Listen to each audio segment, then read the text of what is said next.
If you're constantly battling low energy, cravings, weight control, watching your health slip away, listen up. There's a simple daily protocol they don't want you to know about that's helping people ditch their meds and reclaim their health. Up to 88% of Americans potentially suffer from some degree of insulin resistance.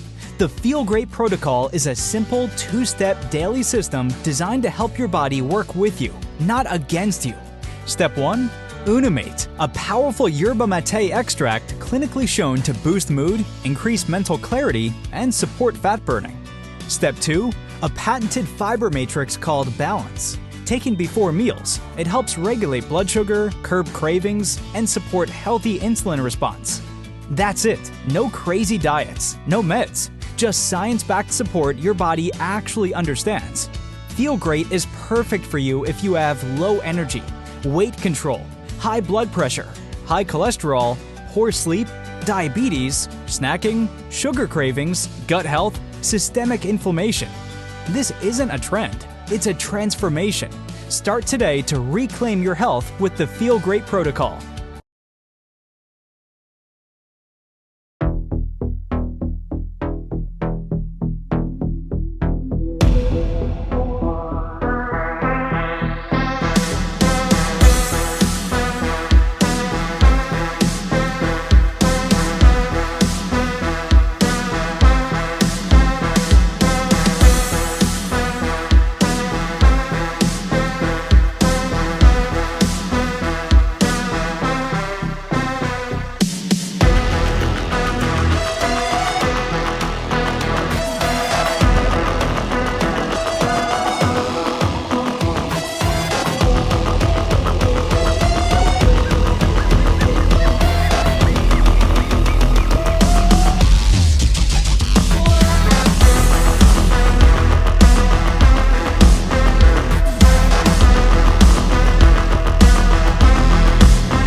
Partnership with the Venezuelan government. This is a huge deal. I mean, they invited our military in because they have a foreign terrorist organization on their soil in Tren de Aragua, the founder and leader, and we were able to identify where he was and kill him. Just like we would kill Al-Qaeda or ISIS, and we did in the Middle East, we treat these foreign terrorist organizations the same way, just like we do with drug boats when we identify they're run by those FDOs. So that was a great development. I mean, think about that. President Trump had the foresight to seize Maduro, change the relationship. We have a totally different energy dynamic around the world. By the way energy flows today, the Straits will be nowhere near as relevant 1 to 2 years from now. Because of the foresight of President Trump, he's made us energy independent at home. We're a net exporter. Now Venezuela, through our partnerships. Now we're killing foreign terrorist leaders who have terrorized the American people. The amount of drugs and gangs that came from energy the United States of America. Prices are pretty high right now. It's a huge deal. Well, yeah, it's a huge deal. I'm absolutely loving that we're seeming to get invited into all these different countries to help clean up their little bit of bad boys or bad guys there. But that was the central casting Pete Hegseth on the Face the Nation talking about how we went and took out the Tren de Aragua leader. But this was, of course, seeming like it's par for the course these last few weeks. This is kind of ramping up, and we are on Happy Birthday, President Trump, his 80th birthday today. And, of course, we bring to you the Matrix and Spaceshot show. I don't know, maybe we come up with a clever name for that, Matrix. But what's going on today, my man? How are you doing on this wonderful Sunday where I get to not only stream with you, and then later on I'll be streaming and then watching UFC at the same time, dude? I'm super pumped today, dude. Oh, I know you're pumped for today. All week I was like, I know Space Shot's going nuts about this weekend. So, yeah, I mean, I'm kind of partial to it. I don't really care all that much, but at the same time, I can't wait to actually, turn it on and watch it and see what's going on with it. But for those out there wondering, the little baby kitten is on my lap right now. She did make it through the night, and I don't know if she's doing necessarily better, but she is, if you might hear her cry a little bit, let's just say that. But I've been doing everything I can. She is currently sleeping on my knee. So we're okay right now, everybody. But outside of that, yeah, it's a crazy week. But yeah, I have a baby kitten that I thought was dead in my driveway yesterday. And now I have him on my lap, and my cat is not happy about this in any way, shape, or form, but I'm trying to take care of it. So if you guys hear a kitten whine, cry, yes, that's this little bad boy. She is sick as can be, and I don't know what's wrong with her. So, and don't let me know to take her to the vet because I don't have $1,000 for that type of stuff. So no, that's not happening. But I am taking care of this feral kitten my best. Outside of that, though, doing great, brother. Doing great. Well, we got a lot of smart folks in the chat too, so maybe they have some clever home remedies, that may that may help. Yes, and that's the thing is I don't want to make anybody feel bad, but I've heard about 6,000 remedies the last 24 hours.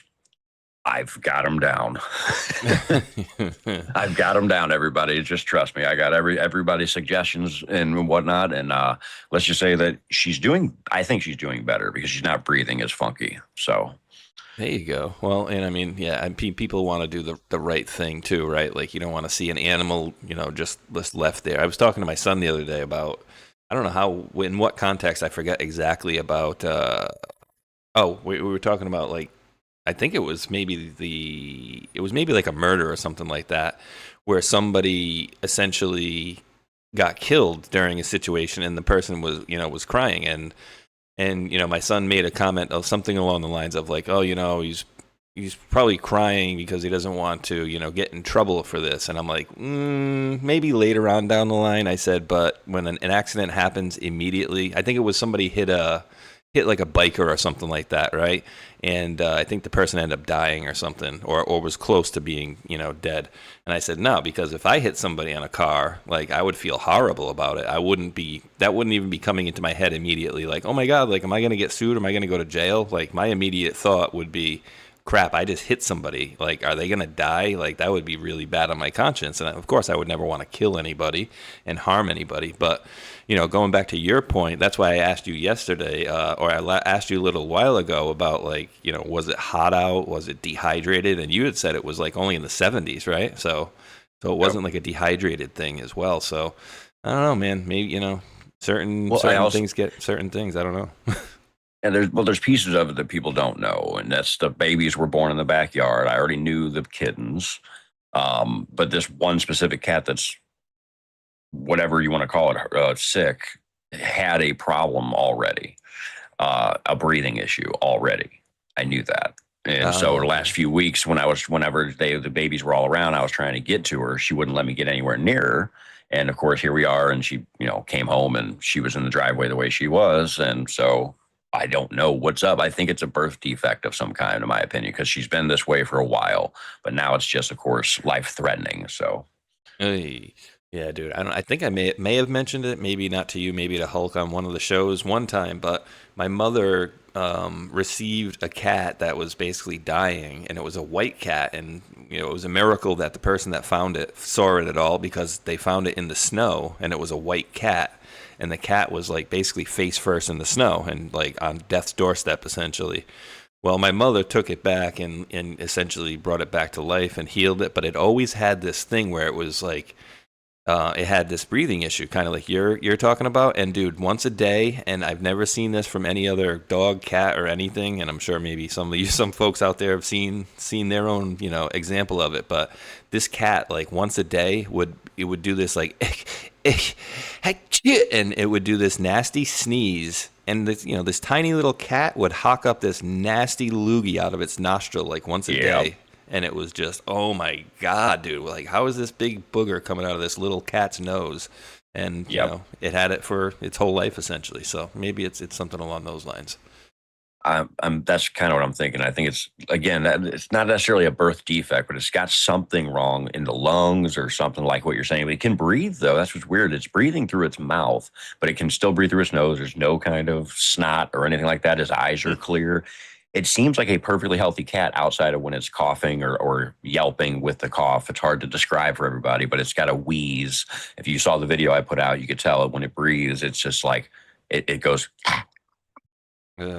I hate seeing. So, I even hate seeing stuff like that too. I hate seeing animals, suffering and things like that. Well, all right. Well, let's put some prayers out there. And like I said, I'm super happy that majority of the time, where most of my my biggest views of posts that I put out are, except for this case with this Roseanne one, but dude, tons of people came out and gave their prayers for Belushi's Uncle Sean. I haven't talked to him, since then, so but he was in critical care the other day, and tons of people, 160 comments, over 500, likes on this one. So always people show up in our community. I think we have the greatest community out there because, like I said, this is usually one of my most viewed type of posts, like 14,000, and then everything else has like 700, right? But hey, prayers, you guys, people come out of the woodworks, and I'm super happy for that. Love that. That's awesome. That's seriously awesome. Yeah. Well, let's take a look at another cool animal, dude. Let's see if we can't get a copyright strike right off the bat. So we did like a show yesterday with Hulk, and I think I had to remove like 6 things off of the YouTube. So if anybody's watching on YouTube and you want to watch the full show, come on over to pilled.net or Rumble. But here we go. I thought this was pretty cool.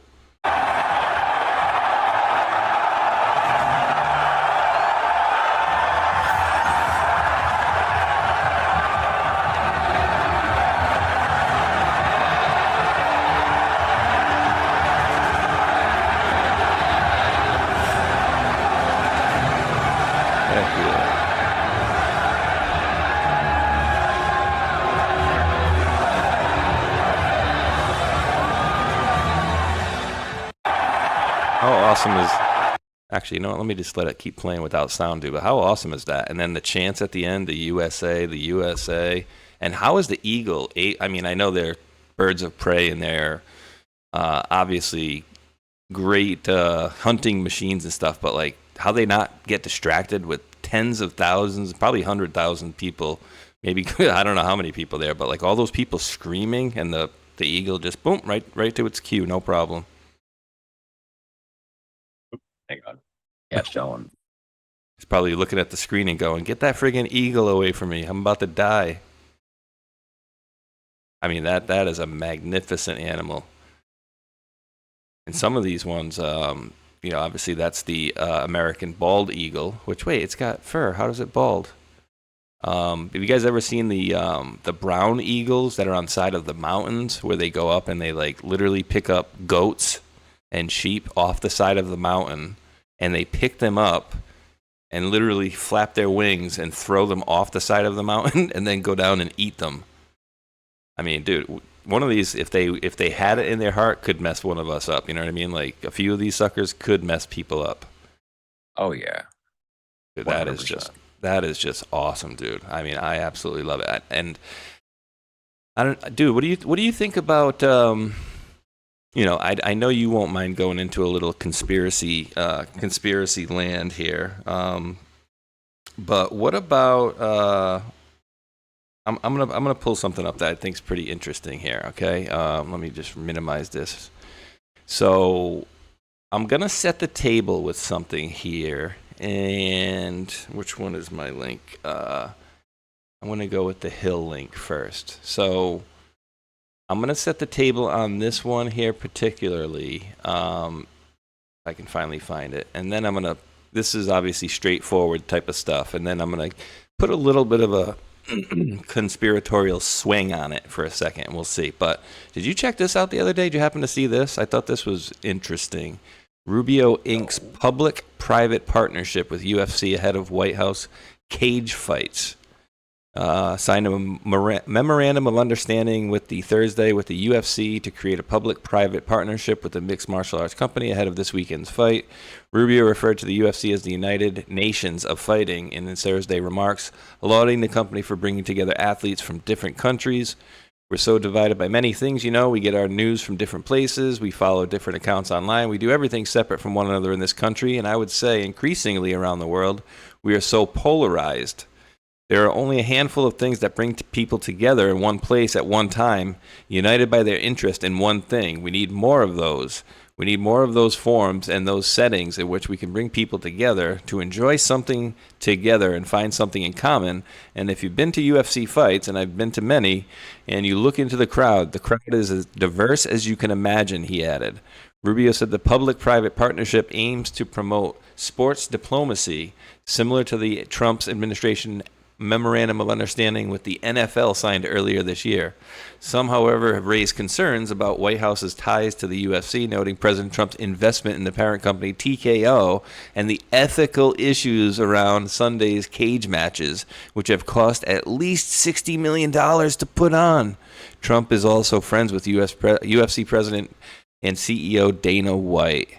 It says the UFC is selling VIP packages costing between $1 and $1.5 million per person, according to reports cited in a recent lawsuit seeking to block the fight from occurring. Lawsuit also raises alarms over companies clamoring over each other to see their brands plastered adjacent to the executive residence in the reflecting pool. But dude, it cost them at least $60 million to put on. Yeah, that was all incurred by the UFC. They paid for all of that, dude. Every bit of it. And that cage, dude, I couldn't believe the weight of what they said was on there. It was like 300,000 tons. And then I'm like, wait. So then I'm looking at another part of it. And then the cage, it says, is actually hanging or has hanging from it like 100,000 pounds.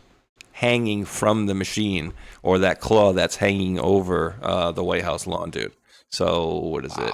Do they have it there? I think it may have been in the background here. Is this the cage here? Where's the cage? Freedom. Where'd the cage go? I'll pull it up here in a second. But is that it right there? I think so. But yeah, that is awesome. And did you hear what he said last week? He goes, Eiffel Tower, or was it the Eiffel Tower, I think, wasn't supposed to be permanent over in France, and then they made it permanent? Correct. So He made those comments, dude. What do you think about that? Keeping the UFC thing in the backyard? Yeah, that'd be great. Right? I mean, never know. Seriously, though.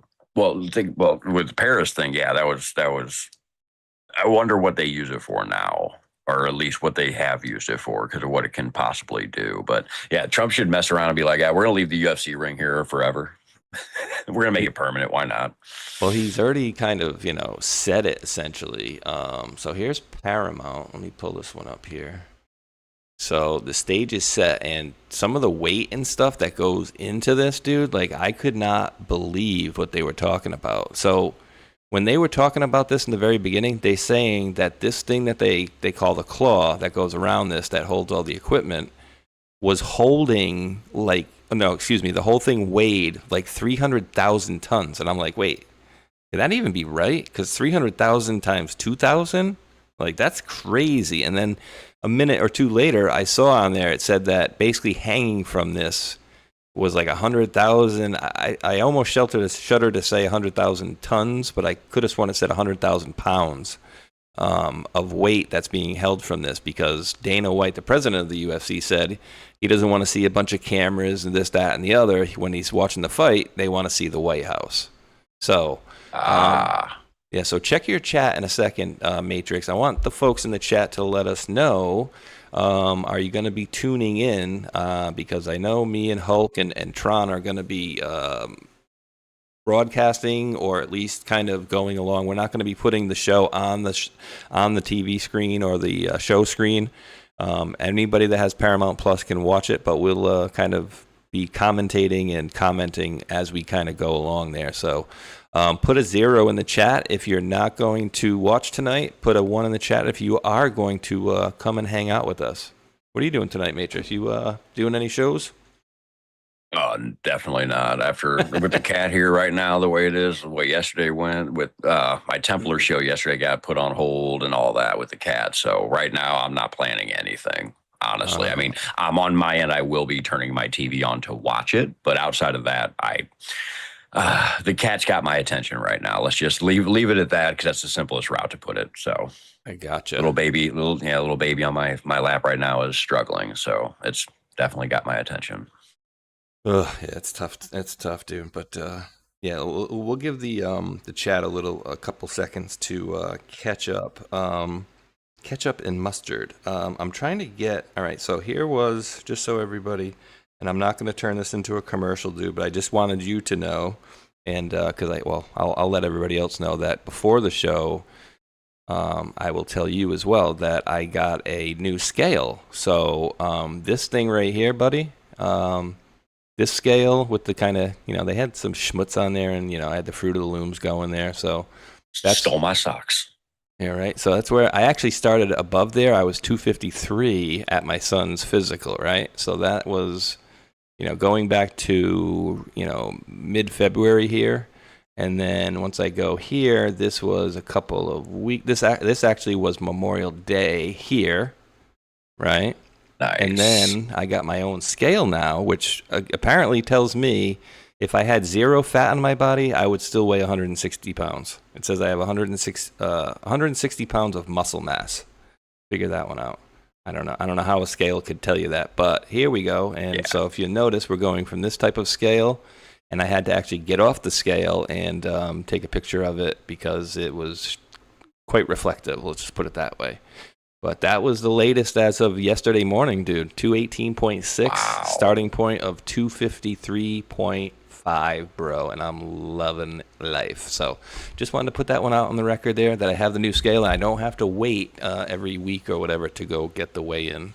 I can do it live whenever I like. That's awesome. But, dude, can anybody tell me how a scale can tell me your BMI, your fat content, your bone density, what your muscles weigh? Like, I don't get that. I don't either. Makes no sense at all to me. Yeah, it tells you essentially, like, like I said, if I had no fat, I would have 160. But what does that leave for, like, bones? And then it tells me, like, oh, wait, you have good. Tells me I have good bone density. Muscle mass is excellent, right? I don't get it. Ooh, how does it know is my question. Yeah.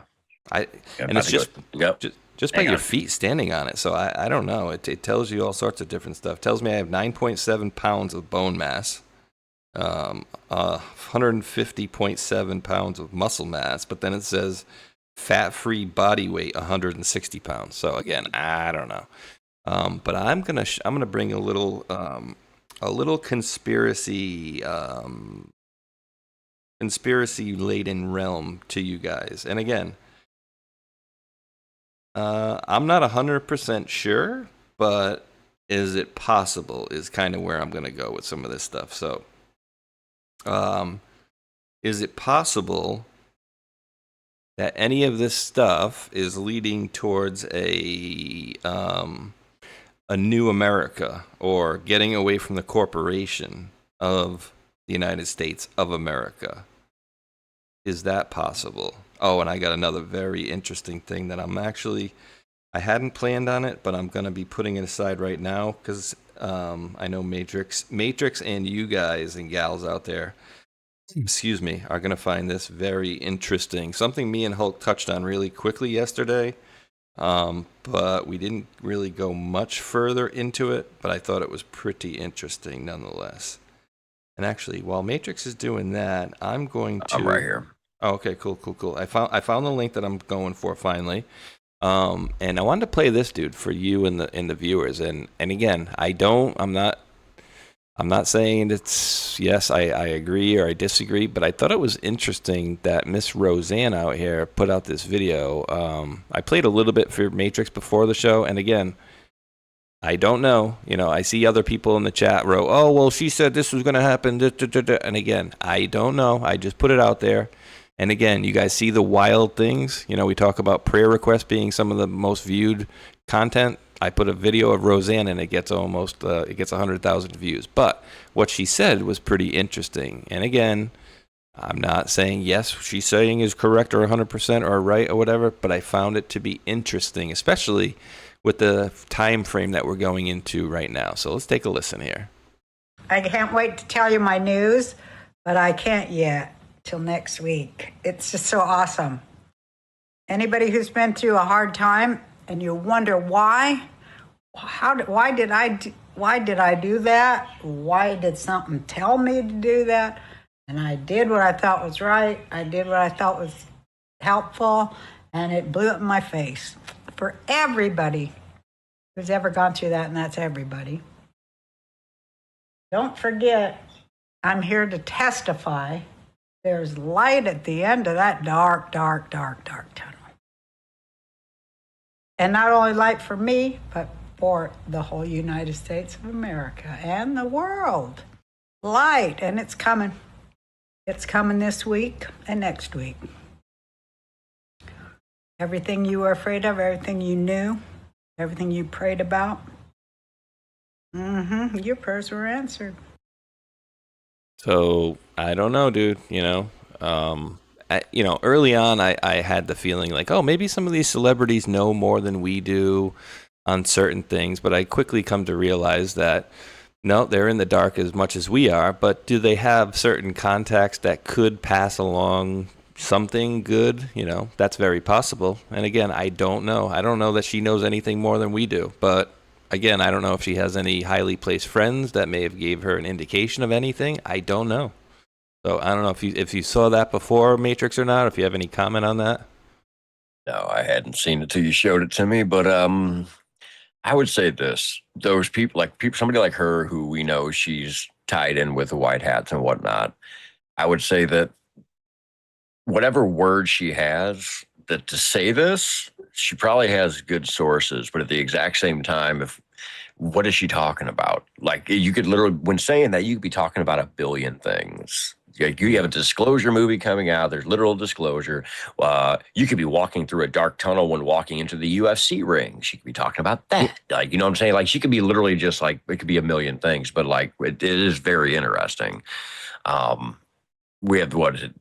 Tulsi Gabbard's last day is the end of the month, right?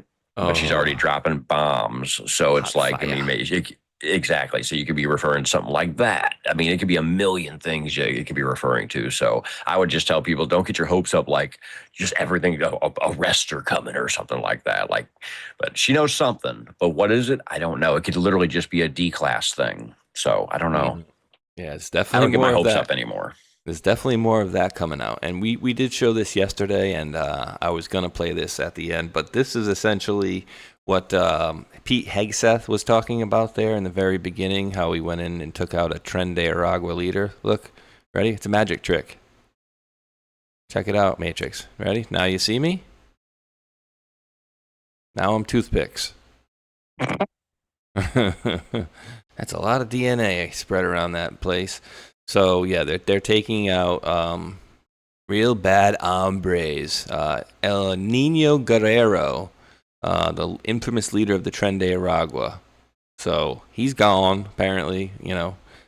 I'm sure they had people to verify that, maybe they got some DNA off of him or whatever. But I know you don't mind going down the conspiratorial realm here, Matrix, but kind of with what I've saw from the Freedom 250 stuff, and I thought it was interesting to at least entertain this. And again, I don't know exactly how this would lay out, but how would we give our head nod or our okay to something like this? So I thought this was interesting. Just entertain me for a second. So the Truth Harmonist here, they wrote a little thread, and somebody made a thread reader app about it. But it says, UFC Freedom 250. The people's consent to the new American order. UFC Freedom 250 is a major event taking place on the White House South Lawn. At first glance, a cage fight at the White House may seem like an odd addition to America's 250th celebrations. In reality, it's a profound public ceremony that provides the legal mechanism for the full implementation of the new American order, the restoration of national sovereignty under the law of the land and God's jurisdiction. To lawfully complete the shift under the law of the land, the sovereigns of that land, the American people, must give their explicit consent. And this is the part that I'm not sure. Like, how are we giving our consent for this? Oh, here we go. Nope. Far more than a sporting event, it serves as the public ceremony required under Admiralty law rules. Because, dude, half of this sounds a little like woo-woo, but then on the other side of it, half of it makes sense as well.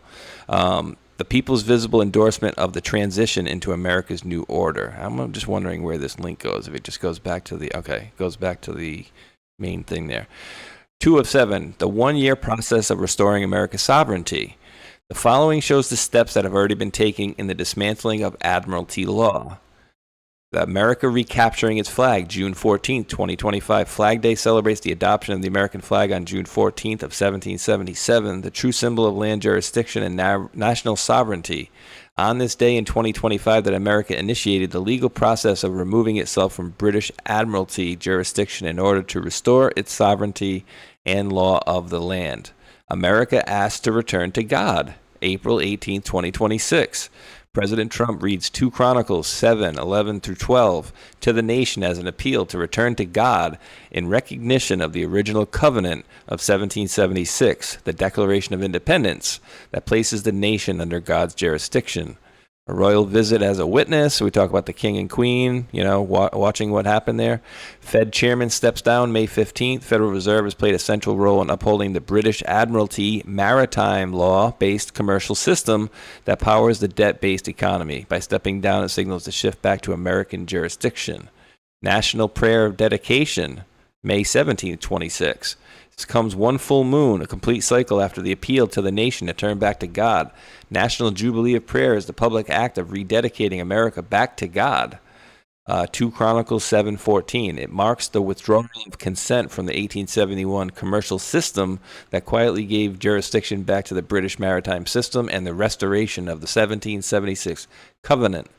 New Fed chairman sworn in, Kevin Warr sworn in under the law of the land, which was clearly signaled by the absence of the gold fringe flag, indicating Admiralty jurisdiction, and Supreme Court Justice Clarence Thomas administering the oath. Using the old system to end the old system. Transition touches every area of life, spiritual, legal, economic. At its core, the replacement of the foreign-controlled Admiralty law-based legal and financial system that has long dominated the nation. Legal process began on Flag Day, June 14th of 25, is now nearing completion. By dismantling this structure, America removes a foundation that protected corruption, debt slavery, and treasonous actors loyal to that system. Resistance from those who benefited from the arrangement is inevitable. The transition will involve a turbulent battle against a deeply entrenched system, the storm that will precede the people's new order though intense, this period will be swift and necessary to remove the remaining barriers to national sovereignty. While the National Prayer of Dedication was an essential step in establishing who the nation would place itself under, it was not the final legal trigger for America's new order. Under British Admiralty law, the shift of this magnitude still requires a visible public ritual that demonstrates the people's consent through participation and celebration. One of the oldest tools of the Admiralty system is now being used to secure that approval. Ordo ab chaos. Is it Order Out of Chaos, maybe? UFC Freedom 250 provides exactly that public spectacle, highly visible event on the White House lawn that fulfills the ritual requirement and completes the transition to the new American order. Okay, right there, you got to pause. Go ahead. I'm going to lose my mind on all the shit you're saying. The whole covenant thing, the new covenant, the old covenant, and all that. And what you're saying, in my eyes, goes right to my Templar stuff. To where it's like the covenant is being brought back into light because the original new covenant was the Free Templar state, which is the Americas, which is the Kensington runestone is the land claim from that all the way back in 1362, 150 years before Columbus. And I find it hilarious that all that research I've been doing, and now you're reading this and they're talking even the covenant and all that stuff. And it's just, it aligns so well. And what was the point of the Templars? Was to get out from under the crown and the freaking church's rule. It's exactly what America is and what they were founded on. And you're reading it in the same way, but in a newer form. My mind is blown right now. Holy crap. Well, we'll see. I mean, again, we'll see. And dude, there's some interesting posts Entheos posted out today that actually leads back to me whining like a little girl in 2022. So we'll get to that a little bit later. Right. I had my moment of, I think it was 2022. I was just like, dude, unless we start seeing some of these jerk-offs getting arrested, this isn't going to work. And then they had a nice little response to that, which we'll get to a little bit later. Ordo ab chao is the hidden motto of the high-level Freemasonry. For those placed in positions of power under their god, Satan, whom they believe the true savior and illuminator, it is the blueprint for controlled transformation. Create chaos first, then offer a new order as the solution. Classic problem-reaction solution. Their system is designed to engineer or exploit disruption through wars, financial crashes, moral collapse, social division, and fear. Once the people are terrified, confused, and desperate, the controllers step forward with a pre-planned solution, their new systems of governance, their rules, their gods. However, because humans were created as powerful sovereigns of the physical realm, these systems cannot lawfully be imposed without the acquiescence of the governed. Their operating philosophy is simple. Keep the masses ignorant, entertained, and emotionally invested in the spectacle, and they will unknowingly consent to the changes that follow. To obtain that permission, they stage public spectacles of visible, controlled chaos. When people cheer, participate, and become emotionally invested, their maritime law treats that participation as consent. According to their legal doctrine, ignorance of the law is no excuse. Once that consent is obtained, they can roll out the changes that follow. UFC Freedom 250 is using this very same tool, but this time against the enemy. Spectacle on the White House South Lawn is not directed against the American people. Instead, it is aimed at dismantling British Admiralty system that has long exercised jurisdiction over America. Through public participation, the event secures visible support for the lawful transition to the new American order under the law of the land. Instead of using their tool to further bind the American people, it is being used to bring that system to an end. UFC 250 is a dramatic event that creates a major spectacle, classic stage ordo ab chaos, highly visible event placed on the White House South Lawn, the center of American power.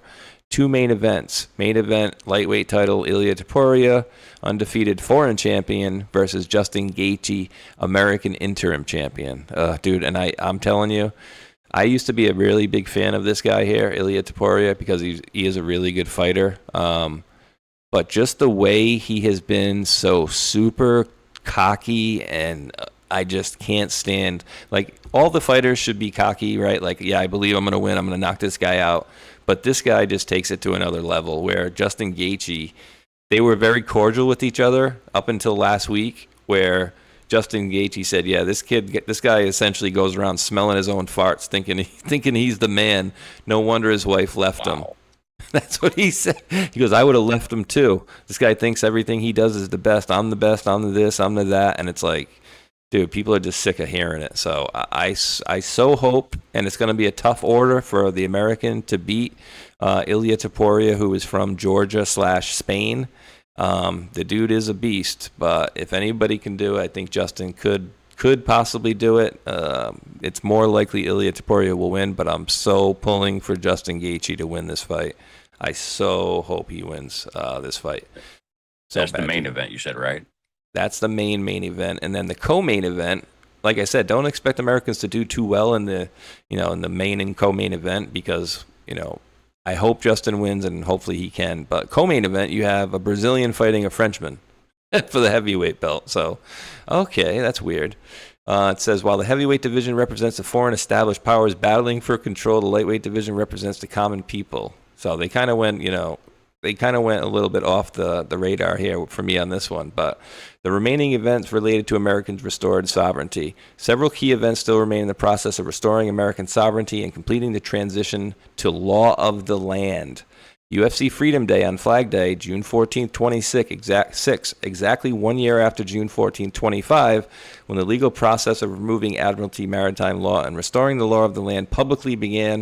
The American people will deliver their loud consent through ordo ab chaos on sovereign land. This allows for the transition that introduces the new system for the people. G7 meeting is coming in, 2 days? Immediately afterward, President Trump will present the American people's newly accepted new order, including the storm that follows, to the G7 leaders. These leaders represent the main powers of the old system. Their legal and ritual rulebook, major international system, cannot be dissolved in private. Trump's presence delivers formal, in-person notice that America is exiting the old Admiralty system and activating the new land-based system. This forces their acknowledgement and prevents any future legal or ritual challenge. Trump's rally to end all rallies, June 24th of 26. Matrix, is that I keep mixing up the 24th. Is it July or June? That's it. The rally to end all rallies. Now, I already brought the Templars up once, and here we go again. Go for June it. 24th just so happens to be the exact same day that the first Grand Masonic, or what I call the Grand Templar Lodge, opened. June 24th of what year? Oh, that's right, 1717. And also, it is who the Templars venerated, which is St. John the Baptist's feast day. And it just so happens the rally to end all rallies, while our our war secretary has a Templar tattoo on his chest. This just seems way too juicy to me right now. Juicy. I like it. Oh, it is. And we'll see. And again, performance of Nessun Dorma, which they're going to have tonight. Talks about the sum of all fears, this, that, and the other. But I mean, it goes on for a little bit here. But you guys kind of get the gist of it. I got my little pollen is still, I think another couple more days I'll have my little pollen throat going on here, where I get a Pepe stuck in my throat every few minutes. But but yeah, I think people get the idea of what they're doing here. Now, again, there's no, obviously signing of paperwork and whatnot, but they've been doing this style of dealing with us for how long? Right, and we know for sure that we do need to get out of that system of the Maritime Admiralty Law. And I showed this one the other day, Matrix. Let me see if I can pull it up quick here. Yeah, I happened to make this one 17 seconds on purpose, but I wrote, as far as the eye could see, no gold fringe on that flag. And then we had people in the chat, Matrix, that were telling me like, oh, it doesn't mean anything. And I'm like, really? That's funny, because why was it always there and now it's not? If it doesn't mean anything, right? Show me the fringe. It comes and goes, too, depending on the situations that Trump or whoever is in, too. But this right here, I think, is big, because Kevin Warsh's name in gematria equals 130, and Ronald McDonald, the Go code in gematria equals 130. So, I mean... Yeah, I mean, it's not for no reason. Let's just put it that way, guys. It's not for no reason. And apparently there's a fake Entheos that's on... there's a fake Entheos that is on Twitter, apparently, at Entheos something, whatever. But I put that's truth, actually. This one here. There we go. Right here. So this right here, if anybody remembers, when they were on Twitter, they were actually at Entheos Shines. So this right here is not the real Entheos team. So I put this down because this is their post, and they said on True Social, this is another foreign account pretending to be us, real Entheos. These guys. So fake. But they did put out another one today, dude, seeing as we're getting on... let me pop this one up here. How do I want to do this? Where did I put it? Where did I put you? Where did I put you, Mike? All right, you know what? I'm going to have to go to Telegram there again. Let me pop up the old Telegram. So here we go. Dude, you're going to find this pretty funny, I think. So this is a post from, is it today? February 26th of 2024. They just reposted this out on Telegram, as you see here. So this is June 14th here today. Never hesitating to become the hated ones, right? If only for today. Never hesitating to become the fated ones. If only for today, I am unafraid. Remember I said earlier it came back to a post, one of my posts? Well, let me put this one out first here, quick. Also connects to a January 20th of 2020 post with the flag. And I wonder, on that day, was there a 1132 post with a flag? I wonder. Let's take a look. Well, today is Flag Day, too. Oh, true, yeah. That picture you showed by him had a flag in the background behind Trump and Melania. Sure does. Oh. And the words are in red, white, and blue. So I think it's pointing to Flag Day. And look at the timestamp. Timestamp's 2:14 when it was. Who put this out? Entheos, right? Yeah, so 14 minutes after 14 minutes after the hour. So also 6:14 is the date.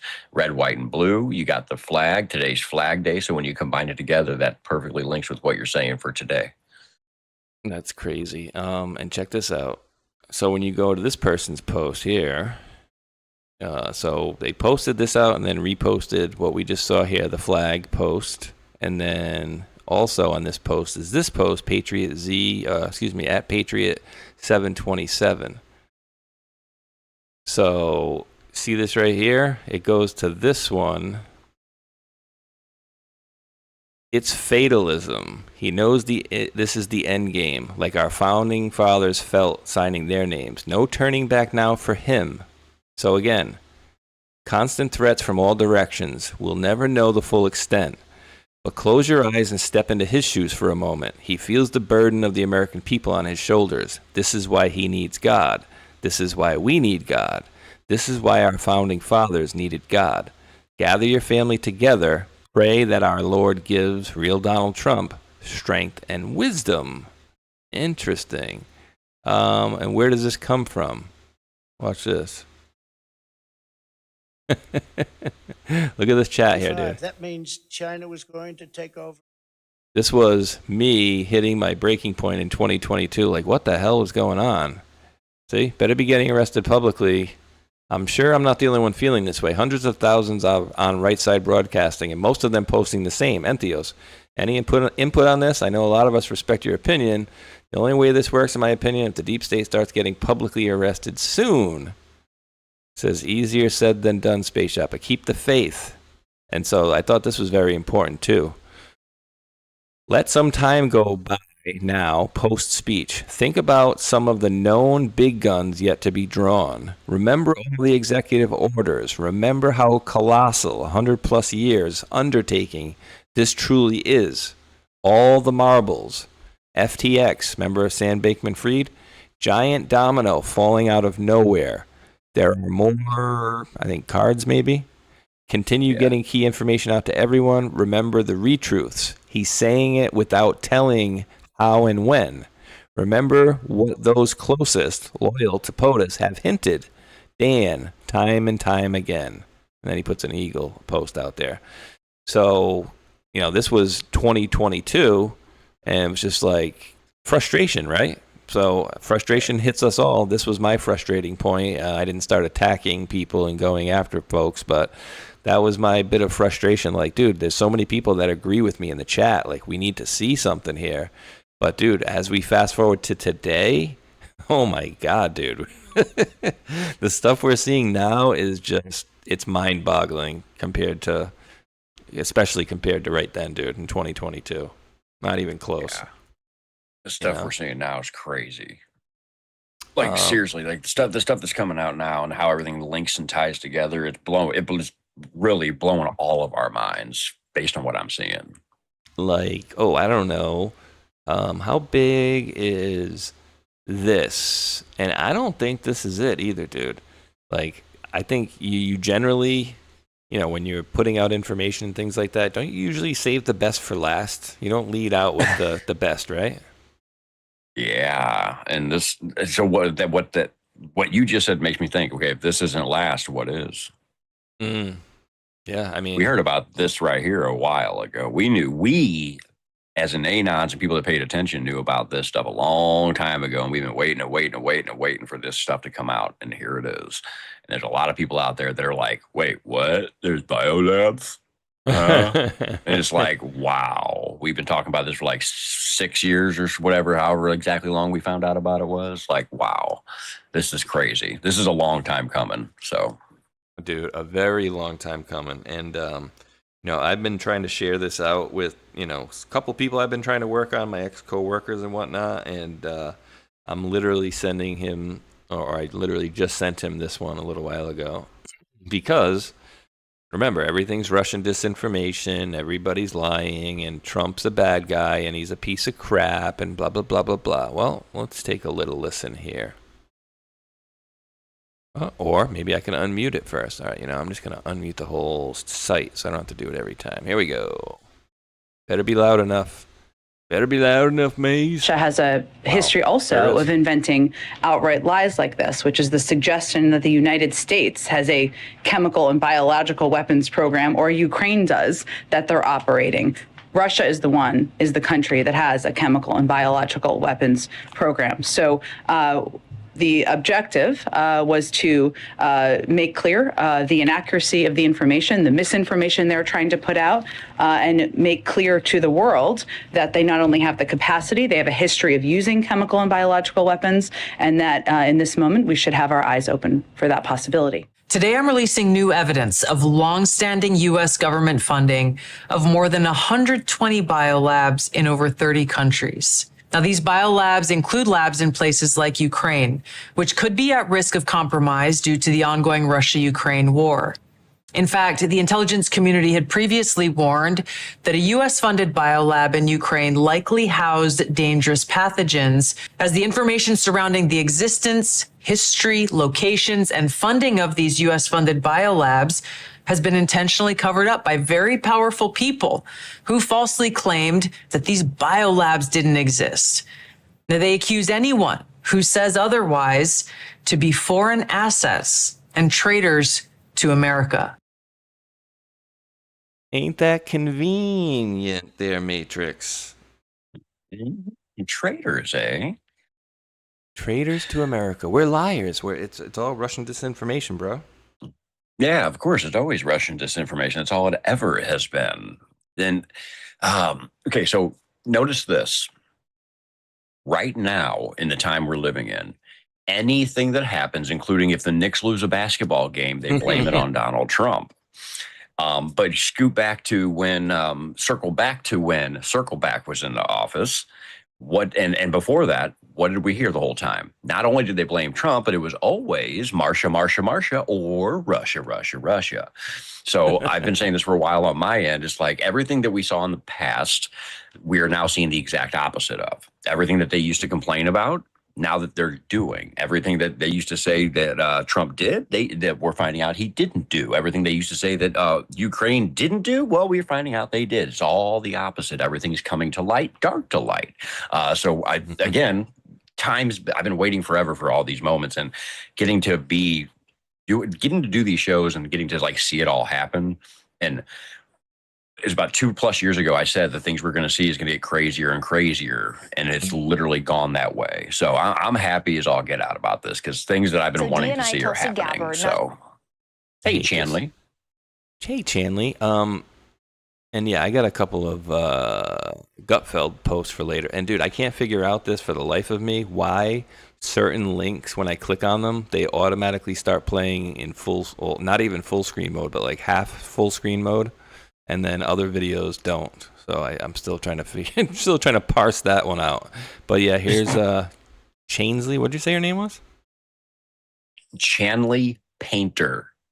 I remember her name because I see it, but Chanley Painter sounds just like Chelsea Handler. Yeah, but like but Chelsea Handler with like the letters flipped around or something. I don't know. That's what it seems like to me. Is this the girl who used to have? I think this is the girl I used to not complain about, but make fun of kind of because she had no upper lip. Or maybe, I don't know, I haven't seen her in a while. Maybe it's a different chick. There's another one that was on Fox, but she had like literally no upper lip, and she was very toothy. Oh, wow. Yeah. Good Lord. All right, let's listen to Chanley. I'm sorry, I screwed it up again, I'm sure. But here we go.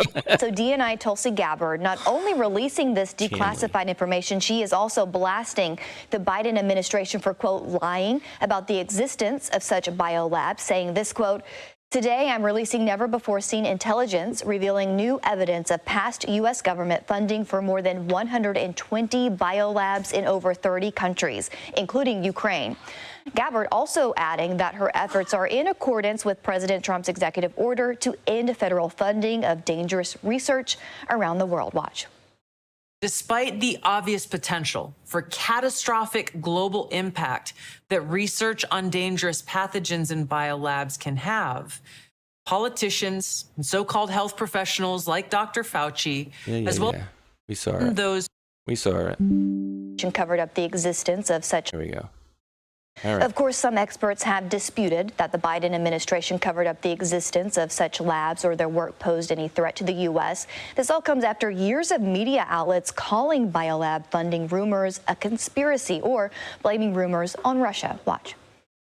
Then She parroted Russian propaganda that the U.S. is funding biolabs in Ukraine. Much of Russia's disinformation centers around biolabs in Ukraine. The biolabs conspiracy theory.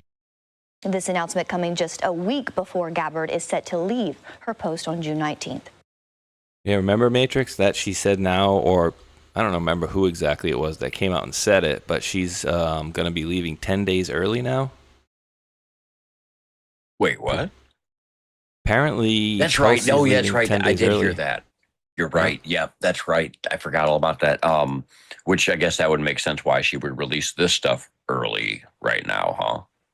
Right, and I think instead of waiting till the end. So I think there's more coming. Here's the one I was thinking about on Fox News Lisa. before. No upper lip, Lisa. I like Lisa though. She gets a hello, Lisa. She's hot. Hello, Lisa. Hello, Lisa. But she's literally got no upper lip, like none. You know what's funny is I until you said that, I've never even noticed that because I like Lisa. I like Lisa. I like Lisa. All right, so I won't bag her and Emily are my little Fox girls. I like those two. Emily Campagna. Yeah, you need to look up Emily Campagna pre facial reconstruction. I already seen it. She was a Raidette. She had blonde hair, and I don't care because she looks great now. Let me tell you what. She was a Raiderette, really? Yeah, and she had blonde hair too. She looks really, really weird with blonde hair. I like her as the Italian she is. So nice, Emily Campagna. Okay. Yeah. Excuse me. This I'm gonna kind of go off of the politics for a second, and just because I wanted to play something I thought was interesting. I don't know which way I should do this. You know what? I'm going to do this. I'll probably get a strike on it, but we'll remove it later. Don't worry about it. Here we go. Am I muted? Yeah. Effects of this. Ready? Watch this. This is an explosive. Oh, come on, Joe. All right, so unmute site. We'll call it that. All right, watch what Joe says here. What are the negative benefit or the negative effects of this? This is an explosive. He's asking him about mushrooms, portobello mushrooms. And this guy said, this is an explosive area of conversation. And it puts my life in danger. So I reserve the right not to answer your question. Whoa. I didn't expect that. Puts your life in danger talking about portobello mushrooms? He's looking at me silently. I will respectfully move on. Thank you. So this researcher talking about portobello mushrooms, he's like, yeah, this is an explosive section, and I can't really talk. You're putting my life in danger. And he's like, talking about mushrooms? Like, okay, what the hell? Well, check this out, dude. I put 2 and 2 together. We showed this on the Hulk and Spaceshot show yesterday, Matrix. Did you see this? Scientists have discovered a hidden web of fungus beneath Earth's surface, stretching 110 quadrillion kilometers, long enough to reach the sun nearly 1 billion times. It's like astrophage from Project Hail Mary, except it was under our feet the whole time. So this hidden web of fungus are mushrooms, right? It can be fungi, and they are intelligent life. So I made the joke with Ghost and Mike out there. I was like, hey, maybe it's maybe this is the intelligent life that's been here the whole time. And Mike said, well, yeah, fungus are intelligent life forms. Yeah, I believe there's a reason why psilocybin mushrooms give you the effects they do, because they're not just plants, because they have I'm not going to say they have conscience to them, but I mean, they definitely have something more to them, because I know about this plant you're talking about. Of all the research I've done over the years, there's I don't know if it's the exact same one, but it's a plant that's how do I say it? As it lives, it goes, it moves, basically. It grows and it goes into a direction, and it creates a whole field, and it turns out to be it just never ends, basically. So like you said, it go to the quote unquote sun and back, that 90 billion miles that ain't there. But anyway, it grows and grows and grows. And it's one area I've heard it was considered an endangered species as well. So my question is this is a mushroom species, though, that grows like this. This is a little different than the species species I know. So it makes you wonder, like you said, it's like a brain that goes around. Because it's like it actually had, like I said, it's not consciousness, but it's like it does though almost. It's weird. It's hard to explain. I don't even know the right words for it. But yes, all right, keep going with this. This is wild. Yeah, no, I'm a mushroom guy. I'm a mushroom guy. No, it's crazy. I mean, these are the two things that I had. Apparently, they didn't really explain it in more detail. The post is about a new study in Science Journal. It estimates, the size that I mentioned of arbuscular mycorrhizal fungal hyphae, tiny threads in the top 15 centimeters of soils worldwide. If lined up end to end, roughly 730 million Earth to Sun distances. These form symbiotic networks with plant roots. The quote wood wide web, trading nutrients for carbon. It's the aggregate of countless local networks everywhere, not one single giant connected web. They also made the first global density map, highest in grasslands, and estimated roughly 300 megatons of carbon in them. Real groundbreaking quantification of hidden ecosystem infrastructure. The astrophage comparison is just fun hype for the scale. I don't even know what astrophage is, to be honest with you. I don't know if it's a video game or what the hell it is.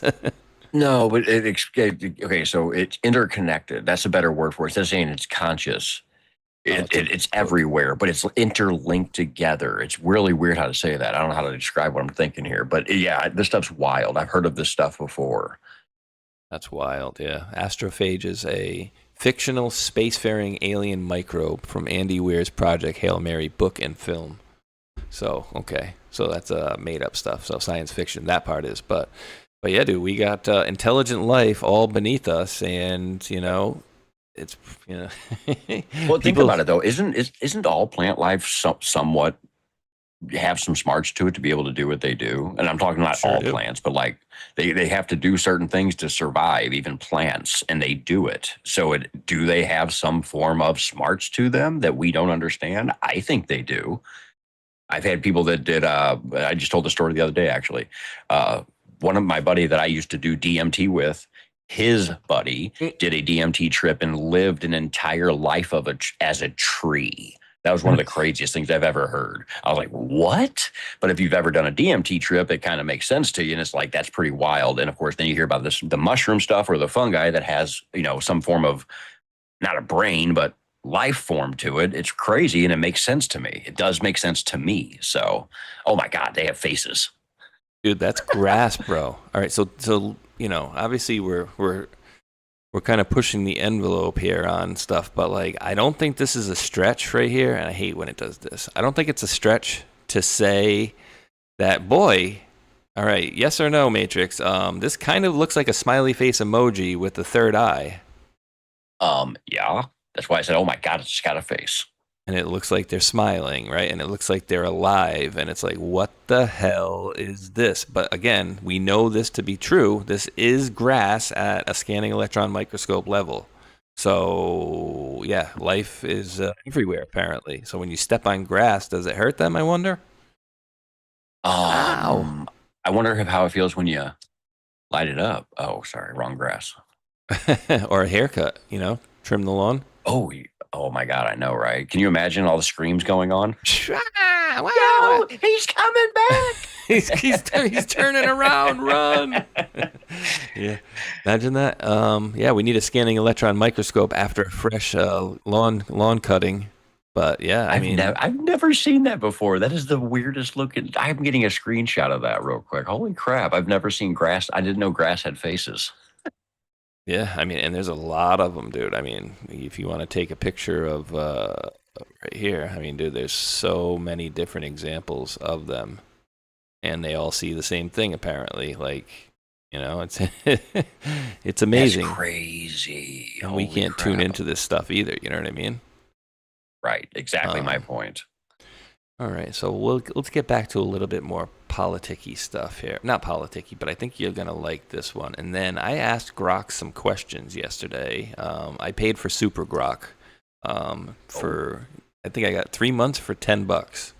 So, but then it tells me after that it's $30 a month, which of course I will be canceling. Thank you very much. But So it lets me ask like infinite questions and stuff like that. So, but let's take a listen to this for, I don't know, maybe we'll do the whole 3 minutes, probably not, but take a listen here. Florida's voice.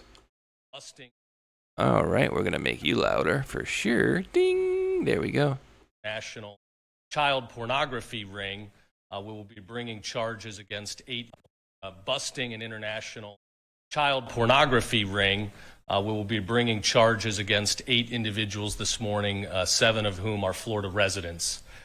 As a dad of 3 little ones, it's tough to talk about some of this stuff, but what these guys were doing was truly heinous. There's not a word in the English dictionary that can describe the gross content that was on the videos. Our investigators have been able to get their hands on over 1 million videos showing sexual abuse on minors. Many of these individuals were babies that are being sold around the world.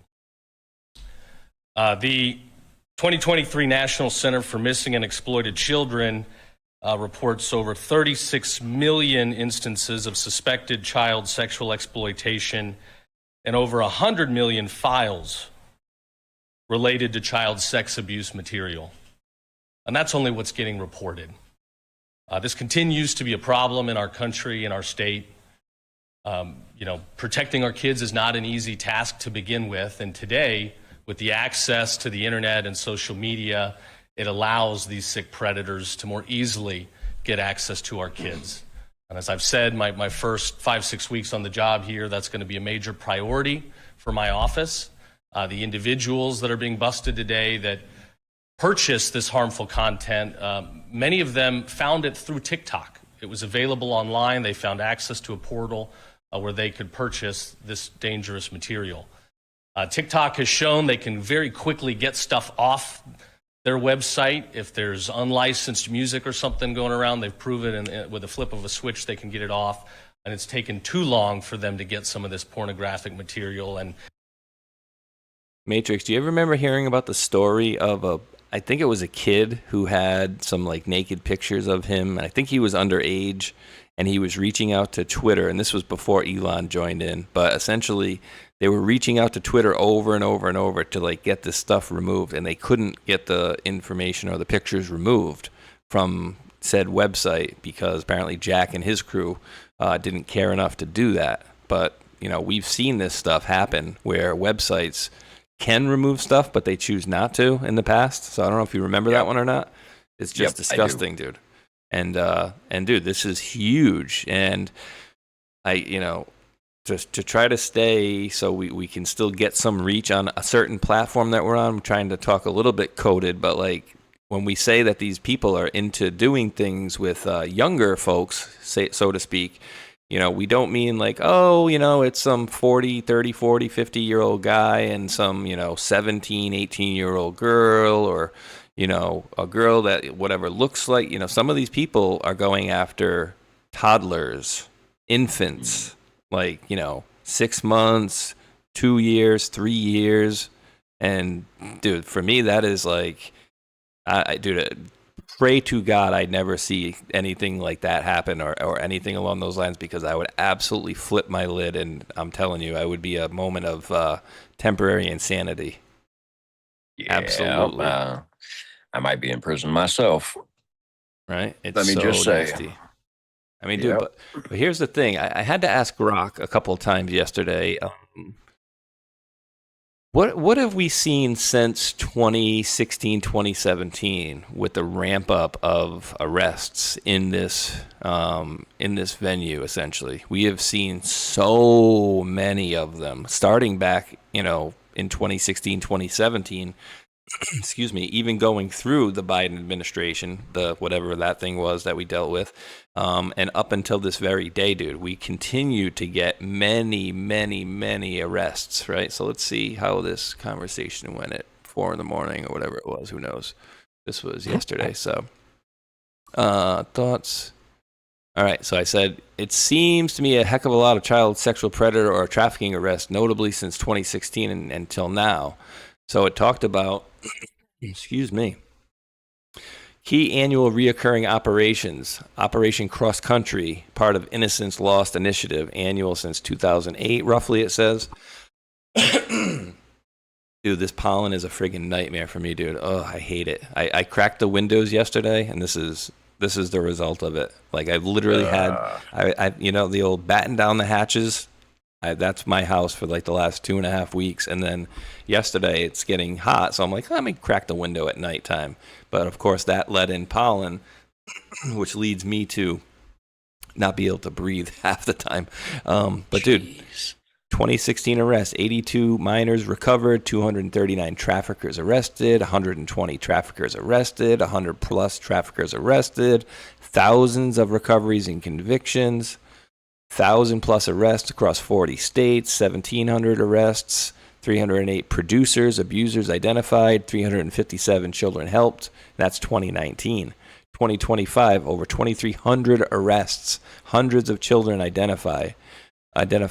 Operation Restore Justice, we already kind of went through these. North Texas Operation Soteria Shield, 244 arrests, 109 children rescued. Hillsborough County, Florida, Georgia, dozens per operation, often 10 to 100 plus arrests, targeting online predators, trafficking. Kid Flicks takedown in 25, 79 arrests, 1,400 identifications, or multi-country efforts. What do you call it? What do they call that? Europol? No, wait. Interpol, jeez. I mean, I've seen international movies. police. Yeah, Interpol. So it's a lot of them there too. So, were there a lot of arrests for this type of stuff happening pre-Trump? I don't know, because again, I wasn't really following it and covering it, but I will note that there sure are a lot of arrests since 2016 and 2017. Where do we go? Do we keep going here? Perception versus reality. Large CSAM networks. I mean, dude, I remember hearing a story about a ex-staffer of Hillary Clinton at the time. This is like 2018 or 2019, and I remember covering it in one of my stories, one of my videos, where the guy was on the phone, thankfully, with a female FBI agent, but he thought he was on the phone, and the only thing I can say is what I believe he thought he was on the phone with was most likely some other scumbag from some sort of trusted pedo network or something, because you don't just pick up a phone and dial a random number and be like, hey, what do you got any kids I can hang out with? You know what I mean? They have to have been under the idea that, okay, you call this number, this guy or girl is going to be in our network of people that are willing to do whatever, sell their kid or rent their kid or whatever the case may be. But thankfully, he was on the phone with an FBI agent. And, well, he was asking the FBI agent, thinking it was just some woman selling her kid, like, oh, what do you got for, kids? And she's like, well, I got a 7 and an 8-year-old. And he's like, oh, okay, that's, all right, bring the 7-year-old. You got anything younger? And he's like, well, yeah, my friend's here, and she's got a 2-year-old. And he's like, yeah, that's perfect. Bring the 2-year-old and the 7-year-old. And it's like, wow. Like, what kind of monster do you have to be to even think along those lines? Like, dude, like, to even have that thought enter your mind, right? But then take it to the next level. Like, all right, now I'm going to pick up a phone call and I'm going to arrange this. And then you do this, and then you go into a room and there's a baby sitting there and you're aroused. Like, you are a screwed up individual. Like, some serious monsters that are out there doing this stuff, dude. And maybe they're just demons at the end of the day. Who knows? This is why I say this every time I have this conversation the last 10 years. I say the same thing. And guess what I'm going to go back to? The Batman movies. I'm going to take a Bane line. Hang them for the entire world to see. Hang them off a bridge and put them on national TV and let everybody know that you even think about it. That's what's going to happen to you. And if you're not dead, we're going to use you as a piñata until you are. How about that? You say bring Batman? What? Batman into it. Yeah, Bane. As Bane from Batman in the movie. Hang them for the world to see. Okay. I thought you said, I was focusing on Batman. So when all of that you said, I the Batman movies, yeah. Did you see this? Batman showed up to save the city, apparently.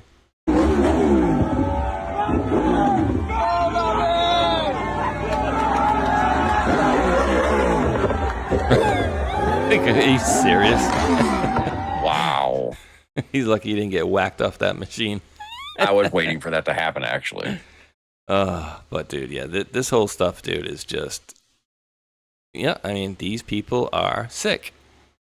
And actually, there you go. So earlier I said, so the Ukraine thing, well, what's the next big thing, or what's the next thing? Now you're hitting it. Because, of course, what do we know from the drops is that the children will unite the world. Well, if chemical labs set to destroy us don't do it, maybe children will. I don't know. Yeah, absolutely, dude. We'll see. We'll see. We'll see what happens. We're coming into a time where it's becoming so much, dude, right? Like, we're getting hit from every angle, and all of these things are not like, I feel like we would get certain topics less frequently, and now we're getting these topics more frequently. Like I kind of said to Hulk yesterday that, this is why the repeats are necessary, right? And it seems to me that a lot of this stuff is like, circling the bull, like out here. Like, all right, we got a little crossfire hurricane stuff here, and then we go over here. Oh, we got a little bit of election stuff here, and then out here, oh, we got a little bit of COVID stuff, right?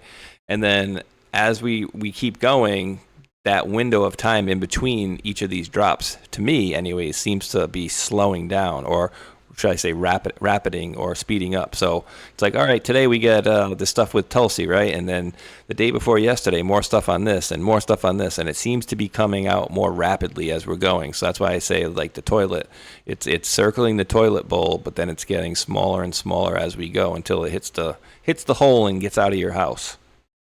That makes sense. I like that. Yeah, it does. Totally does. And think about this too, is I don't know if you remember the what's the guy's name? Is it Bill Wood? When he talks about the timelines converging, he's talking about the looking glass. And he's talking about the timelines converging and things are speeding up, and it's going to come down to one specific thing. Well, think of all the information we're getting. It was all spread out before. Now it's all coming together and it's all speeding up. It's all 3 movies playing simultaneously. It's kind of like the same thing, as though the timelines are also converging. It's all the info is coming together. I like that. Okay. Oh, hell yeah. Did you ever see Tron's video, the Project Looking Glass videos that he did? Wow. Those were crazy. Following Ivanka around? Back, yes. Yeah, a while back I saw those. Yep. Let me see if I can pull any of these up. Oh God, yeah, no, these are long clips here. Let me see. Bill Wood, Project Looking Glass, dude. This is how long I've been into this stuff. I was watching this stuff. Let me go to maybe this one here. I was watching this stuff, when they were coming out live back in the day. Project Camelot. 2011, 12 or whatever it was. Yeah, 13 years ago. Yep. I came across these videos a long time ago too, but at the same time, they didn't make sense to me the way they do now.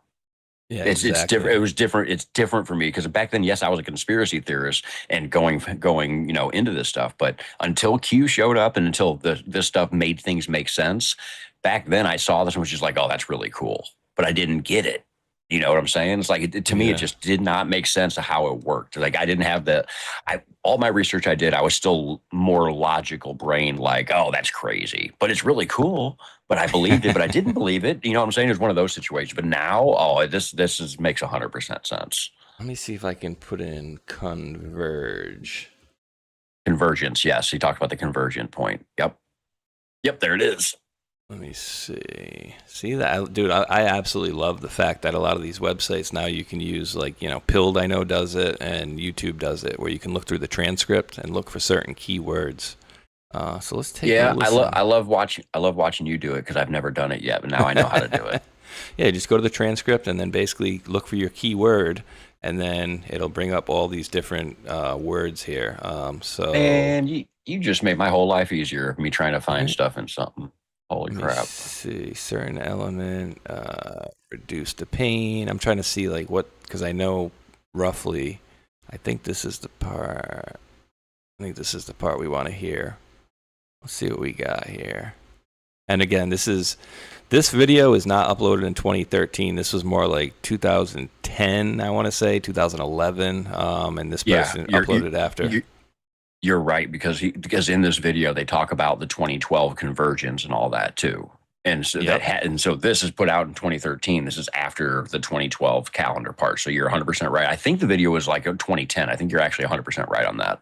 Yeah, I was watching this stuff back then. I was looking up Second Sun videos, Planet X, Nibiru, all that type of stuff. Yeah, me too.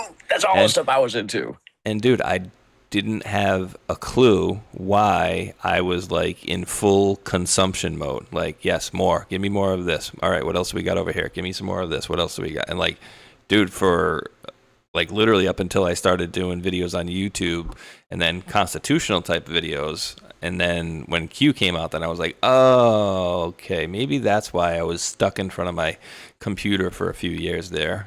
Like voraciously eating this stuff up. Yeah, that's part of my story is when Q came along, it made me realize what the last 16 years of my life was. That was 16 years straight of trying to figure stuff out and thinking outer space was real for so long and this, that, and the other. And then Q shows up, and a little while into Q, suddenly things started to make sense. So just like you, Q made things make sense for me. They put things together, basically, because all my research, like you had a few years, 15 and a half years old or whatever it was when 9/11 happened. Yeah, 16 years old. Boom. From that point forward, I was doing that shit. Heck yeah, dude. What the hell is this? This is weird. Let me just thank really quickly Tronanon rated the stream. Appreciate that, brother. And then D Starboy became a monthly supporter over there. I appreciate you, my man. And Randall S. Crow says, Spaceshot, thank you. Dropped the $10 super chat. It says, thank you for support of my project, Quiet Before the Storm, Memoirs of an Austin Firefighter.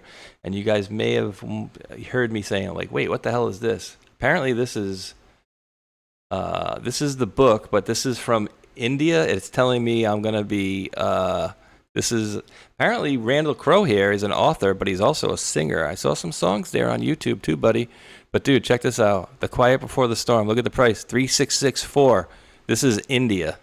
But I don't know why the link came up, but it came up for India. But this is his book there, Quiet Before the Storm, the Memoirs of an Austin Firefighter. He's got all the pictures and stuff of all these disasters and stuff that he experienced, essentially. So again, just so you guys know, this is India, delivering to Mumbai, and I'm not in Mumbai, I promise you, but no problem there.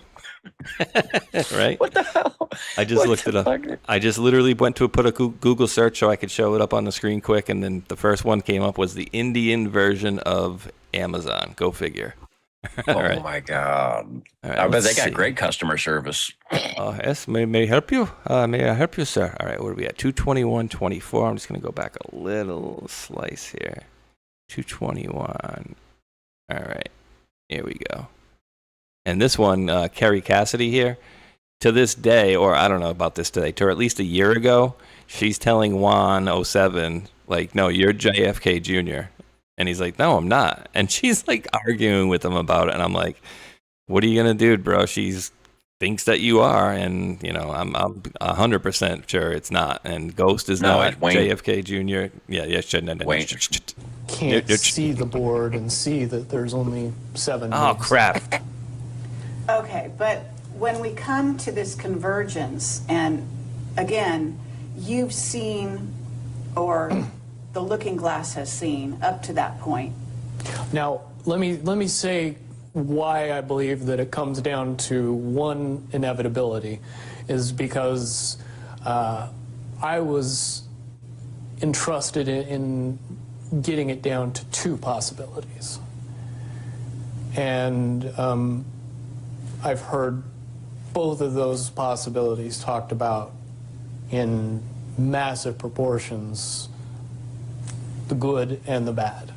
Okay, do you want to talk, so can you in one sentence say what the good was and the bad was, or are you able to do that? To most easily put it to people, I suppose. One scenario is what most people would understand to be ascension, or an evolution of consciousness that brings us out of the cocoon and turns us into a butterfly.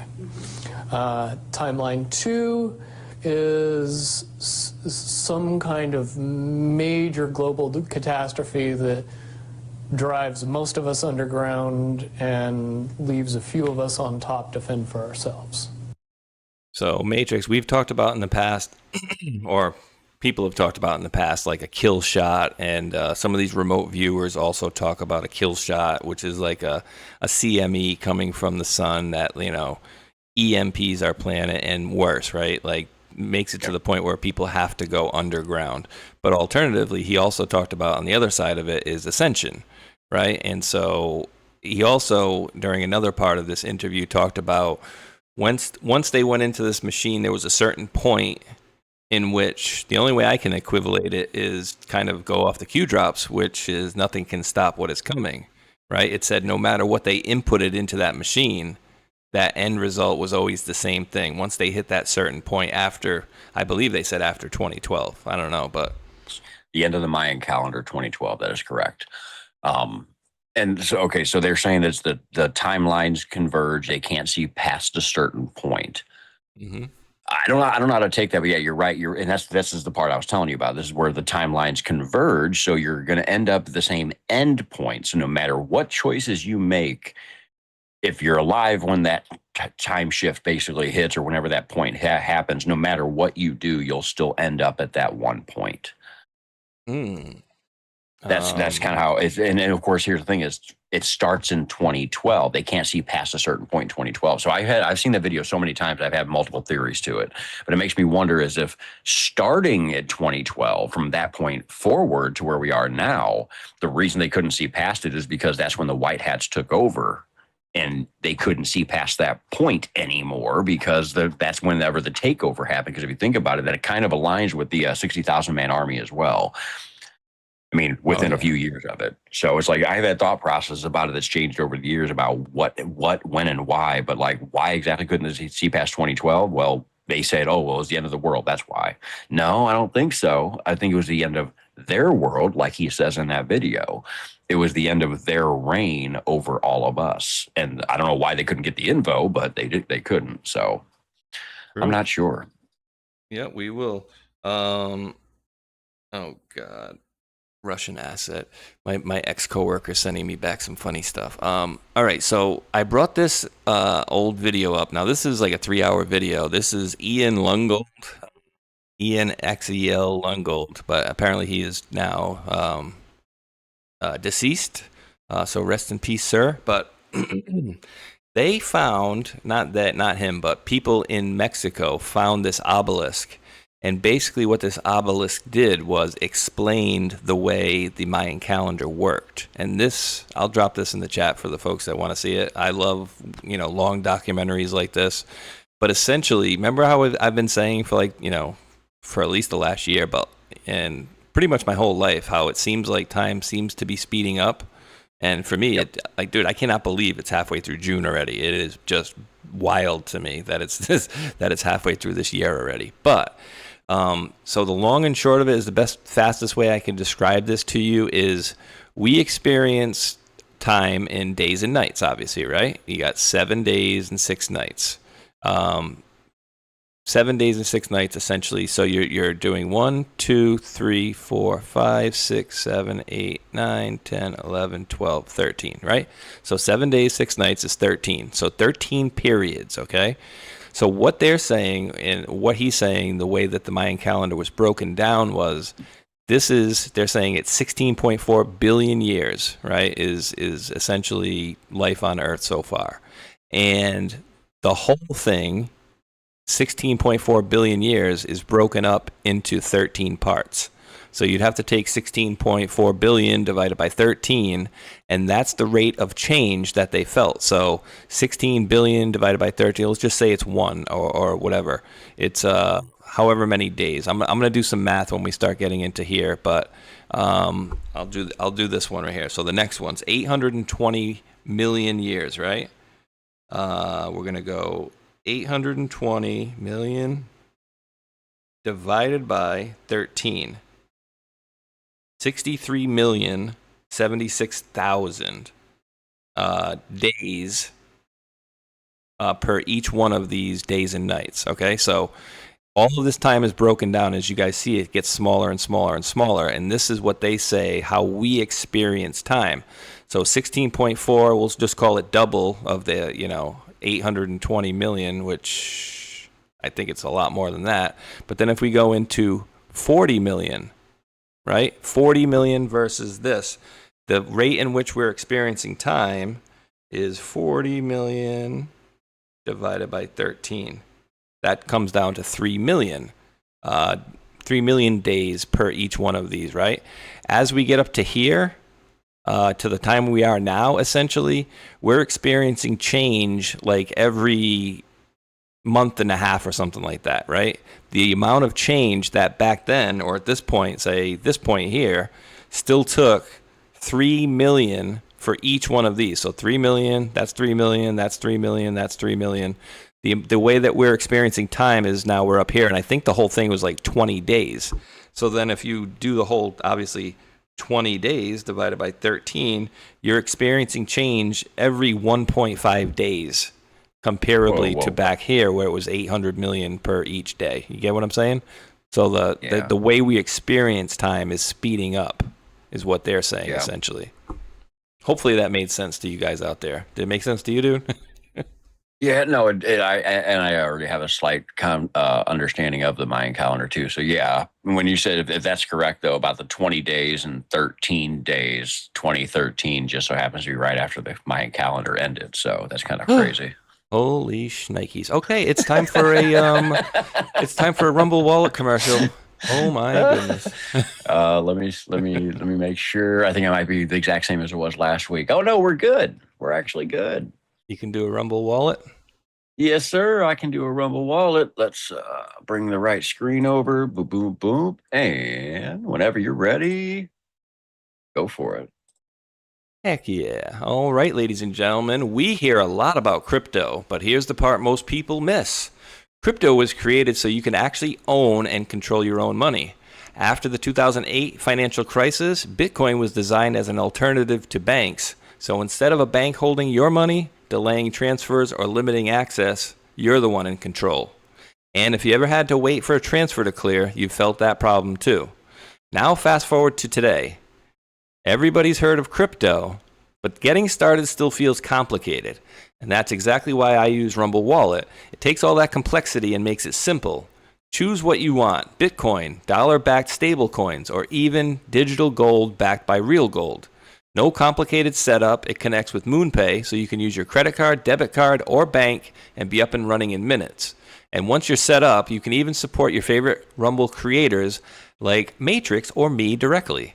So do this now. Scan the QR code or click the link in the description and download Rumble Wallet. And from there, you can set up your wallet, tap buy, and you're in the game. And in just a few minutes, you can go from hearing about crypto to actually owning some. Boom. Alrighty, ladies and gentlemen.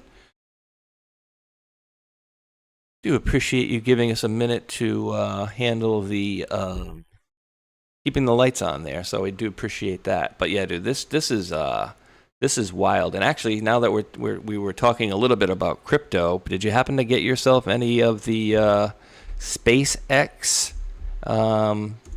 stock at all? Let's see. I am in the stock market at 0%. I'm in crypto at 0%, and I have precious metals, so absolutely not.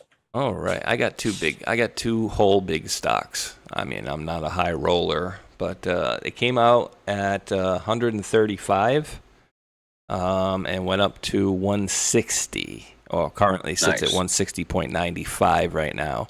I mean, going forward, I think this would be one that you'd want to hold on to. Immediately that day it went right up, and then, it's going to kind of trail around. I don't know about going forward. Anybody else in the chat get any? And what do you guys think it's going to do going forward? He was teasing putting, other things into it, which I don't think he did. But again, I'm like, yeah, let me just get a little bit of it. Just, I don't have a lot of extra money to be spending on, on this stuff. And like you, I don't have a lot of silver do I have any? I have hardly any gold. I don't think I have much gold at all, and hardly too much silver either. So I wish I would have been able to have much more money to buy more earlier. And if anybody was listening to me back in 2018 and 2019 and did buy gold and silver, you're certainly very happy with me today. Dude, Yeah. back then, bro, it was $1,700 for gold and $17 for silver. Yeah, I know. And you want to? I don't know if you got to hear my story about my the silver situation. Oh. Well, let's when my dad passed. When my dad passed in 2019, I had 700 ounces of silver. And 20 what? Hang on. 2019. When he died in 2019, so I had 700 ounces of silver handed to me in 2019. And to make a long story short, the big breakup and the move back to St. Louis, when I got back here, what I have left of those 700 ounces is one single Buffalo silver coin. That's it. Because it took all of it to get me back here. And the reason why is because it was only worth $24, $5 or $6 an ounce when I had to use it to make myself get back home. So yeah, 700 ounces that could be worth a lot of money is completely gone because of, real life happened. So yeah, that's my story. Thankfully, I do have some now. And of course, it's not 700 ounces, but I have some finally. And we're back at it. So it's all good. Damn, yeah, 700 ounces at 25 is 17,500. And what is what's silver today at? 65?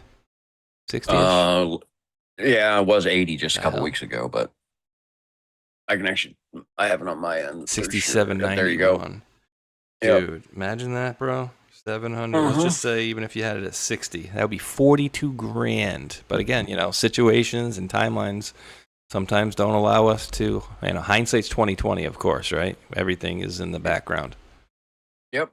I ain't worried about it. I mean, I get annoyed when I talk about it because it's like I literally had 6 100-ounce Troy big monsters sitting here, and I literally had to turn them in. So, damn. Yep. Let's see. What do you think? How do you think this is going to work out?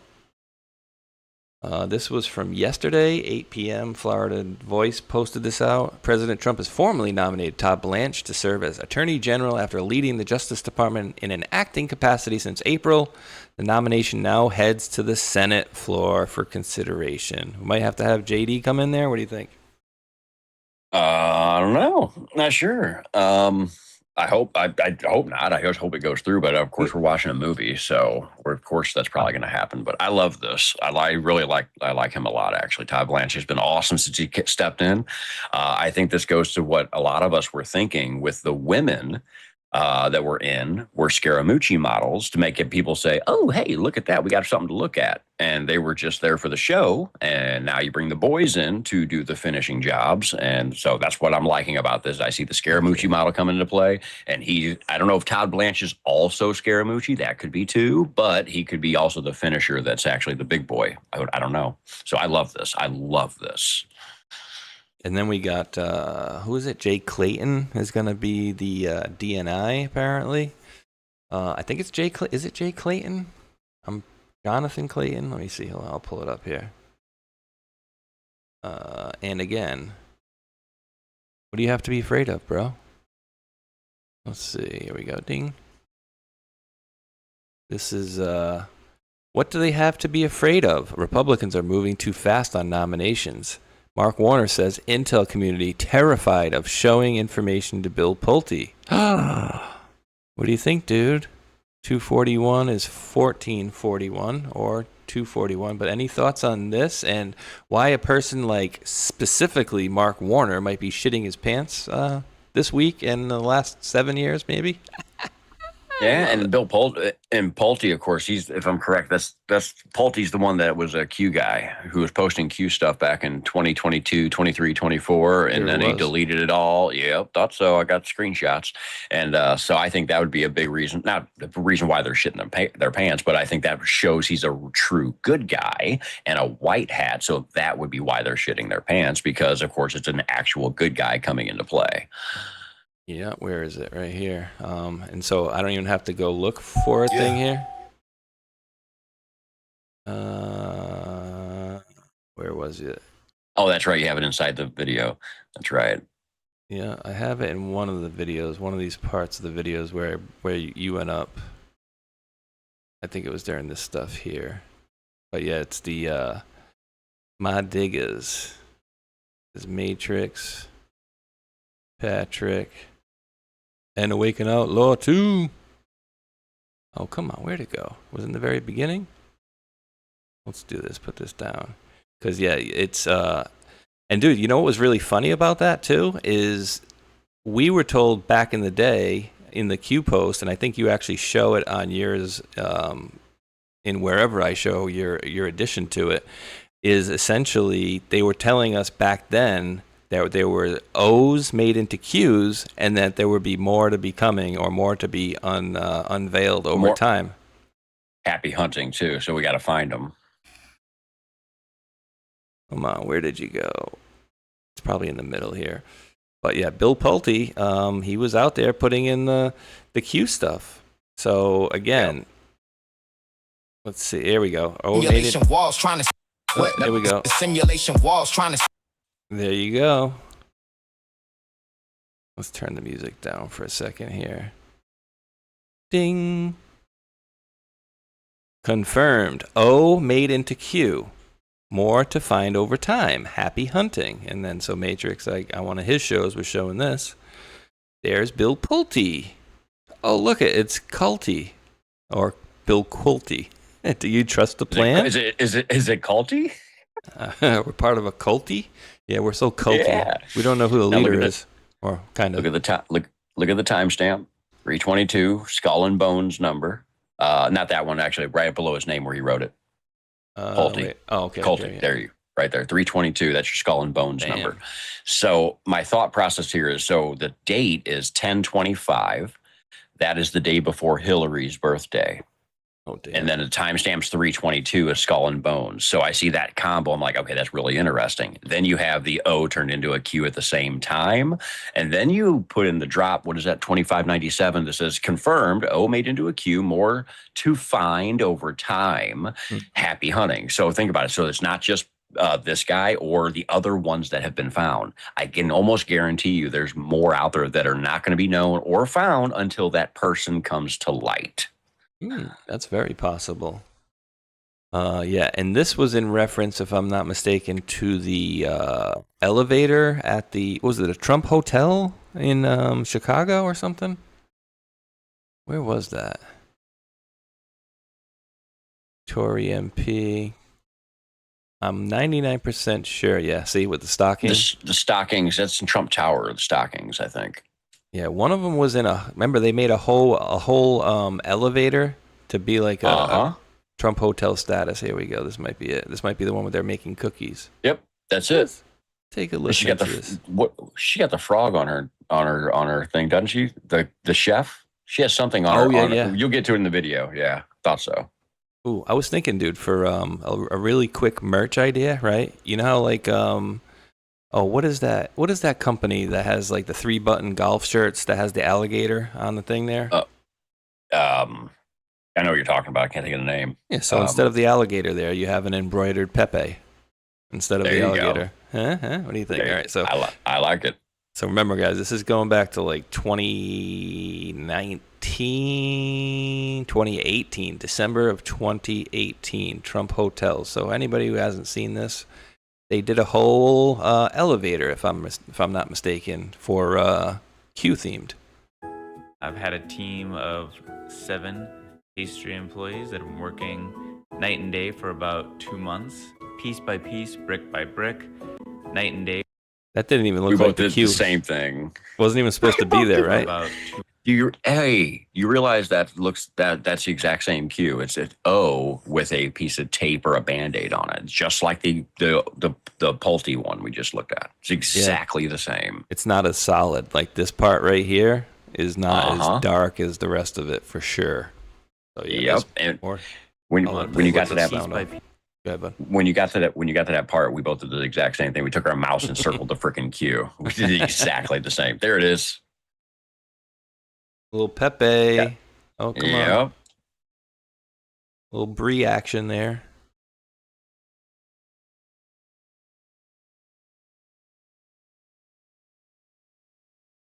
Why? Oh, okay. I was saying, why is she opening up the friggin' freezer with mitt gloves?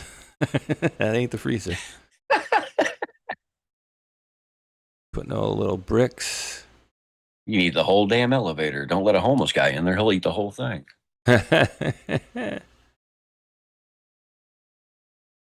And yes, wow. the kitty made, for anybody that just joined in, the kitty made it so far. She's sleeping on my lap right now. Maybe get a CPAP machine for that thing. Right? Sound like friggin' Darth Vader. Hey, dude, I'm telling you, it does.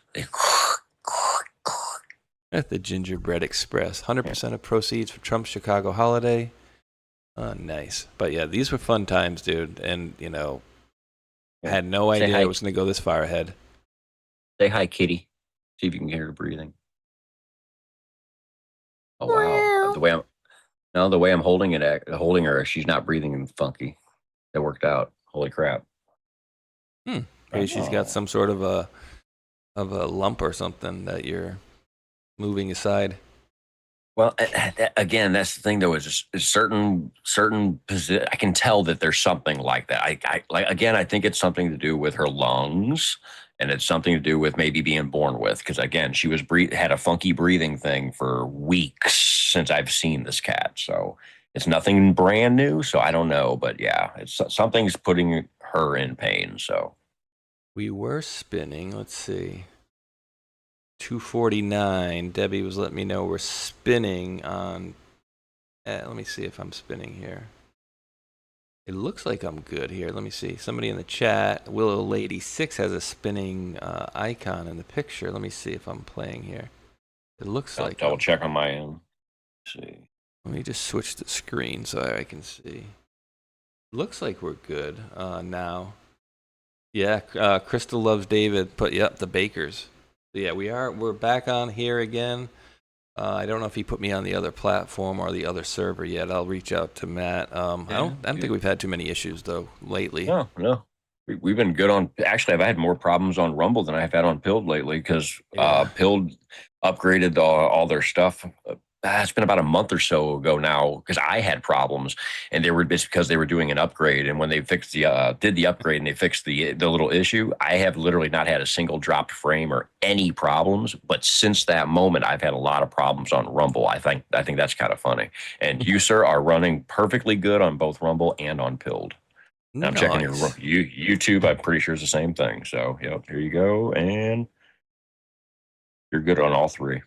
Nice, and it's telling me here, without the benefit of reporting back from Pilled, that we got 1726 on YouTube and on Rumble live here on this side. So good to go here. And G Fonts, our resident dictionary, dropped $1 holler on Rumble and says, "FK, I meant Lacoste.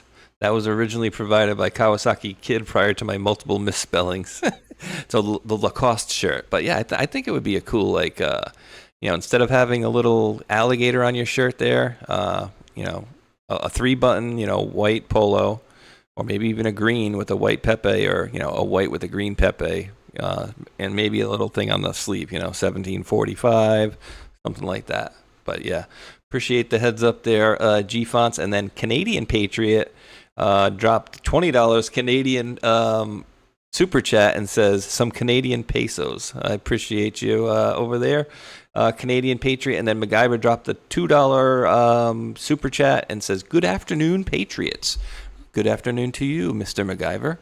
And Hulk was trying to make me do some MacGyver stuff the other day. He's like, yeah, if you go to the coaxial thing, you get some bubble gum and some this. I'm like, I think I'll just plug it in and see. I got to figure out. I got a splitter that goes to 3 different rooms, and the only way I can basically know for sure is basically plug it in and just wait to see when the router connects or it doesn't connect. So we'll see how that goes going forward. Yeah, I got to make the big move up to my room finally. I got all the equipment, all the stuff, and I'm just concerned that once I do, the signal won't be as good up there. But I'm thinking like a negative Nelly, and I need to get that out of my head. That's it. Question for you. And when you're moving upstairs, do you have an actual office for this, or is it just another room you're going to be using for it? It's gonna be my office / bedroom. I got like gotcha. I got a nice little cubby hole in the bedroom. It's like a 6-foot area by like a 4-foot area that's kind of set in. So I'm gonna kind of do what Dave does on News Trees and kind of put like a little, almost like a like a shower thing there. You know what I mean? Like a what do you call it? Like a thing that goes from one side to the next. Essentially, like a shower curtain. Yeah, almost like a shower curtain. That type of thing to block, to separate that part of the room. Oh, all you really need is like a green screen type of thing. But yeah, you can buy the little wooden things that make it turn it into a cubby hole. Like instead of using like a curtain, they make wooden ones. I was actually thinking about buying that for mine to separate my office off. They make like kitty cat. They're almost like doors. I know, kitty. I can mute this. Need something that's my only other concern is that it's up on the second floor, which gets a lot hotter, and my AC that's in that room is pretty loud, so I might need to crank the AC just before I go live and make sure I keep the hatches battened down. But we'll be good. We'll be good to go in the next few days up there. But tonight's going to be very, very fun and interesting. I cannot wait for this. Dude, you want to hear? We're going to do a funny segment here while Matrix is cleaning up some boogers, perhaps. We're good. No, well, we're good. We're good. It's not. That's what I'm saying. It's not boogers. He's coughing. So. Okay. Ilhan Omar is so pissed that Brandon Gill filed a petition to have her deported. She reportedly got in his face and cussed him out. Gill stood his ground and said, "Do you kiss your brother with that mouth?" Yes, she does. She does a lot more with her brother than that, unfortunately. Happy birthday, President Trump. Wonder what they got. Did you happen to see any of the backflips, the motocross on the White House lawn? I quite literally saw that right before we went live on X. Dude, I think what they're doing at this point is they're essentially rage baiting these people with every single thing that pisses them off. Like, oh wait, we got a cage fight going on the friggin' White House lawn. Oh wait, we got these guys doing backflips on motorcycles on the White House lawn. Nitro Circus. That is badass. It's awesome. Let's listen to the sound here. Let's get the full experience if we can. Probably muted. Nope.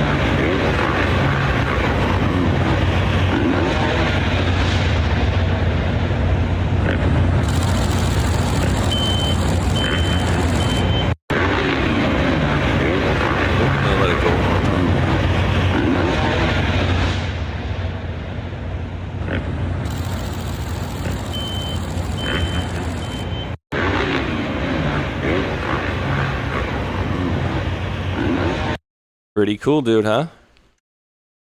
That's going to be pretty... Yeah, dude, I love it. And they're going to have UFC over here. Tonight, it's going to be fun. I cannot wait for this, dude. What's up, girls? You guys going to be studying? Are you going to be in his bedroom studying? Yeah, I don't know if I want my son in his bedroom with some foreign national. This is my son's friend Sasha, of Russian origin. Real good kid, as far as I can see. As far as I can see so far, he's a good kid. As far as I see, I'm a pain. Am I like the most laid back father you've probably met, Sasha? Like, or am I a jerk off like this guy wants everybody to think? What? I'm a mix of both, he says. All right, carry on. Carry on. Keep the door open. I don't want any funny business between you two ladies. I hear him up there going, "Did he just call us ladies?" No, he's a good kid. He's actually the kid I prefer him hanging out with because, again, dude, it's like, one of these other kids that he hangs out with is just a little too wild for my taste, and he's more respectful than any of the other kids. And he just happens to have two Russian parents.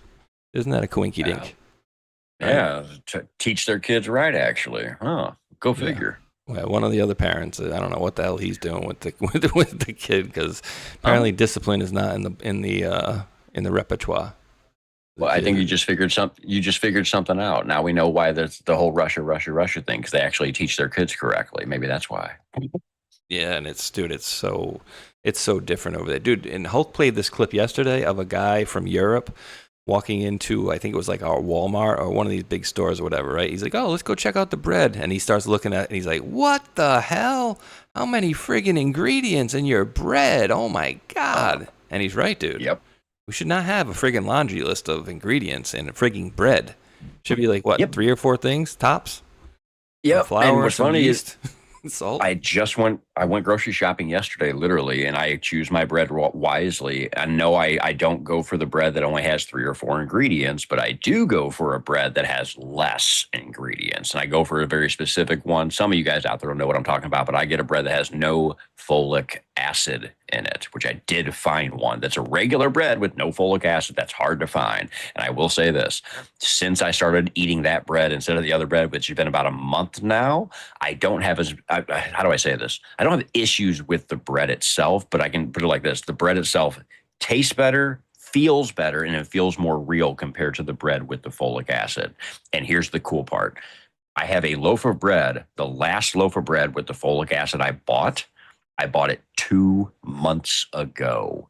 It is sitting up in my cabinet right now, not touched, not open, and doesn't have a lick of mold, and it's still fresh feeling.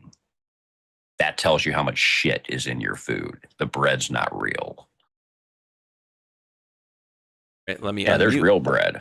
Let me unmute and ask you this. But yeah, I've last week they had 2 fairly big sizes, almost like maybe a small pizza size of these things. There was 2 of them in a bag, and they were like $4.99, but it was buy one get one free.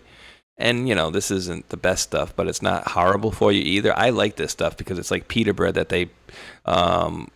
There's one place up the road that Pizzoni's Pizza, when you get like a salad or something with your a salad or something else, they give you a piece of the pita bread. Essentially, it's like this, and it's so good and fresh and soft. So I had a hunkering for something like that day, and I got that. It was pretty good tasting. I definitely liked it. But here's my question. Here's the big question to you and to the folks in the chat. Where do you keep your bread? Do you keep your bread in the refrigerator? Do you keep your bread in the cabinet? Do you keep it in the microwave? Where do you guys keep your bread? Because this was a point of contention with me and the ex, because growing up, I had always put the bread, or my mother always put the bread in the microwave, and she always wanted the bread in the refrigerator. And for me, I never liked the bread being all cold. And to me, it seems like it got bad faster in the refrigerator, but I could be wrong. But I don't know. What do you do with your bread? My extra bread stays in the fridge, and then the bread I have, and the bread I have out, just because it's already in a bag, it just sits on my counter because I go through it so quick, so I don't have to really worry about it. But yeah, I keep my extra bread in the fridge, and the other one I keep out basically just on the counter because I use a lot of bread. So. Lanny Lou is asking, Matrix, what brand is the folic free? That would be Nature's Own. And you can find, I don't know if you can find that at like an Aldi, but I'm finding it at the regular grocery store. It's close to where all the expensive breads are. It's like the one right next to it. I pay $4 for a loaf of honey wheat. So $4 for a loaf of bread is what I pay for Nature's Own. And every time I buy it, I look at it and double check it. They haven't put folic acid in it. No folic acid in it. And I thank BB McGuire. I thank BB McGuire for that one, for teaching all of us about the folic acid stuff, because I had no idea about it until like literally a few months ago when I heard about it. So shout out to BB. Dude, how about Dave's Killer Bread? We're going to get to that in a second, but I just want to read a couple of... Proud Navy vet says, ask Mike if he remembers the ex-Marine reporting on Donbass and Ukraine. Did you mean Steve Motley, the retired Marine? If not, I'm not sure what you mean. But I will look for your comment down below. You can just respond there and I will read it. Parkside says, on the counter, McKinley, fridge. Swamp Fuel, fridge. AB502, dumpster. 2020 maggot in a drawer. C. Gene, which... grew up in the same town as me, Warwick, bread box. D Starboy, most bread is horrible and rich flour is bad. I'm still a sucker for rustic sourdough. Hard to get food bread. Good bread in my town. Let's see. Dirty Carpenter says, as a kid, bread box. Pita bread and avocado and artichoke sauce parm. I love it. Pita bread and avocado and artichoke sauce. And parm? And Parmesan, I'm guessing. I'm loving it. I'm not a big fan of artichokes, but I could definitely do pita bread and avocado and some Parmesan. I love artichokes. Oh my God, I love those. So artichoke hearts. Oh my God, I will eat so many of those. They're so good. My mother was big into that stuff, into artichoke hearts. Ugh. They're so good. You put them on a good salad. Put artichoke hearts in a big Italian salad, man. I'll tell you what, I love me some artichoke. Dude, this series of comments right here is hilarious. You have Susie Q and 770 Orso both responding fridge, and they are on the outsides of Parkside, who says definitely not fridge. So it goes Susie Q fridge, Parkside definitely not fridge, 70 Orso fridge. G Fonts in the bread box, hardly keep bread at the house. Long D Starboy bread box, Tasselhoff refrigerator, otherwise it molds. Okay, slice and freeze is the hack, and it lasts so you don't have to use it all the time. Someone grateful wrote, I take it out of the freezer when time to use. Sir farts a lot. Fridge or freezer, maybe a day in the oven. Fridge, counter. Some bread can be frozen, says E High Test. Peggy Dancer said fridge. Stopped eating white bread. Ezekiel bread, shortcake 45 said, and I stopped eating white bread was Darling USA. Edith Guevara says fridge. Kenneth says regular bread box. ARW bread box. So me, dude, that's the other thing I prefer too. Microwave, but that's just me. Yeah, you could do that too. Well, I was going to say somebody else said something too is the white bread. Yeah, it's like, don't eat the white bread either. That's on top of all the other crap they have in the bread. The white bread is bleached. So like what? Yeah, I quit eating white bread probably 15 years ago. Whenever I started learning about the stuff, I stopped eating it. And my mom thought I was weird. She's like, "What the hell? You always liked white bread?" I said, "Yeah," until I figured out they bleach it. And she's like, "Oh, so you're not going to change what you're eating?" Well, no. Okay, you're retarded, but it's okay. Wow. Yeah, I've changed my eating habits so much. 2016 is whenever I officially cut out McDonald's, like 100% cut it out. I have not had McDonald's in 10 years. So I've because of the Feel Great protocol, I'm literally on a health binge now, but I've literally changed my diet and cut certain things out of my diet over the years, including now I don't have a grain of sugar in my house. None. So if I need to make something that needs sugar, I can't make it, literally. So Hulk played this yesterday, and this is just for any of the foodies that are out there. I'm not going to play the whole video. I'll just explain it to you really quickly, but essentially, 87-year-old neighbor pulled out a plain cardboard box, sprinkled a handful of baking soda like it was gold dust, and whispered, "This is how we kept potatoes through the whole winter back home. No fridge, no chemicals, no sprouting." So she basically puts them in a cardboard box, sprinkles baking soda on them.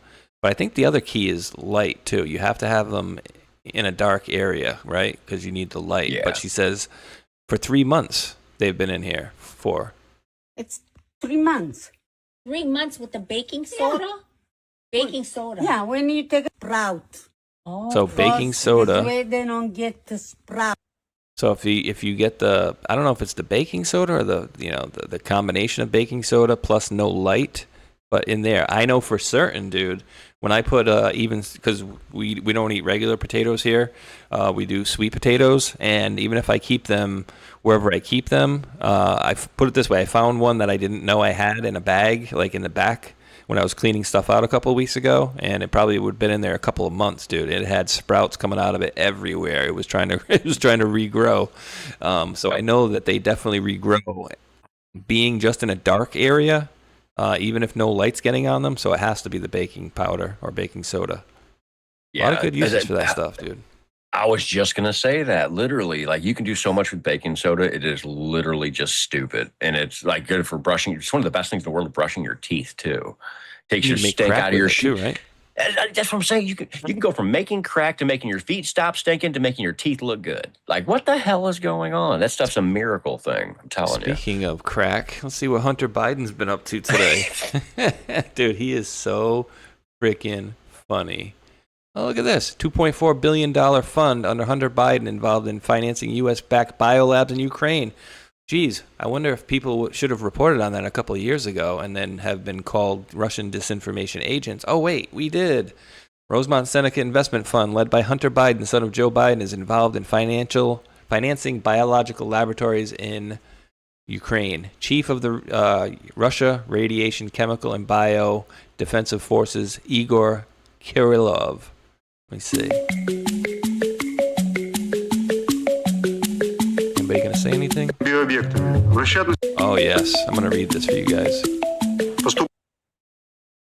The incoming material is make it possible to... Okay. Incoming materials make it possible to trace the interaction pattern between U.S. government agencies and Ukrainian biological objects. It's remarkable that structures close to the current U.S. leadership, in particular the investment fund Rosemont Seneca, headed by Hunter Biden, are involved in the financing of these activities. All of this carried out by the full control of the Pentagon. White House warned it was the Kremlin's conspiracy theory. Of course it was, guys. And a prelude to a bioattack that Russia blames on the U.S. or Ukraine. U.S. has 26 labs and facilities in Ukraine, all controlled by the U.S. Department of Defense. U.S. Embassy has reportedly removed related information since beginning of the Russia-Ukraine conflicts. According to statistics, U.S. has 336 biolabs in 30 countries around the world. Dude, can anybody explain to me why the hell we need 336 biolabs in the world? Like, why do we need that many biolabs? It's for no good. To mess up the whole world. That's the whole point, I think. Right? Like, these people are just sick, dude. Like, 336 biolabs. That is just overkill. Like, and they're up to no good, dude. We see what they've done in our country, you know, torturing the beagles and stuff. I can imagine what they've been doing outside of our country as well. But right. This is, you know, this is super good that this stuff is coming up onto, coming into fruition. But we have our buddy Kirill here. Hunter Biden's fund and Joe Biden's U.S. Department of Defense financed Ukrainian biolabs and their research. Clandestine operations endangered the world, combined with Biden corruption. So, dude, this is huge that this guy's coming out, because remember in the beginning, everybody's like, oh, no, he's just a LARPer. He's not really with Putin. And no, well, we've seen him at the table with Putin. So, and we've seen him on Fox News being interviewed. So he is a real deal, and he has some very good things to say about what looks to be Russia and United States cooperation. Just looks that way, dude. Oh, yeah. Q. You probably see Big one time. from me here. I responded to him earlier with the handshake and the peace symbol. I don't know if he responded back. I'm doubting it, but let's see. Actually, it'd probably be easier for me to do it this way. Look at this. So this is what I said. President Putin held a phone call with President Trump and congratulated him on his birthday and discussed bilateral relations between Russia and the U.S. Oh, dude, he did respond. Can I get a follow, Kirill? Kirill? Come on, Kirill. You following? I think he's following you, isn't he? I know he's following, I think, Joe and Dave. Nah, not me. Some of the other folks. Come on, Kirill. Can I get a follow, homie? Who could stop the USA partnership? Let's see how many, if any, jerk-offs in here was responding. Oh, Cryptic King, exactly. Resources, territories, technology, logistics, Indomitable Alliance. Wyatt Earp, I love that. Soccer season, I still wonder about the ball from Pooty to Trump. Oh, dude, that's a hell of a point, dude. Dude, I did not even think about that. Jody girl, great freaking comment. The ball is in your court now. Wow, dude. Actually, she just reminded me of that, but it was a few weeks ago. I think it was me and Omazon had that conversation about the ball is in your court, the soccer ball. Now you have the World Cup coming up. That's what I'm saying, dude. But like here now we have the freaking, oh my God, dude. Oh, like I was saying earlier, hindsight is 2020. Putin, Trump soccer ball moment. What was inside the soccer ball? What evidence did Edward Snowden give? Edward Snowden was the bridge between the alliance. So this person is saying this, not me. Remember, Hillary sold Uranium One illegally to Russia. Treason. I don't know that it was illegal because they passed the CFIUS board and all that stuff. So on the face, what they did was not technically illegal, but where it went after that, perhaps. President Trump passed the soccer ball to Melania, commenting that Barron loves soccer. Barron, the computer genius. So was there a microchip in there? Was there a thumb drive in there? Ooh, is that it right there? A little thumb drive? Say with it being the deep state stuff, it's probably a whole 4 terabyte hard drive in that thing. I'm saying a little, and dude, this friggin' turncoat, Mike Pompeo, dude. Ugh. I think Debbie dropped me something yesterday on him. Promethean, anyways, I guess. Yeah, Debbie shared with me a Promethean updates where they were saying the inside man against Donald Trump was Mike Pompeo. And if anybody hasn't seen Mike Pompeo lately, I would venture to say, boy, does he look a hell of a lot different than he did before, huh? Yeah, he must be on that what the hell is that shot called? That Ozempic.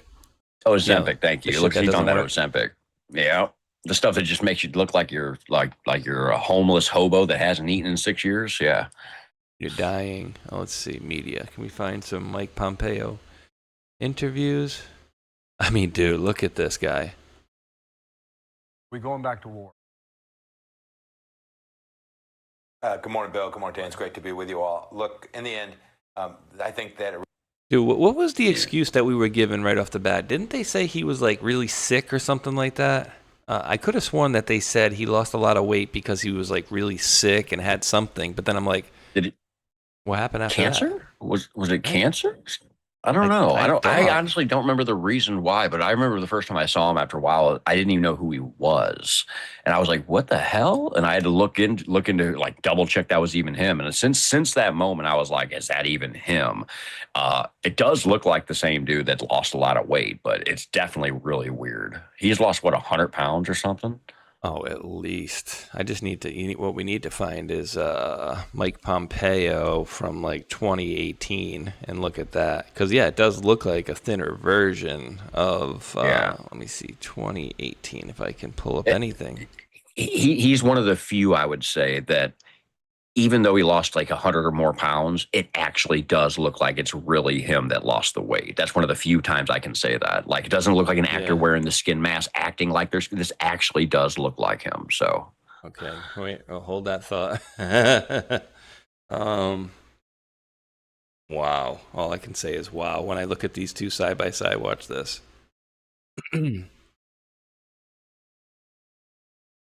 Yeah.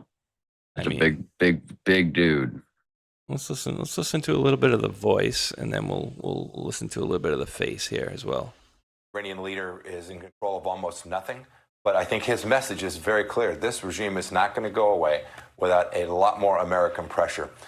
They tried to kill 2 American pilots. They've now fired at multiple. And his voice does sound the same to me as well, which again, we know that they can fake that shit too. So the voice is not an issue for me. Today, the Trump administration is releasing what we're calling the Crimea Declaration. I won't read the whole thing. I will submit it for the record. It's been publicly released as well. But one part reads as follows, quote, the United States calls on Russia to respect the principles to which it has long claimed to adhere and to end its occupation of Crimea, end of quote. I don't know, dude. I mean, the voices definitely sound... American military bases and our naval facilities in Bahrain. But yeah, that weight loss is severe, dude. Yeah, and again, just one of those few times I will say I actually think that's him. That's rare I say that too. So yeah, it is. I mean, I don't know. It's just such a drastic. Let's see. According to Mike Pompeo's own statements, he lost about 90 pounds in roughly 6 months.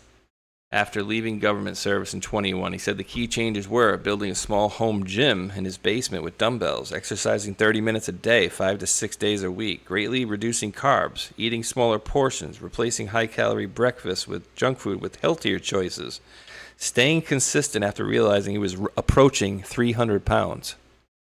Wow. I mean, dude. And if you add Ozempic to that, it could be done. Because here's the thing. Whenever I first started working out, it's way, way, way harder for somebody to gain the weight than to lose the weight. When it comes to somebody like me who actually has a high metabolism and I can't keep weight on, I was able to put on in 6 months, I was able to put on 35 pounds of muscle in 6 months. So I can see somebody losing 90 pounds in 6 months. I can totally see that happening. So, and again, I think it looks like them and everything. It's, again, one of the very few times that I actually say this. So, and I'll stick to it. That it looks like that's Mike Pompeo. It does. So somebody can maybe put a video out and change my mind. But as of right now, I truly think that it actually surprisingly is Pompeo. Yeah, even the birthmark on his face looks right, but I can't say that with everybody that we've seen over these last many years. And dude, some people are taking this stuff too far. I don't want to poo-poo anybody publicly, dude, but like, I think some people are taking this whole movie actor actress thing a little too far, and you'll get what I'm saying in a minute because it doesn't sound like, wait, why is Spaceshot saying this? But what one person is basically coming to the point is they're trying to get out and say, like, no, these are all actors. Like, they're saying, like, no, Hillary Clinton is not even a person. It's like an actor. And I'm like, wait, what? Like, no, that's a little, I mean, she is a character. She is a character, but she was a real person too at the same time. Like, you could say that about Epstein. Like, Epstein could be a construct, but like Hillary, no, you can go way too far back with all that stuff. There's too many people that know. No, I wouldn't say that about her. Epstein, though, that's a different kind of story because that's a really weird one. I don't know how far you've heard or seen into that about him being a concept and all this stuff, and how there's only so many pictures and this, that, and the other, like all kinds of weird stuff. So like he's more easy to do that with than a Hillary. Mm-hmm. Yeah. And you got Tucker, you got Alex Jones out there. Tucker spilling his guts. Alex Jones confirms Carlson's conversations with Bongino and Trump are real, with eyewitness testimony including intel that Trump shut down the Butler investigation. Who cares? That's what Alex Jones is saying, that Trump shut down the investigation to find the guy who shot him. Allegedly. Exactly. I don't know. Just like the guy who apparently shot Charlie Kirk, who was able to get the gun, dismantle the gun, re-put it back together, put it in his pant leg, jump off a building, re-put it back together, put it back in the woods. Oh, yeah, like that? Oh, okay. Yeah. Well, that's not possible. Same situation. I think we understand why that Trump would push stuff back, but normal people just don't get it. Oh, he's covering something up. Okay. He is, but not what you think. Not what you think. He's covering up the other operations. Yeah, I'm being told, but I'm bringing this up for a reason, for you actually. But I'm being told this may be AI, or at least the lightning part of it might be AI, or what they're saying in the comments anyways. But so I thought this was cool. But, you know, this is...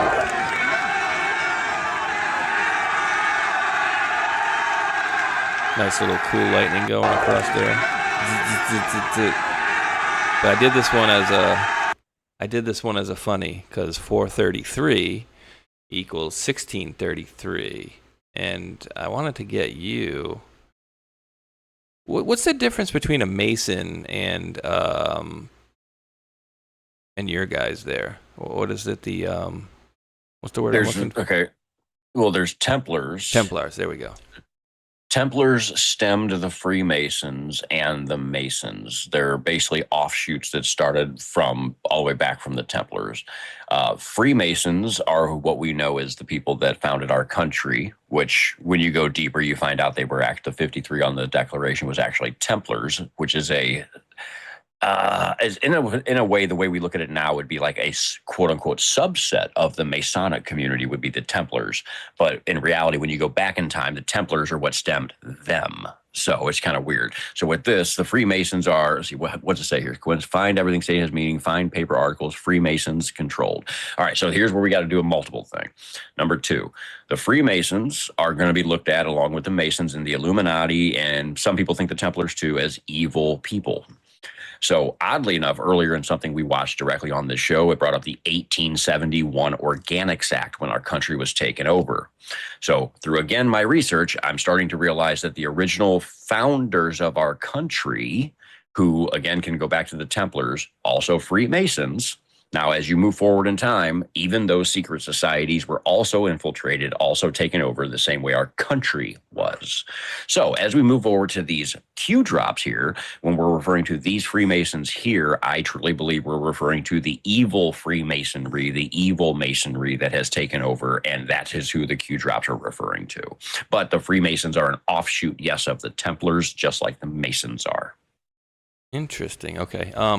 Debbie was letting me know that you were spinning on Pilled a little while ago, and I went there and it loaded up my page immediately, and then I was spinning as well. So I just texted Matt and let him know that we're both intermittently spinning here and there. So we'll see what he can do over there for us.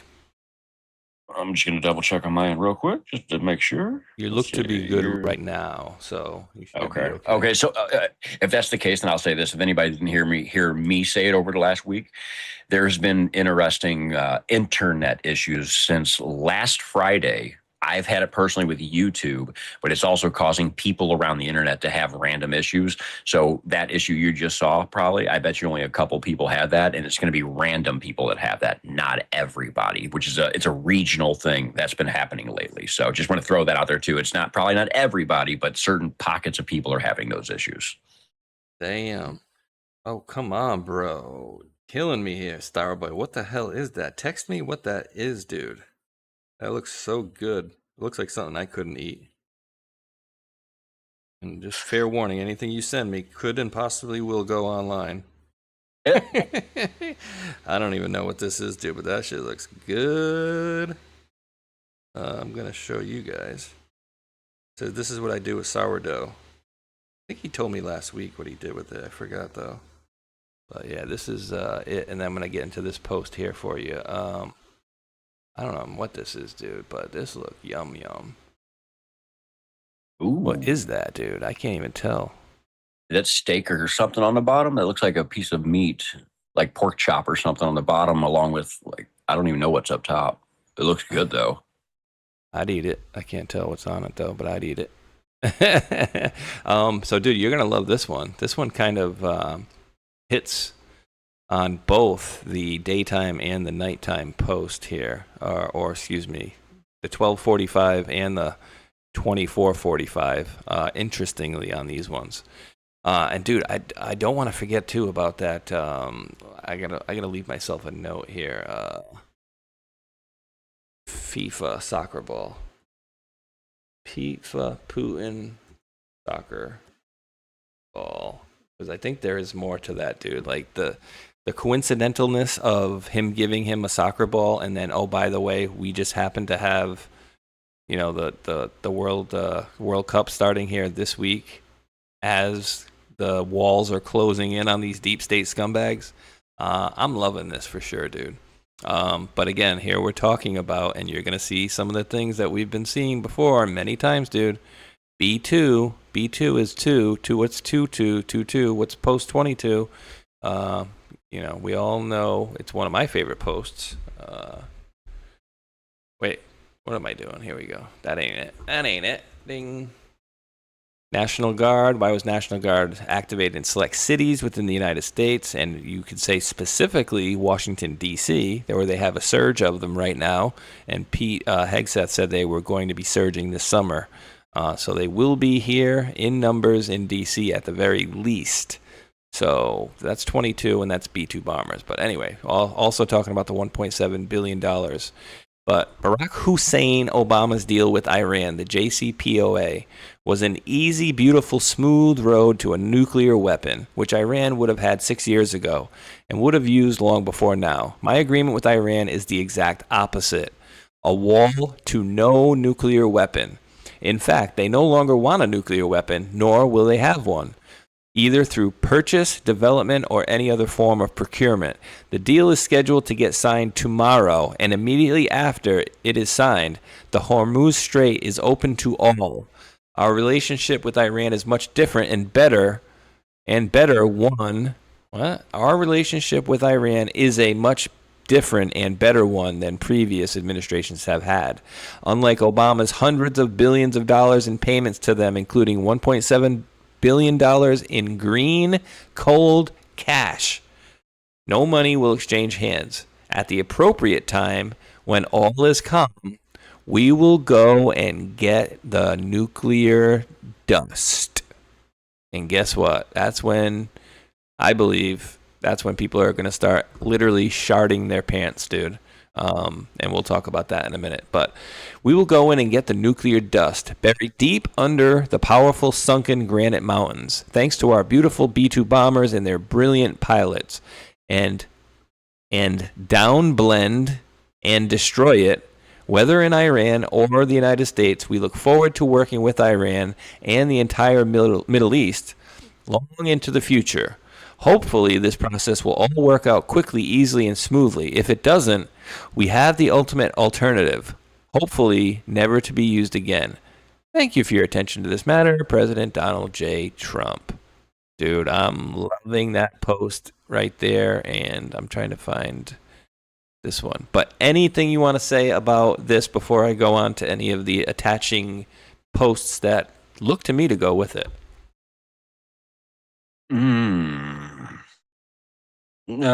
I kind of missed half of the reading of it because the cat went nuts again. But yeah.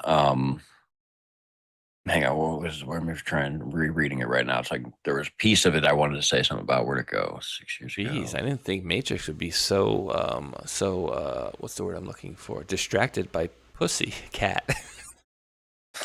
Well, I am a cat guy. So what's that tell you? Hey. But no. I don't know what the part was, but either way, yeah, just keep going with it. I'll find my words because the cat got my attention for a minute. So cat got his tongue. Wink, wink, wink. All right, so yeah, I thought this was interesting, and remind me if I don't get back to it. I had an outstanding bread discussion or bread link for you guys. Let's see, show links. Here we go. So I'm going from that to wow, I still got a lot of links to go through. Okay. So we're going to go from, let's just go for the 1245 immediate. Does any of this make sense in this current time frame? So I'm going to go there, and then I'm going to pull this one up as well. I know my thought process was. The only one thing I wanted to say about it was when he brought up the dust. Yes. The dust, the uranium dust. Of course, I keep going back to the damn Templar stuff that when I found out about the monatomic gold or the white powdered dust that makes the Ark of the Covenant run, what does Mar-a-Lago have? Oh, yeah, that's right. An Ark of the Covenant. He wants that dust. Bingo. That's what it was. Just have to bring that up, the dust stuff. Since I got into the Templar series and learned about the monatomic gold and how the Ark of the Covenant works, that suddenly that nuclear dust stuff he says, that's all I can think about. So that's what I had to say.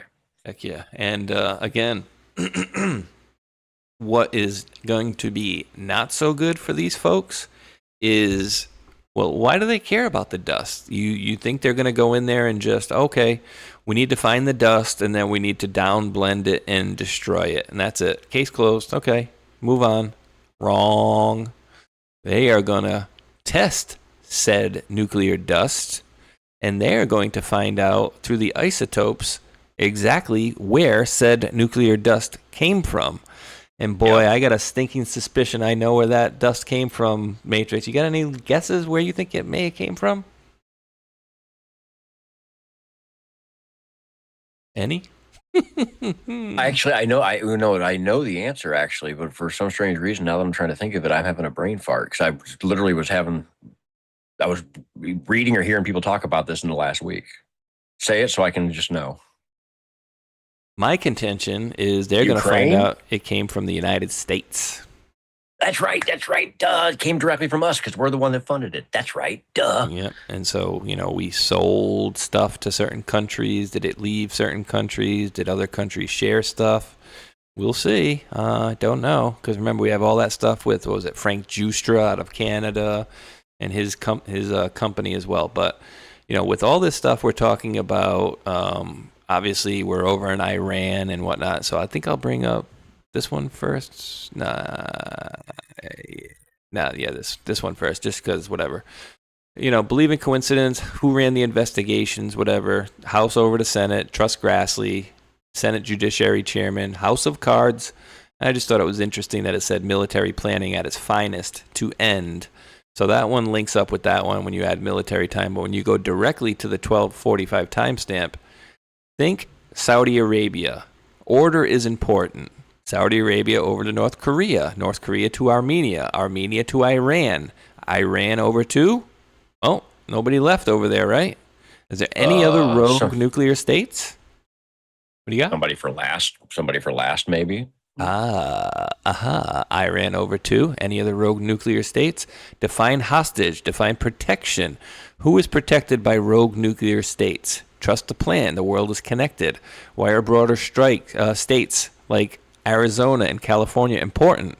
Why is Mexico vocal against POTUS, or MX vocal against POTUS?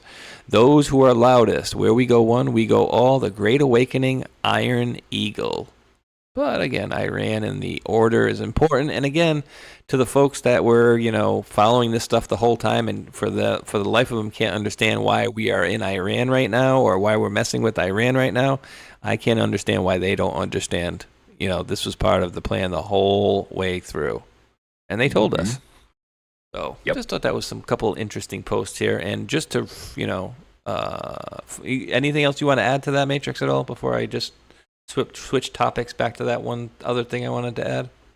No, you were dead. That was just dead on the head. And again, why we're in the exact timeline we thought we were, and what you just showed goes with what we've been saying, which is Iran has the link to Israel to bring them in for last. So when you have Iran with an arrow with nothing behind it, it leaves it open for a reason. What was that reason? Well, Drop 916 tells you that we don't tell you for a single reason why Israel is for last. So they left that out of there. So very interesting.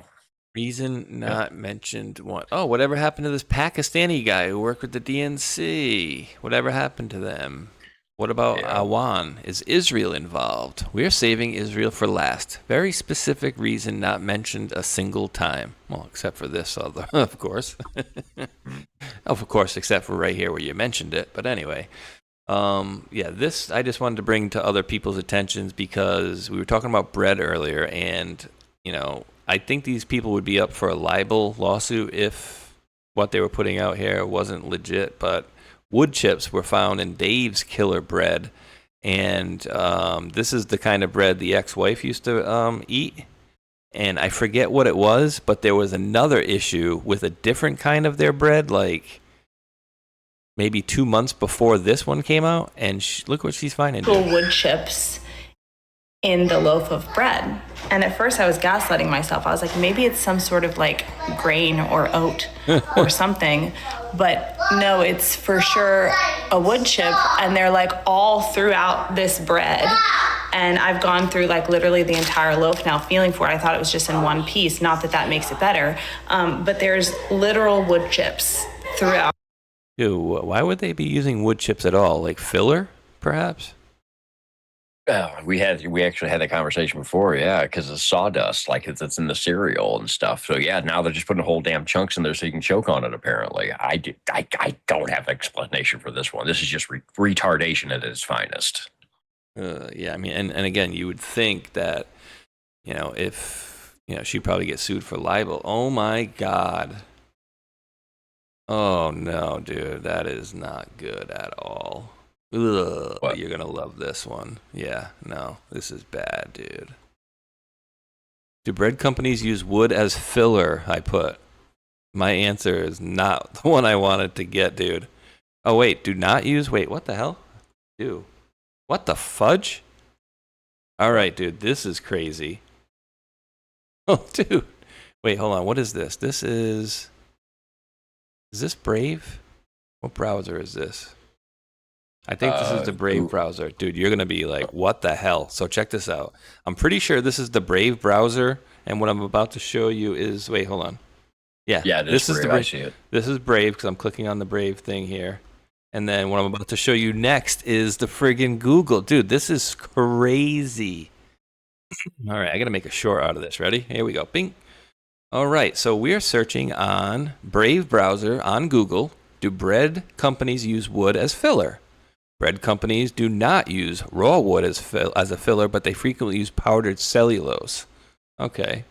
Well, if I take the same link, same question, and bring over the Google Chrome link, yes, many commercial bread and baked good companies use powdered cellulose derived from refined wood pulp as a cheap filler, thickener, or fiber additive. While it sounds alarming, this additive is highly purified, safe for human consumption, and heavily regulated. And don't worry, Matrix, fiber and calorie reduction. It acts as 0 calories, indigestible dietary fiber. Companies use it to market high fiber or low calories. So indigestible, as in you can't digest it? Right? Indigestible? Define, here we go. Difficult or impossible to digest. Yeah, I want to eat that. What the F? No, thank you. Okay then. Well, yeah, I mean, they're basically doing anything they can to, save $1, make $1, right? If I can add friggin' wood chips rather than, say, flour or something else that costs more, why don't I? Oh my God. Well, think about that though. They're trying to spend less money, but they're going to go through all the problems and process of a scientific method to figure out wood chipping for into cellulose and putting in our food. You realize the amount of money they put into that instead of just making the food the right way. Like the process it takes just to figure out what you can put into the food illegally but legally, that takes you more of a process than it would be just to reuse the real food. I don't understand that. No, I do, because they're trying to poison us, which is science, man, science. All right, well, we got an interesting comment in the chat here, and I agree. Vapor, Parmesan cheese, grate your own. I agree. Tastes so much better. But Red Gun 51 says fiber technically doesn't get digested. And then I just put that through ChatGPT. It says most fiber does not get digested by your body's digestive enzymes the way carbs and proteins and fats are. Two main types. Insoluble fiber, found in wheat bran, many vegetables, and whole grains, passes through your digestive system largely intact. It adds bulk to stool and helps keep things moving. Soluble fiber, found in oats, beans, apples, and psyllium. This dissolves in water and forms a gel. Your body doesn't digest it, but bacteria in your large intestine can ferment some of it. Oh my gosh. Wow. Learning things every day, dude, huh? Mm-hmm. That sounds lovely. Learn something new every day, dude. Okay. Let's get back to some links. Okay, here, we're going on to more President Trump stuff here. So, again, what did I say, and have I been saying is going to be the split between BB and Trump is it's never going to be enough, right? It won't be enough. They won't turn it off. They won't shut it down when Trump says enough's enough. Well, this morning at 10:46 this morning, this morning's attack on Beirut should not have happened, particularly on a special day, my birthday, when we are so close to a peace deal with Iran. Israel has the right to defend itself against threats, but the attack it was responding to was very small and meaningless. Nobody was hurt, injured, or killed, and should not disrupt this important process. We are very close to a deal that will bring peace to the region, including to Lebanon, and all sides should stand down. There should be no more attacks by Israel anywhere in Lebanon, but there should also be no more attacks by any other party, including Hezbollah, against Israel. This could be the beginning of a long and beautiful peace. Let's not blow it. Thanks for your attention to this matter, President Donald J. Trump. Boom. Again, dude, And don't think that any of these countries are, too big to say or even create or even attack themselves and then later say somebody else did it, simply for the fact that they can go back and get retribution for said attack, right? Like, I would not doubt it. Now, with that said, that timestamp he posted this is 10:46. Oh, it sure is. Drop 10:46 is interesting. How soon? Well, we don't inform our enemies of the specifics. We instead instill fear into them and instill fear in them to make unplanned and disastrous countermoves. Epicenter, full house. They are all here. 24/7, 365. Enjoy the show. So instilling fear in them to make unplanned disastrous counter moves. So Trump saying you're not going to attack anybody is setting up Israel to attack somebody for a disastrous counter move to Trump's stuff. That's what I see. And they're all here. We're all watching you 24/7, 365. Enjoy the show, as in we're now all eyes on Israel to see what they're going to do. That's how I read that now. And it says how soon to start it. How soon? Well, how soon is Israel going to screw this up? Yeah, exactly. Let me pass this. Coincidence? Sending that one out. Matt of Pilled got back to me. He says apparently there's like 60,000, almost 60,000 people out with no power. So he's wondering if it's a regional issue. He says it's running 5x5 for a minute right now. Yeah, about 10 minutes ago or so. Yep, regional stuff. That's what happens because the way Pill's set up and whatnot, there's regional things, and if there's an area that's getting knocked with heavy storms, that it can mess with the literal regional area. So people in that area can be messed with even if they're not in direct line of the storms. So it's weird how it works, but I have an understanding of how that works now, which it turns out I was right. Where was this one? 11:48. Why did I pull up 12? Oh, okay, here we go. This one? This was from the other day. Wait, why did I pull this one up here? I don't know. I have this one pulled up for some reason in my notes. 12:48. Wake up, learn, question, fight. Why do I have this in my notes here? 12:48. This one was not 12:48, right? No, the one I had given you, 10:46. What I gave you. Look at this. I see that. I just don't know. Wait, why did I put 12:48? Because I had this one for Kirill. That's not that either. Is there a timestamp somebody put out at 12:48? Yeah, I think so, but I just don't remember where the hell it was from. This is 12:45. All right, just disregard that one. Was it this one? 2:41. No. Oh, and dude, I never got back to why this guy in particular is such a scumbag. Let's see. What was 2018? I'm going to pull this one up for you guys. Watch this. All right, here we go. Let me pull this one up for you guys. If you guys recall, Mr. Mark Warner here is, or was, part of, oh boy, that's big, huh? 400% will do that to you. Gang of Eight Intelligence. Well, what's the Gang of Eight Intelligence? Is a colloquial term set for a set of 8 leaders within the United States Congress who are, according to law, briefed on classified intelligence matters by the executive branch. Specifically, the Gang of Eight includes the leaders of each of the 2 parties from both Senate and House of Reps, and the chairs and ranking minority members of both the Senate and Committee and House Committee for Intelligence, as set forth by 50 U.S.C.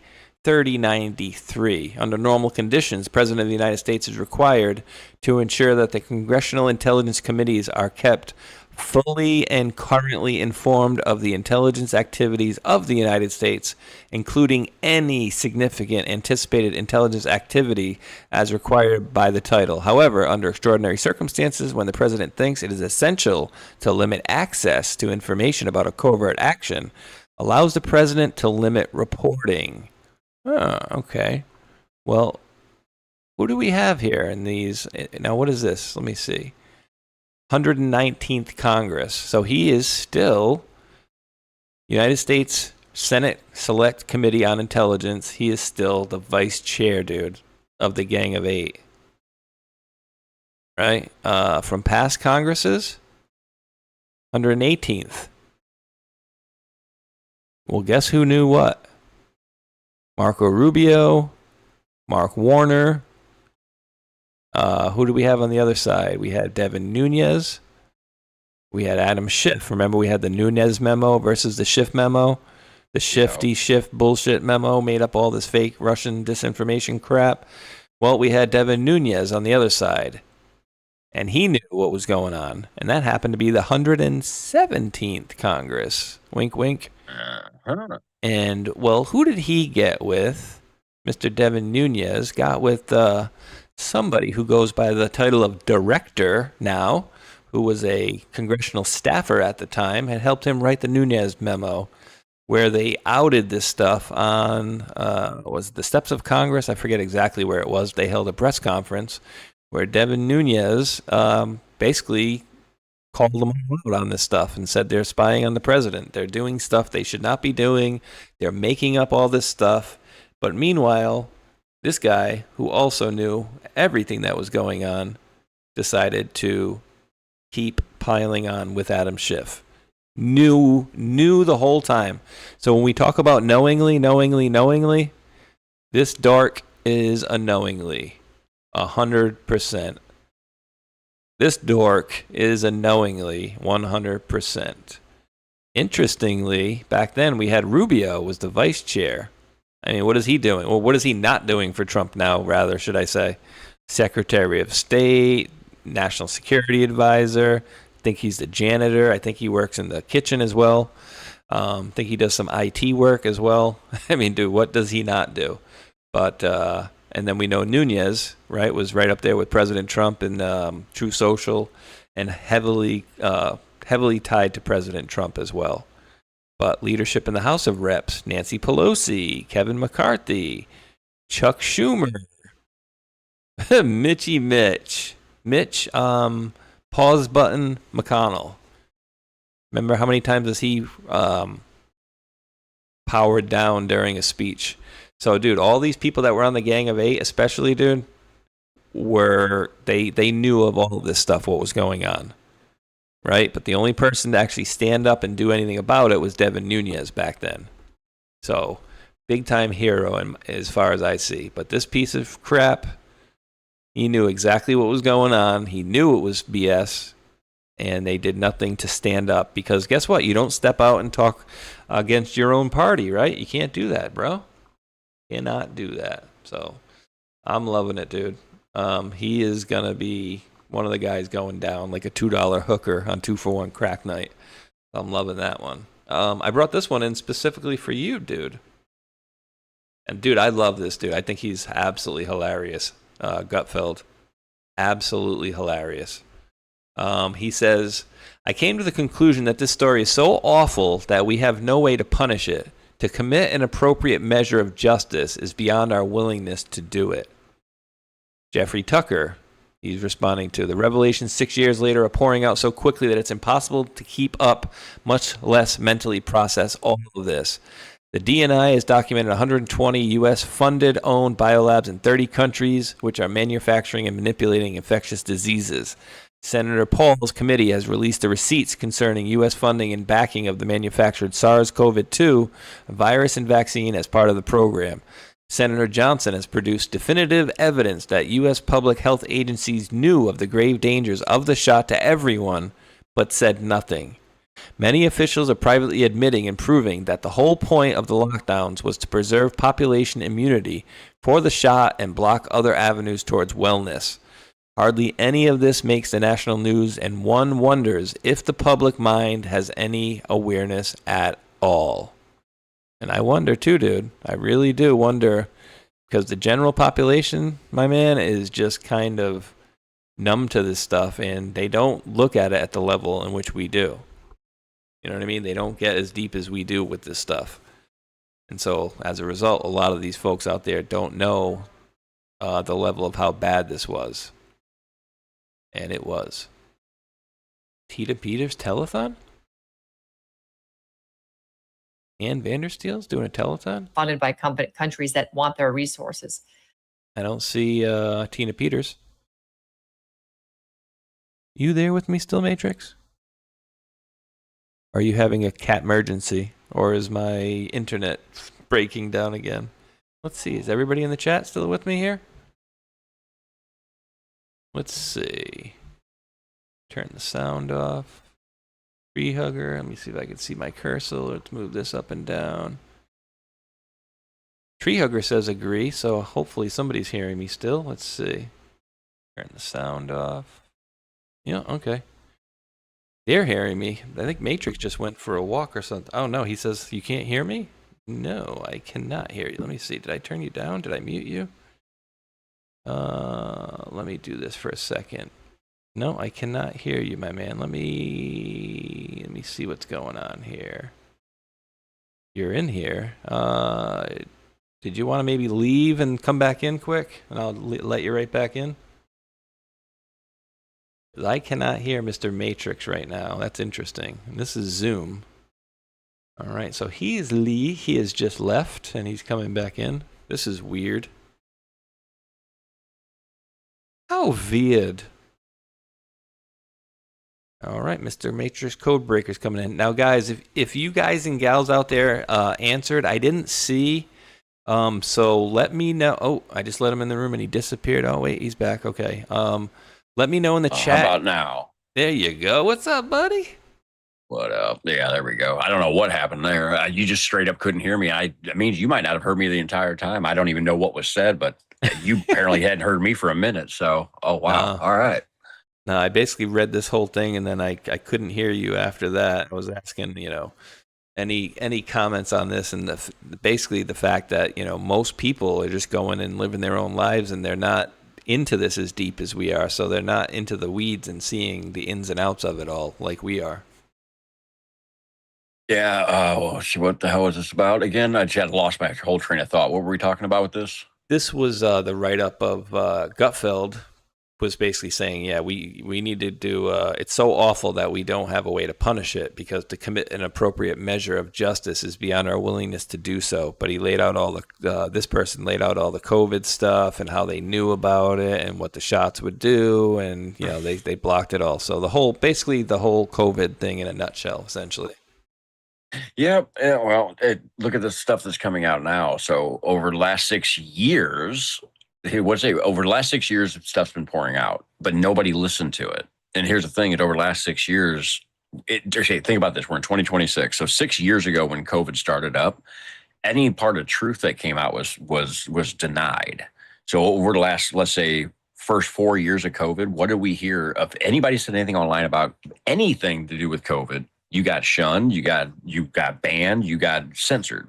So what he says here is the revelations 6 years later are pouring out. That's the big thing. Nothing came out over the last, for the first 4+ years.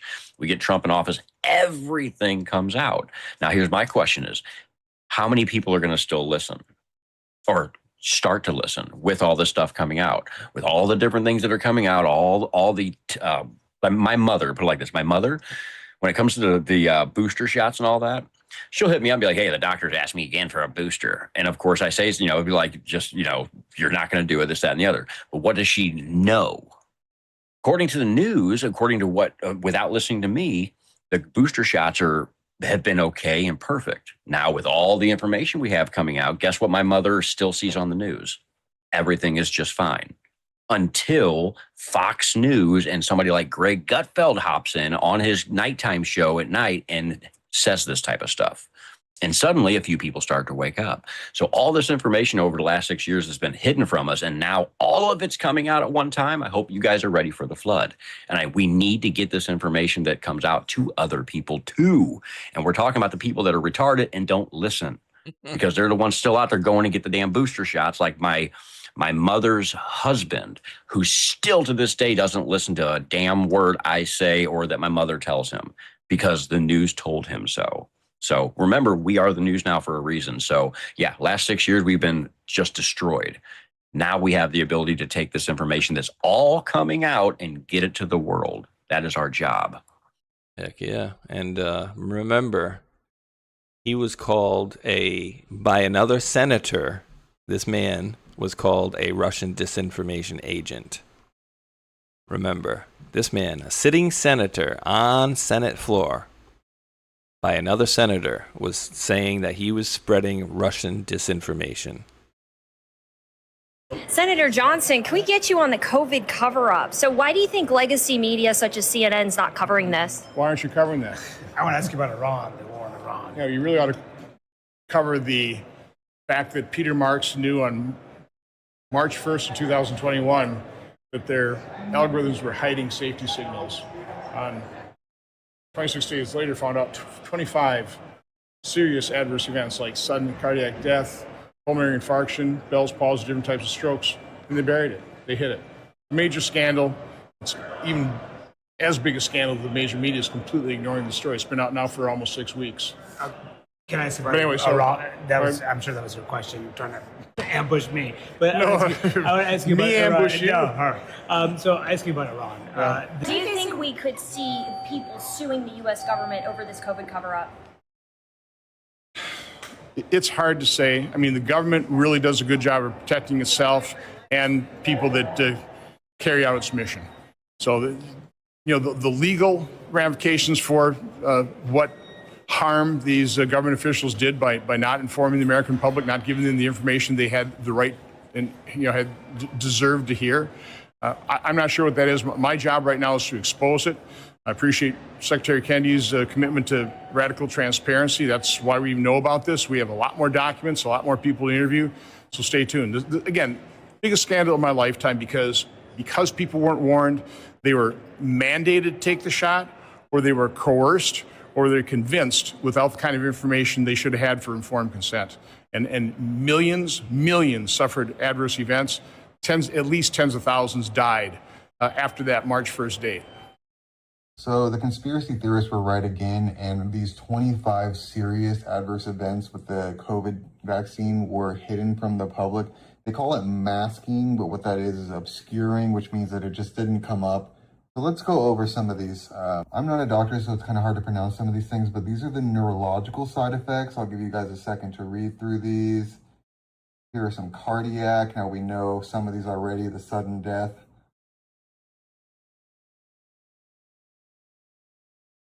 Cardiac failure.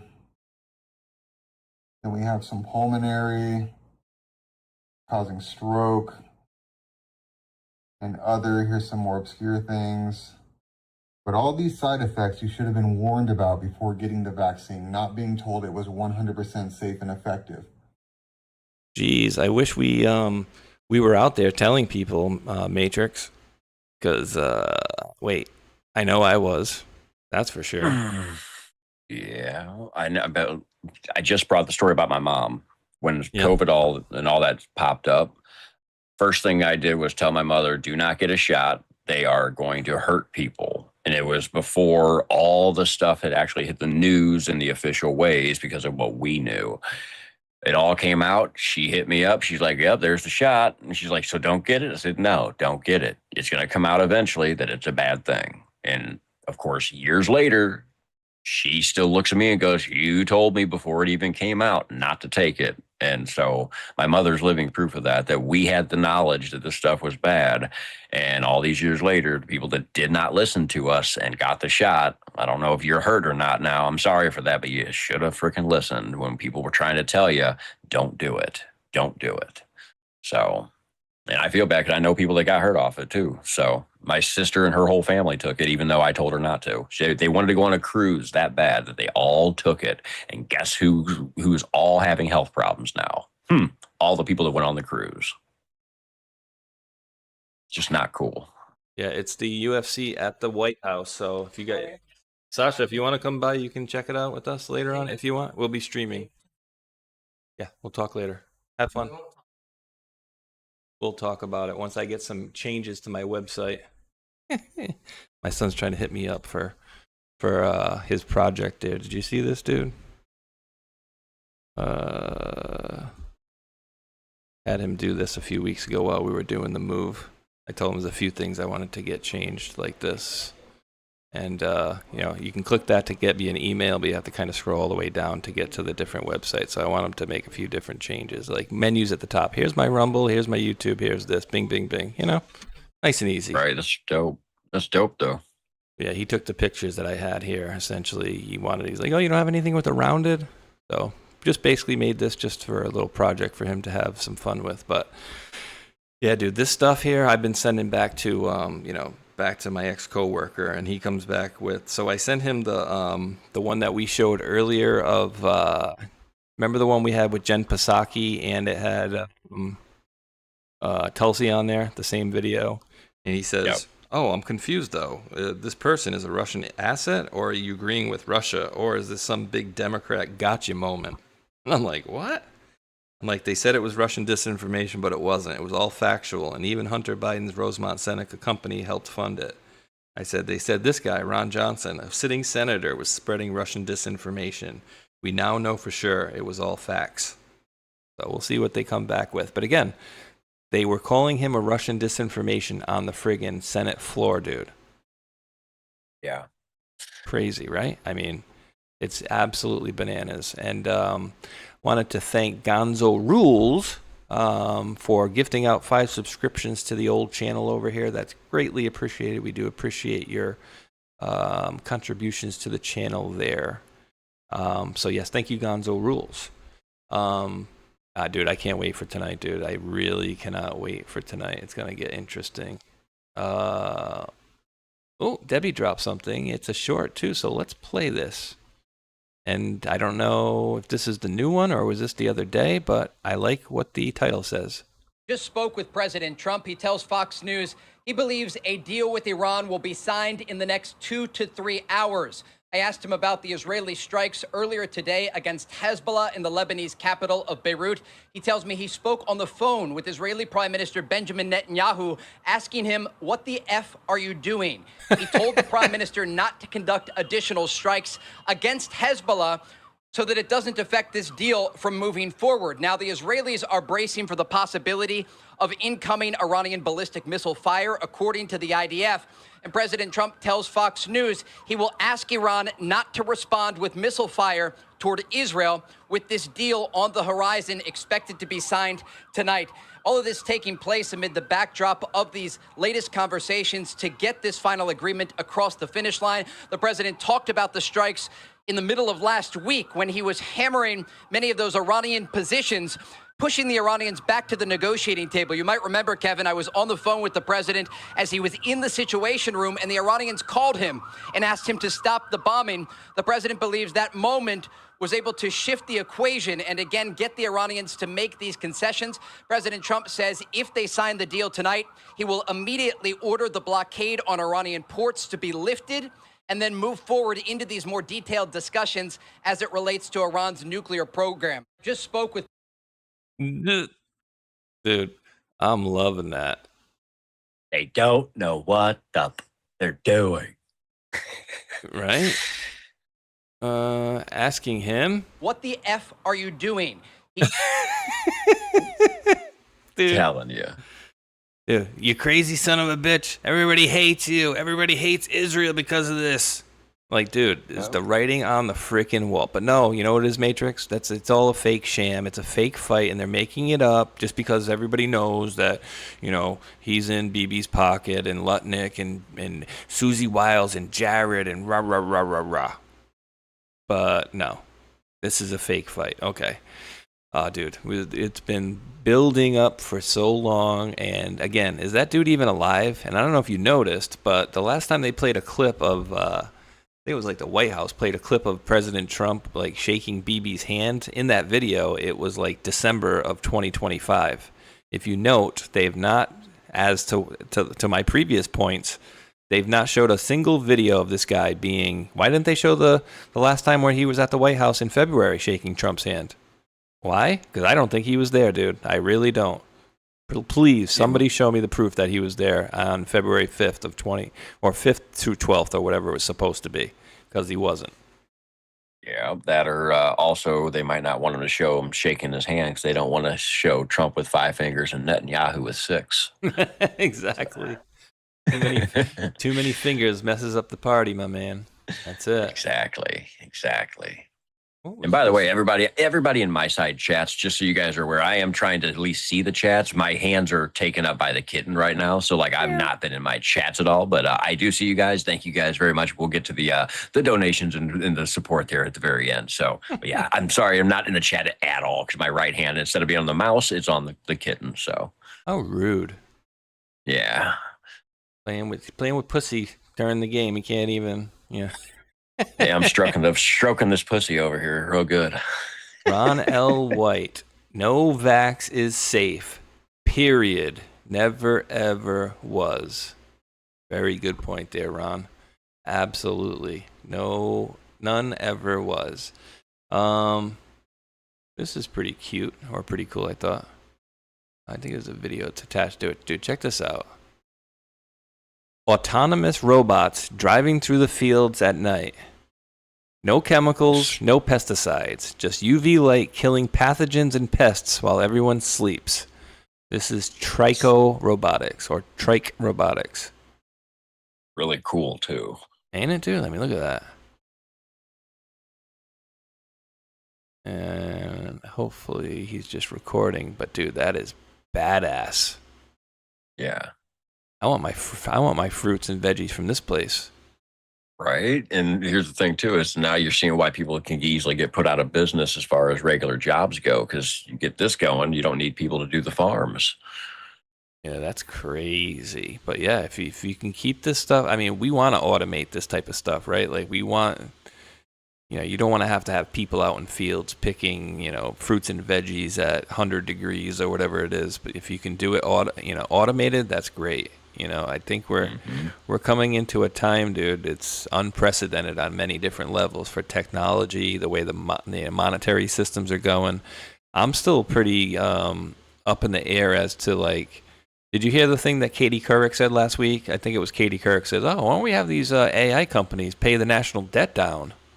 But then President Trump said something along the lines of like, "Oh, maybe they'll do something that will, pay us back essentially." So I'm wondering if they're leaning towards some sort of like what Elon was talking about. People will just start getting payouts and stuff. And he said essentially nobody's going to need money in the future. Nobody's going to need to work, or not nobody, but essentially nobody's going to need money. And so, that's easy to say when you have, $200 billion on your docket and I don't, so right. It's a little easier to think that way. What was it? With the golden age though too. What was I going to say? Not needing to work though. With AI, number one, of course, with AI, everybody's afraid of AI.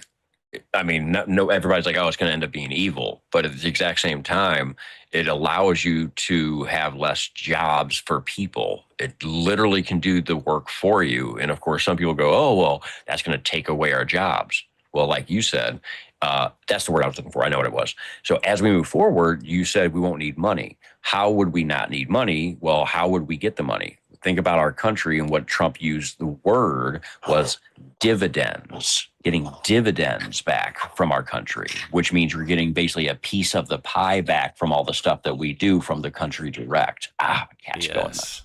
Yeah, the dividend. Oh, the dividend part. Yeah, that's the word. Oh, kitty cat. All right, hang on. I'll be back. He's getting attacked by some pussy cat. Let me see. How come is this? I thought you. All right, there it is. Let me see if I can. Dividends. January 7th. Oh God. Okay, I'm over here like I have this on the screen and I'm reading this to you guys. There we go. Actually, I want to leave this one because I want to read this one. Actually, you know what? I'm going to read that while Matrix is fixing his kitty cat. It says, the key to saving the environment is not looking backward, it's moving forward. I realized this the first time I visited Italy 20 years ago. Everything was clean and green. The rivers sparkled. The lesson for me was obvious. The answer was not underdevelopment. The answer was progress. When China was poor, the air was so polluted that people could barely see the blue sky. Today, blue skies have returned to their cities.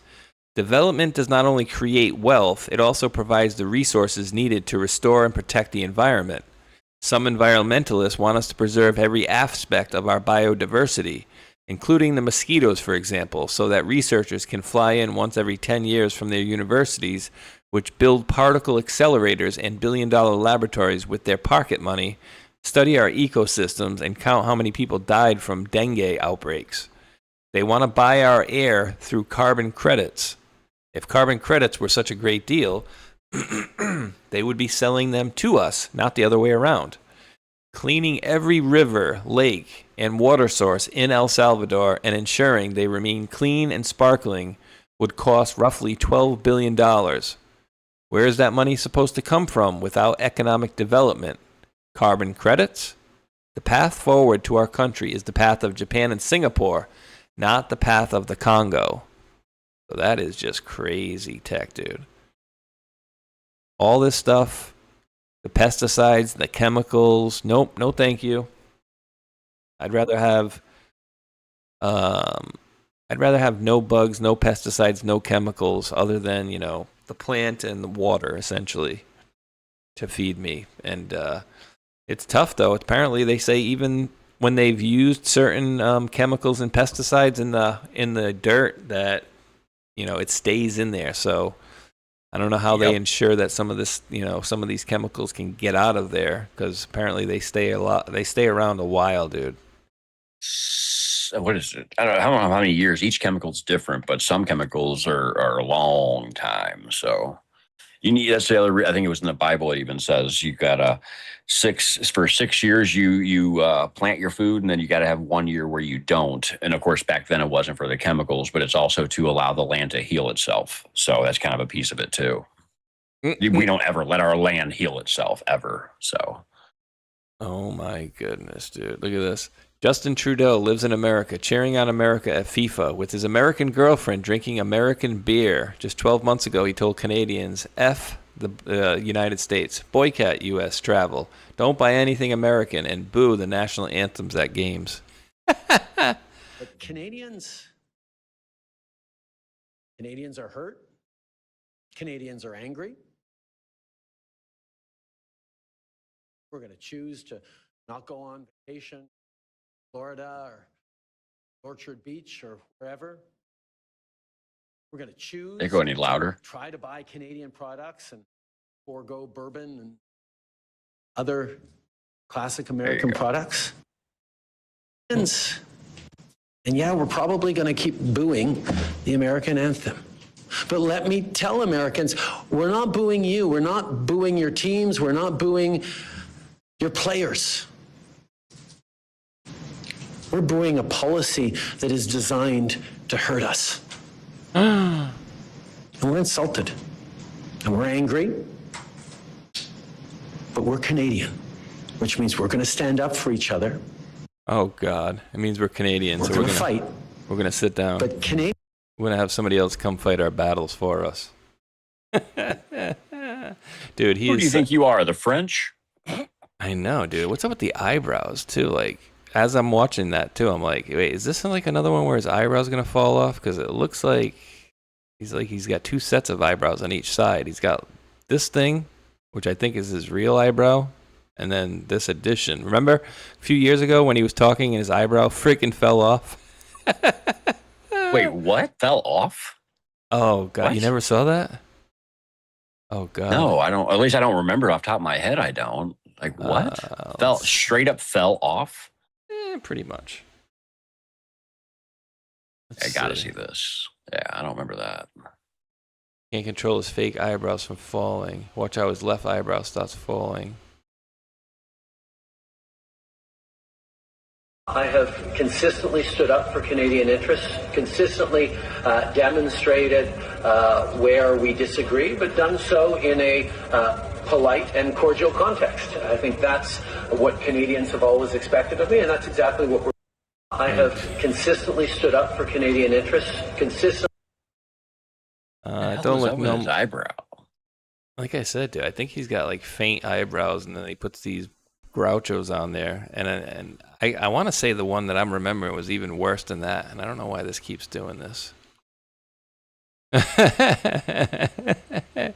out of my DMs. You're not in my league. Imagine women not even having the eyebrow game of Justin Trudeau saying something like this. Eyebrow raising comments as he leaves office. What did she say? Justin Trudeau might be late to his press conference because of trouble with his left eyebrow. I think it's funny. His ex-wife, her name is Sophie. Are you kidding me? Sophie. So he couldn't stay with a Sophie. Means he wasn't good enough for a Sophie. That's funny. If you don't know why Sophie's important, because Sophie is actually okay. So do you remember the movie The Da Vinci Code? Oh yeah. All right. So the bloodline of Jesus, the girl in the movie, her name is Sophia. So who is Sophia? It's the goddess of wisdom, is who that is. And it's also part of the Gnostic tradition going back to the Templars. And Sophia would be the feminine, the sacred feminine. So seeing Justin Trudeau is his ex-wife is Sophia, and now he is with the nasty singer, Katy Perry. It kind of makes sense to me in the weirdest way that I see things now. And those of you that are in the Templar series, y'all know what I'm talking about. That's crazy. His ex's name is Sophia. Holy crap. Wow. Very bitchy truth about Taylor Swift's feud with Miles Teller's wife, Kaylee. Full nasty story of accusation that left actor absolutely disgusted. An unforgivable betrayal. That was the nail in the coffin. Oh, you mean Taylor Swift's a piece of crap? Oh, I didn't have that. I didn't have that one on my bingo card. Wink, wink. Dude, this is just so weird that he's with Katy Perry now. Like, oh, gross. Yeah, dude. And again, dude, did you ever see the one where she was on stage and literally she's like, I'm not feeling so well right now, and then she starts spinning, and then like she looks like a robot, and then she falls to the ground. And there's another clip in which her eyebrow gets stuck. Her eye gets stuck. It's her eye gets stuck shut, just like Justin Bieber's did. Right. I know what you're talking about. Her eye was flickering almost. Her eye glitch. Oh wait, yeah. So here we go. Let's pull this one up here, and this is just so folks can see. Are we dealing with? Who are we dealing with here? Are we dealing with? I question whether this is a friggin'. Oh damn! Damn, that was loud. Yeah. And that wasn't even on. Yeah, turn it off. Geez Louise, that one. Okay, but so here we go. So this is a Katy Perry performance, okay? And her eye gets stuck. All right, now ladies in the chat, say if you had, a bunch of clunky makeup on and you closed your eyes, or your eye basically, let's just watch here. I'll explain as we go here. So watch. Her eye, ding. And that doesn't look to me like it got stuck, dude. If you notice, it kind of like slowly went down to that area, right? Like it didn't like, oh, she closed her eyes and it got stuck. It looked like to me that right eye just started closing, bing, and now it's closed. Like a malfunction. And how does she open her eye? By touching something on her face. She touches the side of her freaking temple. How the hell does that open her eye up? Uh-huh. And then she goes to touch the temple again. No, wait, Katie, your eye's not open. Like, I'm genuinely asking the folks in the chat, what do you think about this? Like, because I don't know if we're looking at like a And I'm being dead serious when I say this. Like, I don't know if we're looking at like a droid friggin' malfunction, if it's a clone malfunction. I don't think that could be just a regular, normal human malfunction to act like that. Like, if your eye was stuck, why would you put your finger to the side of your temple? It makes zero sense to me, dude. And then the best part for me, anyways, is like right here. The eye closes, all right, and then she touches it. Bing. Okay. Eyes open. Cool. No problem. Wait, no. It went back. Okay. No, you're good, Katie. So now she's looking, and I'm wondering, like, what is her visual from? Is it the eyeballs or is something else I'm saying if she's like some sort of a droid or something like that, because from her perspective, she's fine. There's no problem right now, right? She just touched her eye. It opened back up. But as we see, it's closed. But maybe to her, it's not. Everything's normal, but maybe she's getting a message that's saying, hey, your eye's closed. Like, hey, you might want to fix that. Because you can see she went to go do it again here, right? The eye closes. And to me, it looks like she was getting very sleepy here, right? Like, look at that eye. It looks like all of a sudden she got like really tired in that eye. Bing. And then it went closed. All right, well, you know what? I'll touch it. Oh, it's open. Cool. I'm okay. It's open. No, oh, do I need to touch it? No, I'm good. I'm good. No, wait, I'm not good. Wait, what the hell? Why do I keep touching the side of my temple? So, dude, yeah, I gotta wait. I gotta let the chat catch up and see how crazy they think I am with that one, because that is just not normal, dude. I don't care what anybody says. Taman Job says on Rumble there's no way I can open one eye and close the other eye and make it look like this. Impossible. Get the vaccine, they said. That's what got me, is her one eye that closed was able to close with her other eye completely open without moving, as like a robot would. Because when you close one eye and not the other, you can't do it the way she did it. Okay, so we got Debbie Roush says, pull the skin to unlock the eyelashes. That's one perspective. And then we go down to Calmed Seas says, no amount of makeup causes that. Let's see. It is not real. Fix it fast says. Get the vaccine. Follow the wives. Wheezy Girl says. Dirk Gently says bot. AI Frozen. Rude Dog. Madigan. Let's see. All fake. I fix it fast. That was eyelash glue. Joe Homerick. Joe, have you been using eyelash glue?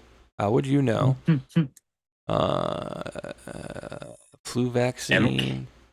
MK Ultra? No, because MK Ultra is not going to allow you to just move your eyes like that. MK Ultra is a mind control thing, not an ability to make your eye blink a way that a human shouldn't. That's the only reason why I say that. Yeah, she is MK Ultra probably, but I don't think MK Ultra is causing it. Foxy Blue.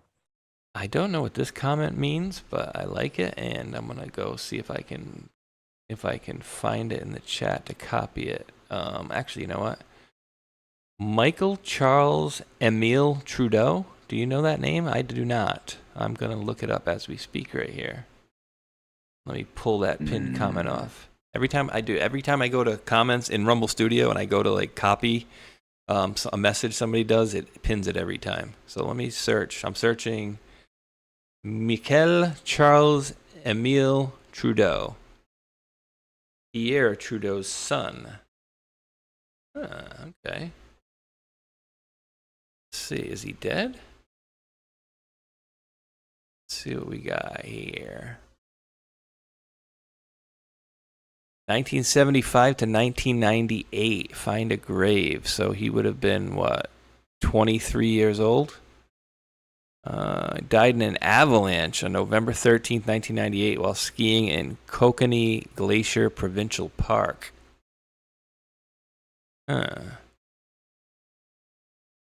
Justin Trudeau's body ever found? His youngest brother, Michel Trudeau, was never found. Avalanche, backcountry in British Columbia skiing. Eventually called off the recovery and later supported the construction of a memorial chalet near the lake. I did not even know that, dude. Alexander Trudeau? Is that another brother? Whoa. I don't know. Come on, kitty, stop.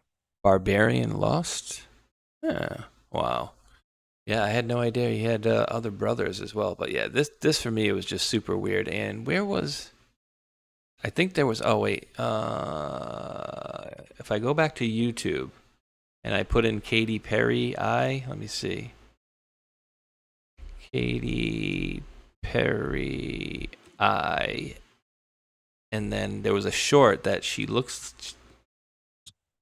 looking to explain it here. Here we go. Let me get this link up here. Ding, ding. So let's see. And so let's see if her description of it sounds legitimate or not. All right, where are you at? All right, where's the sound at? Dude, the hell? Here we go.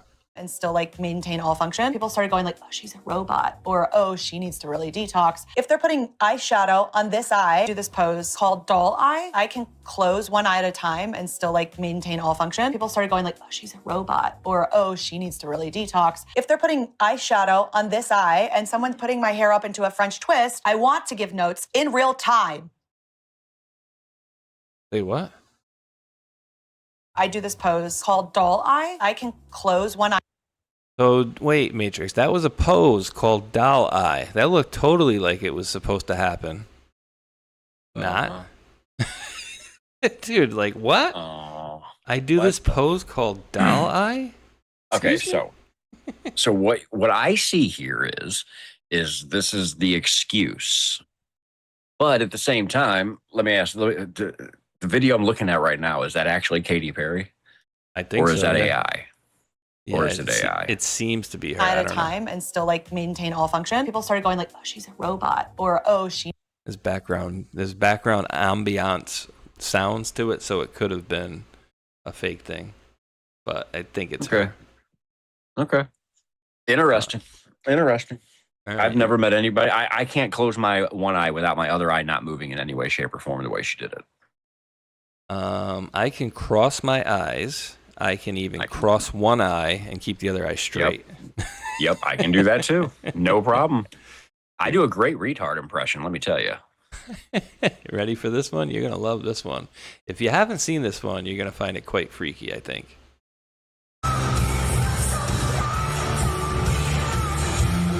She goes, I'm not feeling so well right now. Just don't want to get the copyright strike for it.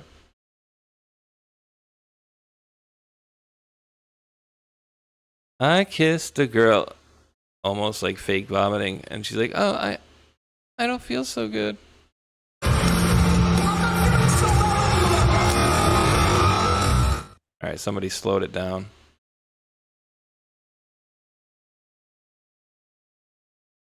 She looks like she's panicked, too, the whole time as this is happening. Yeah, she does.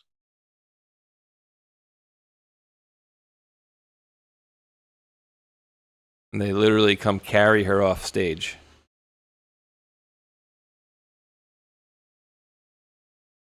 That's normal. And look, the dancers come back on like, yeah, we'll just keep dancing like nothing happened. Yeah. A little weird, right? And this person put, Master, I'm not feeling so well. I don't think she said that, but let's see.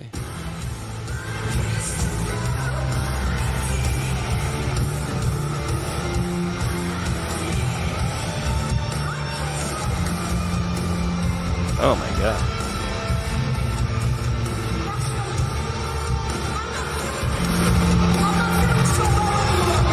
I'm not feeling so well right now.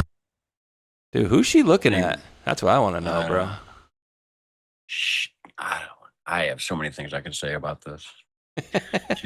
She doesn't look like, that doesn't look like her. She looks possessed. She could be acting, all kinds of stuff. Like there could be so many levels to what's going on here. How about this one? Let's see, which is the shorter version here. Okay. So we were seeing a lot of, do you ever remember there was a phase of time we were seeing people where it looks like some people were doing this thing like where they were spinning around and then falling? It was like this weird, Britney Spears type stuff? Like when she was spinning around or what? Costume. Oh, Like that. Oh. whatever she's freaked out about, she's seeing, in my opinion. She's seeing something coming towards her. Yes. That's what I think it is, actually. I think it's the frequency they're turning on for those that had the jab. The frequency turns on and they're able to, I guess, see stuff that's not there, maybe imprint something in their head that they see. All those videos of people turning around and looking behind them like they're scared, and they do that right there. Yeah. He looks horrified. They're seeing something. Yeah. Right? Horrified, bro. I mean, I don't know, dude. All I know is I think this was before the jab stuff, dude. This is 8 years ago. Yeah, this is a long time ago. So whatever it was, dude. Really? Yeah, this is a long time ago. So again, we're seeing stuff that is just so super weird. This one had friggin' plastic surgery. I did not know that was before COVID. That makes that one even weirder. And now have you seen her lately? She's like, people are saying like, free Wendy Williams. She's like a hostage and all this stuff essentially that she's in her I'll just put a hostage. Let's see if that comes up. Daytime Wendy Williams, courtesy some sleuthing, allegedly have her locked down tighter than Fort Knox under this conservatorship, and no one seems to be advocating for the former talk radio queen. According to conversation with Adams, Williams is under heavy monitoring, although by the sound of things, she's cognitively healthy. So she's into one of these conservatorships. That's her, apparently. Crying her eyes out on the phone. Locked in a room. May have been misdiagnosed because of her condition significantly improved since becoming sober. She believes she was, or many believe she was poisoned as retribution for revealing gay rappers and industry people like Diddy. Oh, that's right. That's right. Okay, that's why. Okay, that makes me wonder then. Mm-hmm. So you have a conservatorship, and then you also have her putting people out there, like, putting the rappers out there. Sounds to me like she has been or is used by the white hats almost. You know what I mean? That's what it seems like, because you utilize her story in order to allow her to get stories out there, and then she gets attacked and this, that, and the other and whatnot. That because a lot of times I think that's part of the movie is you have somebody that shows up and they have stuff happen to them like this. You have a conservatorship, and so she's revealing the industry. That's very, very interesting. That would have people go after her very specifically.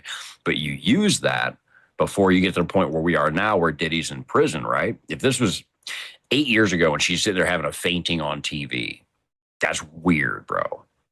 Now I find out she has a conservatorship too. Super weird. And she's putting out gay rappers too. Like it's one of those situations. What's the lady that died that called out Mike Obama for being a tranny? Joan Rivers. Like, well, look what happened to her. You say something and then you die, quote unquote, die. So this situation is a little different. You have a conservatorship and, oh, she's crazy. She's locked in a room. Why? Oh, she was telling on the rappers being gay or whatever reasons. It seems like it could be easily a part of the story and utilized by the white hats as a thing. That's where my brain instantly goes to, because I think everything's a damn movie. So sure is. Whoa. What was that? What was what? I guess let me see. I think the audio keeps it off. Let me see. We gotta be, let me see if I switch it to this one here. Actually, you might not notice any sound difference, but the folks in the chat will. They'll know that sound. Especially my viewers will know that sound. Click clack. But yeah, I didn't hear anything. Good. That was your 4th gen 17. We'll just put it that way. Your 4th gen 17, my boy. So yeah, dude, we're getting a little long in the tooth, and I gotta get some food and stuff prepped. So we gotta start wrapping it up, because I got another show and I'm doing double duty tonight. Are you doing double duty tonight? No, not so tonight. No show for you. You got your pussy you're playing. Yeah. Pussycat he's playing with. Yeah, the Templar series was going to hit last night. The cat thing happened, and because we have a show, that thing tonight, and I have the cat, I'm just going to forego doing any shows tonight. So I'm just going to enjoy the UFC thing. Maybe I'll show up at your show and watch it. I don't know. Whatever works. I'll be online with you with people. So cool. Yeah, it's and I don't know if Tron or Hulk maybe will do it, but they have a couple of different ways that we access the Rumble Studio. One of them is called Direct RTMP, which I believe me and Matrix both use. They also have another one. They also have another one called Canva, but within the Canva, they just sent out the other day. I'll pop it up here so you guys can see what I'm talking about really quick. I sent this to Hulk and Tron the other day. So it basically, within this, it says your live stream can be more than a one-way conversation. So if I go into Rumble Studio and I set it up via Canva, not RTMP, it puts a phone in here, and basically we put a link out to the folks, and then the viewers can actually call in and chat with us. So I might it's like a call-in show like you guys do on Fridays. Yeah, I might think about doing something like that. We'll see. We can get it working. We'll keep everybody, off of visual side of things, but we'll see if we can get that to work a little bit later on. But dude, there is one more thing I did want to cover with you quick, because I wanted to make sure I get.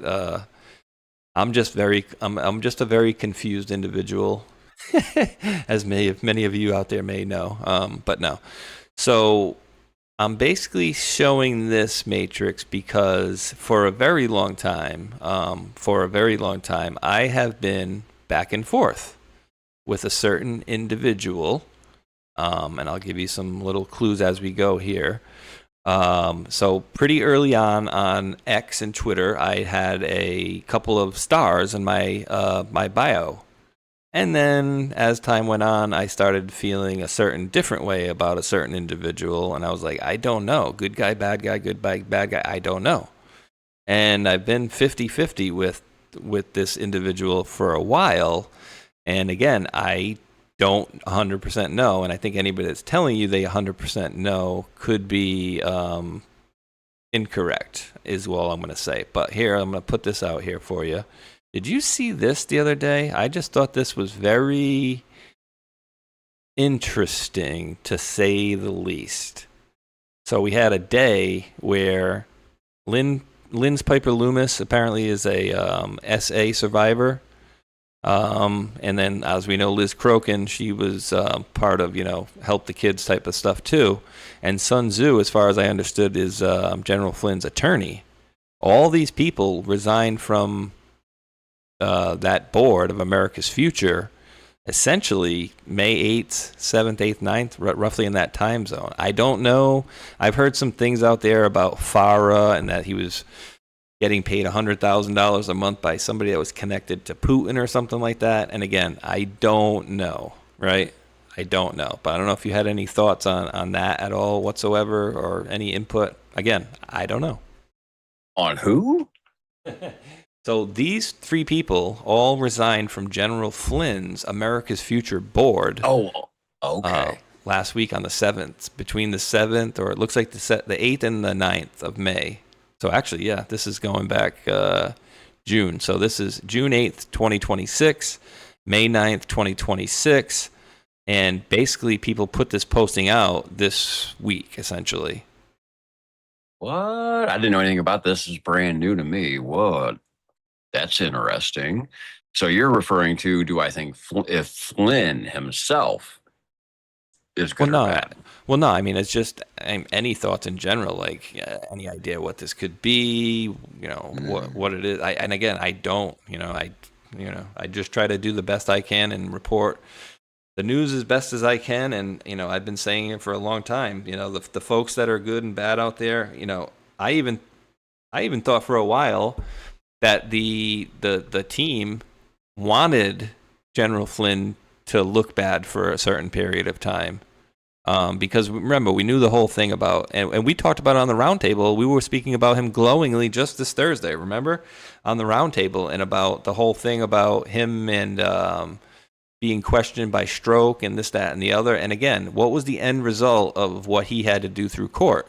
His plea deal was essentially that he had to let the government know of, quote, any crimes that he is aware of.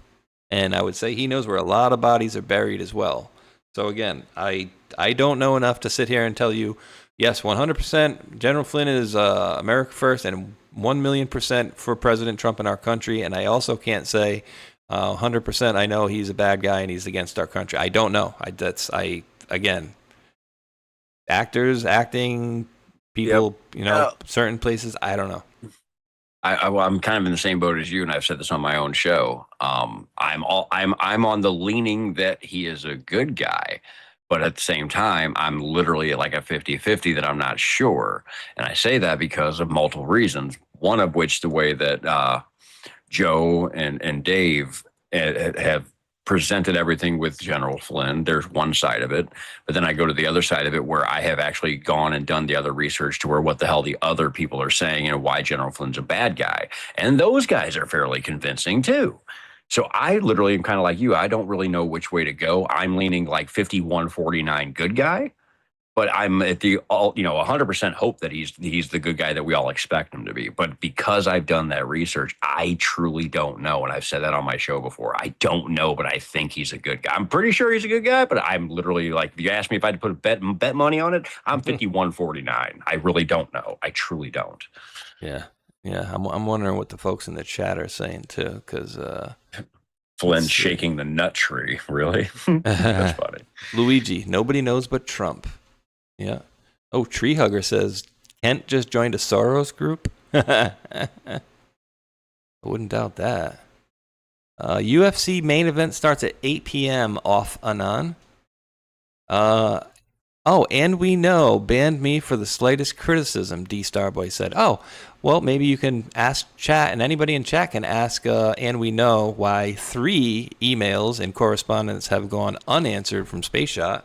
Why I couldn't even get an answer to do a request for an interview. Maybe that's along the same lines of why you got removed from making a slight criticism. Just saying. Let's see. Stopped listening to him a long time ago. Let's see. Utah Money Mover. Flynn was my boss back in the day, and my grandfather was Frank Andrews Bellhop. Oh. And with that said, Utah Money Mover, can we add some more context to that? Right, there you go. And that mean he's a good guy or bad guy? SGT Rock 2000 or 007. Flynn was my DIA director. And all right, guys, any of you guys that had any interactions with these guys, let me know. Yeah, and Dilly talks shit about Flynn. I don't know why. Yeah, I don't understand that. I don't understand why people have their own reasons for each thing. So that's why I try to stay middle of the road unless I'm pretty sure on somebody. And Flynn's one of those people where I think he's a good guy, but I don't know. I just don't know. Right. I feel bad not knowing too. Oh shit. Calmed Seas says General Flynn endorsed Anna Luna's opponent. She called him a pedo. He's a slimy lawyer. I know. He hasn't sued for that. He represents William Braddock, sitting in prison now. Oh, damn. Gene. Oh, God, buddy. I was say things around Flynn have so many questions, and that's correct, Kim America Lover. Like that's my point. It's so many questions that I don't know. I've gone down all the roads of those questions, and I'm just not sure yet. So. Oh shit. This is crazy. Gene, who grew up in my hometown, says in Rhode Island, a guy named Vic Mellor is running against Magaziner. He was the right-hand man to Flynn for 14 years. We met him, spoke with him. He seems like a good, authentic man. Oh, thank you for that, Gene. And then, dude, I got a couple of respawns from the 2 people that worked with and for SGT Rock 007, who said previously that Flynn was my DIA director. Now says I no longer trust him. Okay, just Yes, there you go. I'm just reading the comments as they are. Utah Money Mover, who says was DCS in the day, and we did some evil shit in the Middle East. Yeah, I know for sure that they had to, for sure. Flynn is a PSYOP coordinator. You're right, because I have his book. Literally, I have actually both his books for the the 5th generation warfare. And then I also have the internet version for the computer warfare too. So you're 100% right, which is also why I have the question that I'm at 51-49 about. Did he create the 5th generation warfare book to hide himself as the bad guy? Or did he make the 5th generation warfare book because he is the good guy? Guess what? Still 51-49, a good guy. Don't know, but I own the book. And I tried to do it again. See, Gene, I tried to comment Vic Mellor. Let's take a look at Vic Miller. Impressive, he says. Vic, and this is my time, Mellor. Vic Miller for Congress or RI? Got to be this guy. Vic Miller for RI. Any other Rhode Island folks out there? Let's see. Republican running for Congress in the 2nd District of Rhode Island from Warwick. Interesting. Housing waiting lists. I'll follow this guy. See what happens. Construction dude, huh? I'll definitely take a peek at him later on. All right, dude. We'll see. And dude, I kept asking, but I don't know if I got answers in the chat. So let's do it this way. Flynn is a follower of Claire Prophet. Jeff Ludwig says on YouTube. I don't know who Claire Prophet is, but I'll tell you what, dude. One thing I did not like, I didn't like that stupid speech that he made with the very Catholic sounding speech. With it was very creepy to me. You remember that speech? Which speech was that? Oh God, Medieval Dar Knight says Flynn is and was a former infiltration specialist. Just saying.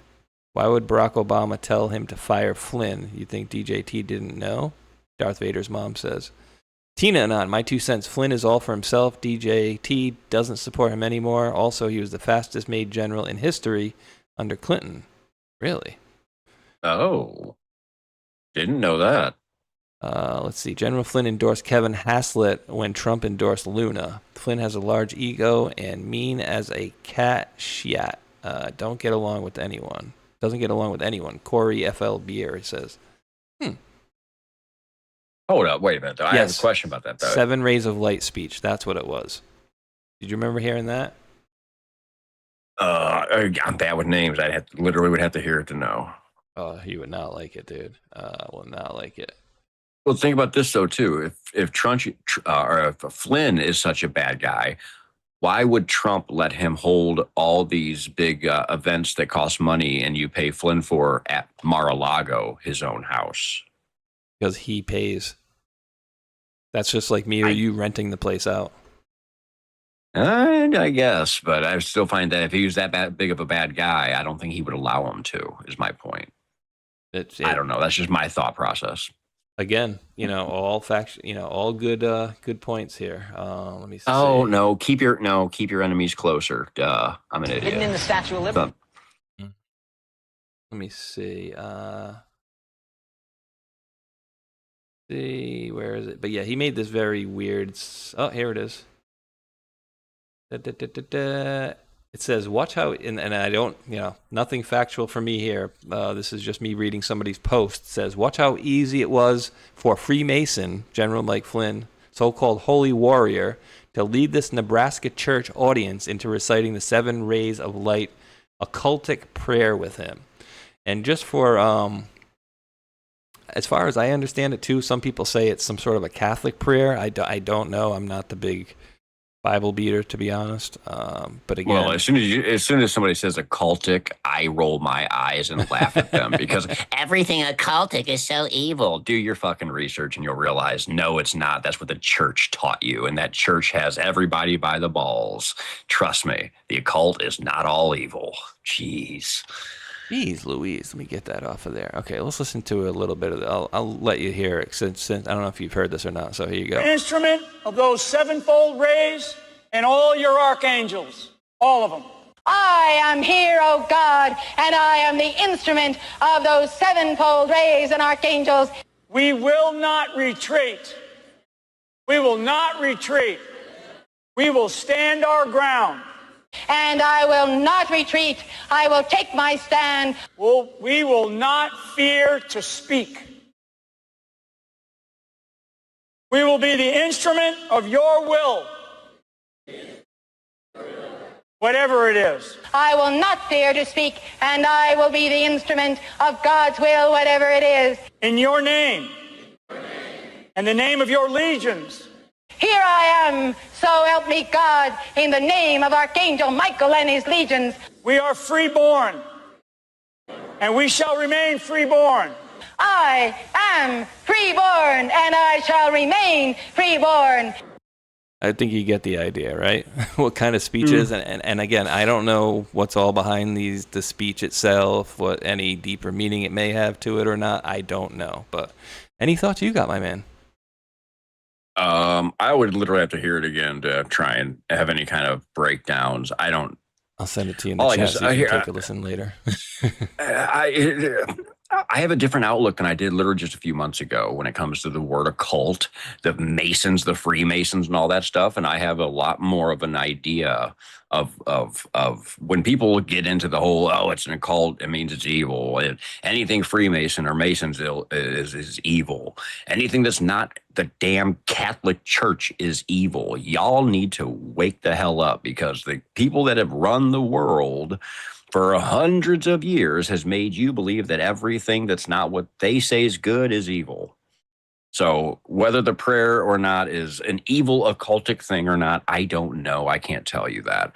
But just because there's some wordage that's changed from what the church tells you, just remember that God says that if you change one word in the Bible, it becomes false doctrine. Well, look what the church did to make that book for you guys. They made it false doctrine and made you believe it was legit. So think twice before you worry about what something's a cult or evil or something. Maybe do a little bit more research beforehand. But with that said, it could be. It could be. I don't know. It could be. That's my favorite thing, dude, is the whole, oh, no, they can't change the word of God. And I'm like, once you get human hands involved with things, yes, they can change the word of God. And they have. I mean, I can call out one example in the Bible that has changed since the early 1800s, and I forget exactly what that one thing was, but if people go into their Bibles in one specific chapter, I forget, it's like number 21 or something like that. Most Bibles go from 20 to 22, and I'm probably getting the number incorrect. Revelations. Whatever one it is, it's missing one that they just don't put it in there, and I forget which one it actually is, and I know somebody in the chat's going to be like, here it is, it's this one. Revelations. It might be. It's because Revelations has 22 chapters, and I heard that in a newer version they pulled out one of the chapters. Even they've done that throughout the years. They keep pulling out verses and different things and whatnot. The way they teach you to pray is completely wrong. You do not get on your knees or go to a confessional or put your hands like this and speak out loud. That is not how you pray. They taught you that in the Bible to teach you wrong. The correct way to pray is meditation. And the way of Jesus actually tells you that. You need to quiet your mind and find yourself a dark place and do some meditation. You don't sit there and pray out loud and speak to the sky. That's not how it works. And again, the church taught you that, though, so that's what you believe. So, yeah, there's definitely stuff removed, and we could get into this stuff for hours and hours. But it is almost 5 o'clock, dude. We're almost running on 4 hours here. And by the time this show is wrapped up, we will have gone 4 hours, which is only half of one of Matrix's regular shows, so we're not doing so bad there, brother, right? Hey, last night I did pretty good. Last night's show was only like 5 hours and 40 minutes, man. That's it. That's not bad. That's not bad. That's exactly. That's like a quick walk in the park there. It's an appetizer. I did thank Gonzo Rules earlier. Let me see. From this stream here, Randall Crow I thanked earlier. D Starboy becoming a monthly. Tron rating. MacGyver, I read that one. Good morning, afternoon, Patriots. Some Canadian pesos from Canadian Patriot over there. G-Fonts, I meant the Lacoste. Read that one. Gonzo Rules with the 5 subscriptions. Jesco Riot had gifted out 1 subscription to the channel. We greatly appreciate that, Jesco. And then Twisted Clown on Super Chat. Dude, I have Rumble Rant stuck in my head, and it takes so much for me to switch that from that to Super Chat because I completely forgot what they're called. But dropped the $2 on YouTube and says EMF reader to see if they're bots, or am I way off? I mean, they say nowadays you can touch the skin and it feels like skin. I mean, what they're showing us on TV, and these exhibits that we're seeing, they have stuff that is far better than that and much more advanced than that. We only see the stuff that's been out for like 20 years or longer is my guess, a lot longer than that. At least. But I do have some folks that, excuse me, pollen, some folks to thank over on Pilled as well. Did you want to do any rumbles before we get over to Pilled? Yeah, I can. Yeah, sure. Let's see here. On the Rumble side, Mustard Tiger came in with a Rumble Wallet Rumble rant. That was a $5 Bitcoin. Thank you very much for that, Mustard Tiger. We have Frog Dog 13 gifting out 5 subscriptions as well on the Rumble side. Thank you for very much for that, Frog Dog. We have SS Patriot. Thank you for the $20 Rumble rant. It says, feral cats almost always have parasites. Check into tapeworms because I think they get into their lungs. We had that problem with one of our cats and treated her with, I don't know how to say that name, praziquantel or whatever. But thank you very much for that. I also heard, I have ivermectin literally here. It's in my hand right now. That's how close it is to me. I have ivermectin. I don't have any of the other stuff, but I do have ivermectin actually. And as of right now, the cat's barely, even with the dropper, doesn't really even want water. So it'll be a hell of a task to try and get the ivermectin. But trust and believe, I am working on the kitty. But thank you very much for that, SS Patriot. Gonzo Rules, thank you for also gifting out 5 subscriptions over here on the Rumble side. And then last but not least on the Rumble side is Osru. Thank you for that $10 Rumble rant and says, you bots have been a part of my, I think he meant boys. You boys have been a part of my journey since the beginning. Thank you for all you do. He said bots, but I don't think he meant bots. I'm not a bot, Osru, but thank you very much, Osru, very, very much. And over to you for the Pilt side. Ooh, dude. So this is an interesting one, too. And I will add on to this story. Texas Tan Girl says, I've met Flynn twice, and he was not nice the second time with security. Not good guys all over him. And I've told this story in the past before, dude. Do you remember the dude, remember the old man that was like 100 years old or 101 years old or something like that at a Trump rally, and 2 guys went and picked him up and brought him to the front? All right, so people say that he's JFK or whatever. That guy. Yeah. He would have been like 130 years old or something. But anyways, one of the guys that picked him up was Jason. He goes by the screen name Woke Up in Vegas. Jason Woke Up in Vegas. He did a few videos with the Combat and Chaos dude, where they were at the wall playing the different frequencies and stuff. He's got glasses, a big long beard. Anyways, he told me a story how he was presenting at one of these things with Flynn and a few other folks or whatever, and they were all backstage together for the whole weekend, chopping it up, best of buddies, handshakes, this, that, and the other. Great time. Then he says about 3 to 6 months later, he's at another event where he's in the crowd, and General Flynn and his assistant are 2 rows in front of them. And he, says in between somebody speaking, they both turned around and looked around, and he made eye contact with General Flynn and gave him like a head nod. And General Flynn just looked at him and then like looked away. But the assistant was like, "Oh, hey, what's up?" I recognized him. So then after the next person was done talking, he said he went up and put his hand out to shake General Flynn's hand, and he looked down at his hand and said, "Why the hell would I shake your hand?" And then walks off. And he was like, what? Yeah, that's exactly what he sees. He goes, "Dude, I don't know what the hell that was." He goes, because like I said, just a few months ago, we were all backstage chopping it up, best of buddies, and all of a sudden he's looking at me like I'm a piece of crap, and why would I shake your hand? So, and this is from one of the nicest guys I've ever met, dude, right? And so I don't know, okay? I wasn't there, I don't know.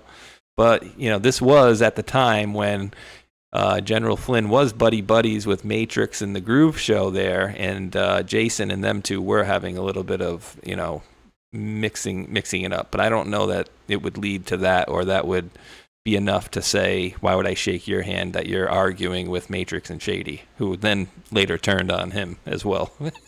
Yeah, I know about that too. So I don't know. But, just points for notes. And again, I'm here till the end out there. I'm here till the end. And Texas Tan Girl, thank you for dropping a subscription, gifting a subscription out on the channel over here as well. Do appreciate that. And one Toperator picked that one up. Matthew 1721 is missing, says Texas Tan Girl as well. And let me see if this is the one that I think it is. Traditional translations like James Version reads, "However, this kind does not go out except by prayer and fasting." This verse emphasizes that strong faith and spiritual disciplines are required to overcome particularly difficult spiritual challenges. Many modern Bible translations, such as NIV or ESV, the verse is omitted entirely. This is because early, highly reliable ancient manuscripts did not include it. Okay, sure, they didn't. Or they didn't want you to know. Prayer and fasting is a good thing. Ah, okay. But yeah, over here on thepilled.net, a.k.a. Foxhole, let's see. We got KC with 2 E's. Dropped the phone. No message on there, but thank you. Sean Joe with the Space Squad member, founding member of the Space Squad there with the can. No message on there, but thank you. Punk Q Rocker, who always ends in 17, dropped 517 gold pills. No message on there, but thank you. Sean Joe dropped another cookie there. Appreciate you, brother. Lizzie B with some num cookies. Lizzie B. What is this one? Extra Alien dropped a cookie and then dropped a topic. It says storm. Let me see. Let me pop this one up here really quick. Ding, ding, ding, ding, ding, ding. How come it's not? Oh, maybe the storm needs to be gone. I copied everything here. Let me see what happens. Oh yeah, I think they're basically showing this on here. It says if you know, you know, it's happening. I don't even know how to like this stuff. There we go. Oh God. Okay, whatever. We'll get it later. Jeez Louise. Thank you for that, though, Extra Alien. And then Sean Joe with another cookie. Appreciate you, brother. Matt1776 dropped the cookie. Says, how about this cookie? Appreciate you, brother. Bois Blanc, thank you, Terry, for the can. And then Sean Joe with another cookie out there. I'm on a diet, guys. You guys know this? Lizzie B with another cookie. Lizzie B says, it's a miracle. I can see and hear again. That deserves a cookie. Appreciate you there. And then Moonbaby0437 with the cookie says, how's the kitten doing, Matrix? I think we're doing better. Any improvement, you think, or just staying the same? I think it's just the same, honestly. It's basically the exact same situation it was last night. So had no food. No food. The only water it's had is from the dropper, and of course it's only a few drops. Most of the time, it won't even allow me to put it in his mouth. I get it to the mouth, try and put it in, and it'll instead of drinking it, it'll just move away and not want it. And there's a few times where I put it in his mouth and it actually drank it. So very small amounts, and food in front of its face, it just walks away from it, looks, or doesn't even care, none of that stuff. So it's very difficult. But I do have the stuff you guys suggest, and I have ivermectin. I'm going to be trying. I'm doing what I can, everybody. It's all I can say. It's a little bitty kitty, and you can only do so much with it. So. Yeah, and if it doesn't get food, and obviously I don't need to say the rest, but you know the rest. If anything doesn't get food and water, it's gonna have a really uphill battle. Just a few more here. No thanks, Joe. Always the wonderful messages here. Drop the cookie. Says going on, brother Spaceshot. I always enjoy the chilled recap of comms and exposure you bring to the airwaves with the government gangster decoder matrix of Caped Crusaders. Thank you for your hard work. God bless, and you and your son be safe. I appreciate it. I always look forward to reading Joe's comments there. Always Absolutely. Nice. And then Sean Joe follows up with 2 cookies in a row. And not to be outdone, Lizzie B says, we'll drop another cookie at the end. So appreciate you all out there. And I am releasing the gold pills. And over to you, Mr. Matrix. All right, so I will need the screen for one small thing during my thank yous here. Let's do it. All right, bingo, bango, have that ready. And let's see, first up is Blonde Blue Lady. Thank you for that 420 gold pills getting us started off. It says, let's go. Happy birthday to President Trump. Absolutely. Yeah. Lou Rock, welcome in. Thank you for that cookie. It says, you're pretty awesome. Thanks for rating me yesterday. No problem, Lou Rock. You have a greenery, a pot growing show. I'm, of course, going to be sending people your way. You're right up my alley, bro. Thank you. Also, here's Filter Dog 1. Thank you for that cookie. And here is what I need the screen for. He sent, wrong one. He sent this over to let us know the weather for the UFC. Rain, 30-mile-an-hour winds, and mosquitoes on the White House lawn. This is an event about celebrating America's unmatched greatness after 250 years, which apparently doesn't sit well with the friendless loser who wrote this bullshit clickbait headline. Rain or shine, we're celebrating our great country no matter what. God bless America. I went with that first. Oh, that's awesome, dude. It's a lie. So thank you very much, Filter Dog 1, for that. That was absolutely awesome. Oh, wait, I didn't even show it. Here. Boom. There we go. I didn't show it on my end. There it is right there. 30-mile-an-hour winds, rain, mosquitoes at the White House on the lawn. That's a fake thing right there. So that was great. Thank you, Filter Dog 1, for that. All right. So I'll pull this back over here and like that. Wow. All right. And then let's see. Sean Joe, thank you for the can, no message. Punk Q Rocker for Q. Thank you for the 517 gold pills. No message there either. Hogleg 71, thank you for the cookie and the can back to back. No messages. Blonde Blue Lady, thank you for 2 more cookies back to back. No messages there either. Magadai, thank you for the can as well.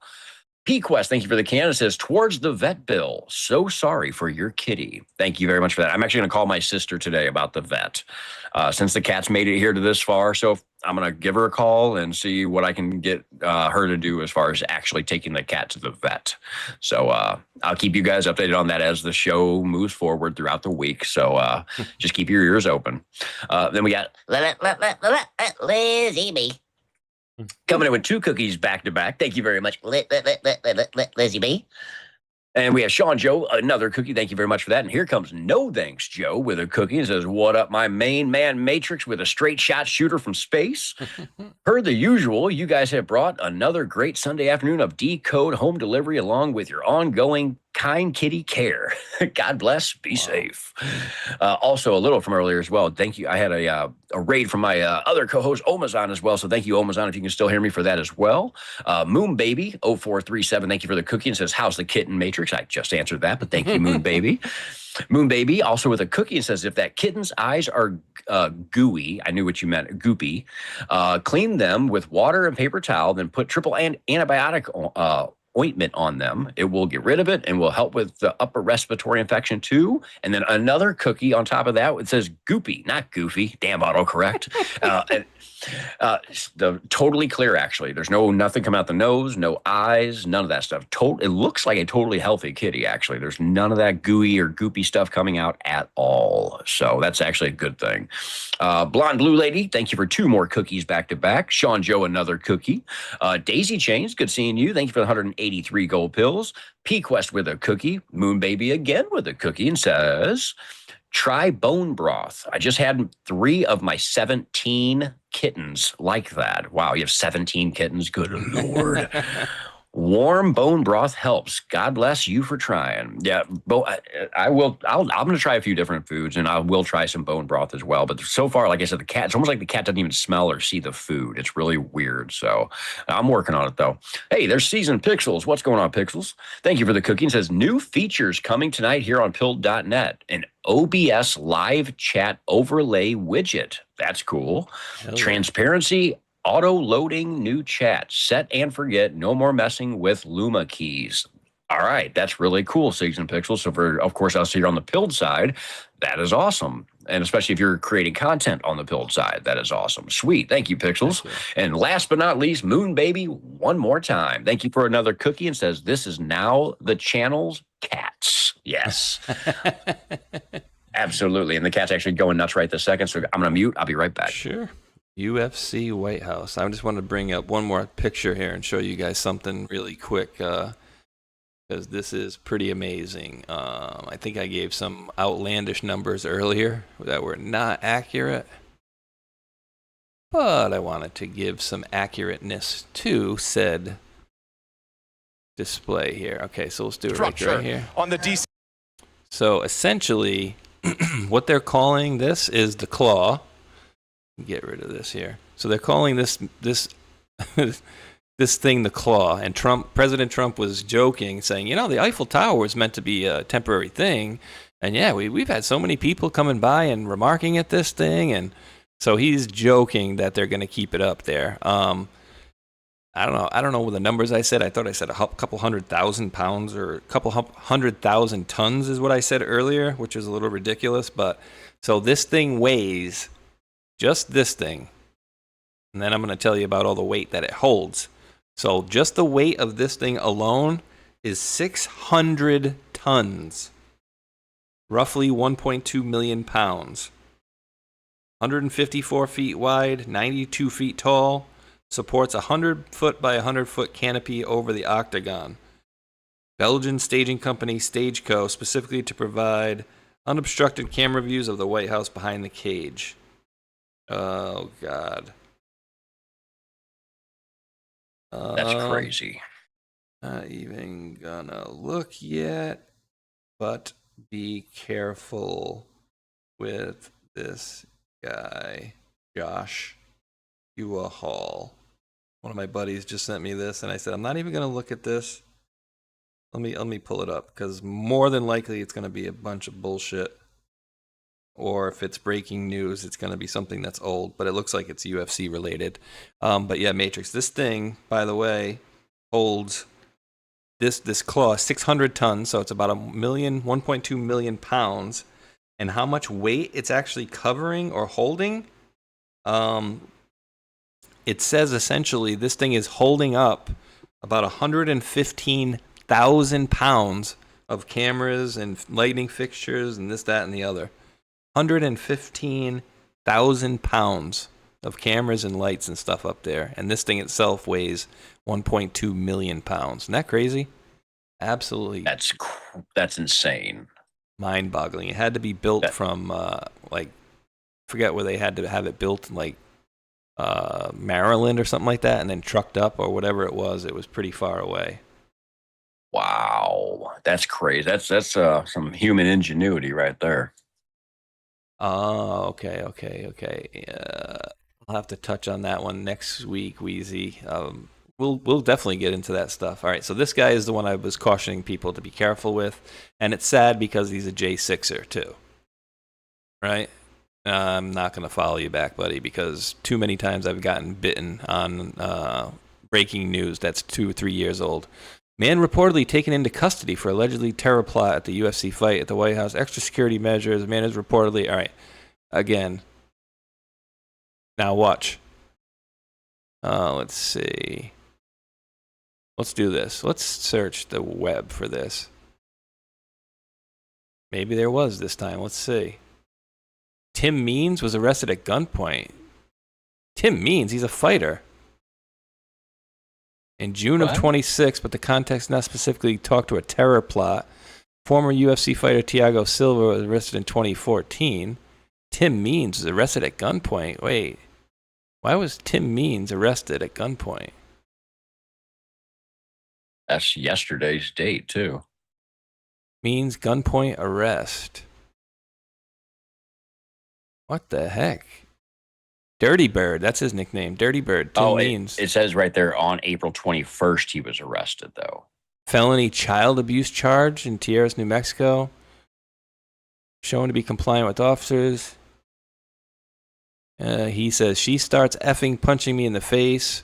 She hit me like 10 straight times. According to the report, Means' 17-year-old daughter alleged she was headbutted before being grabbed by her throat. An officer told Means on video he was going to be taken to the evidence. Due to evidence in the scene. I'm going to be honest with you, bro. Be straight with me because I see the bruises and everything on her. So where did you really ask the officer? Means was released. Wow. But so yeah, again, man reportedly taken into custody. Facebook, I'm not clicking on. So again, I don't think you're going to find anything on it. Let's see. Man arrested at UFC event. Man arrested at UFC White House.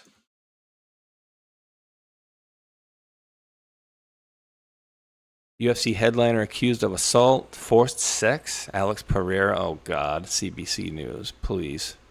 How come none of this stuff has came up in the last few years? So again, dude, just complete bullshit. Yep. Nothing of backing to that whatsoever. So like I told my buddy, yep, it's total BS.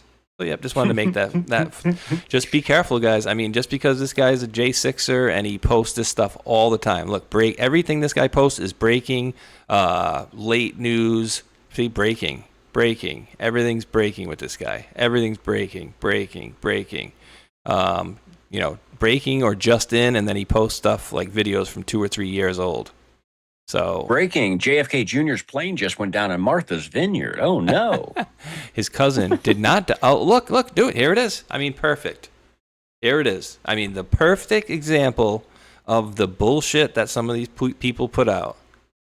RFK Jr. reveals his cousin, JFK Jr., did not die in a plane crash, was taken out by the deep state after trying to expose the truth about his father's association.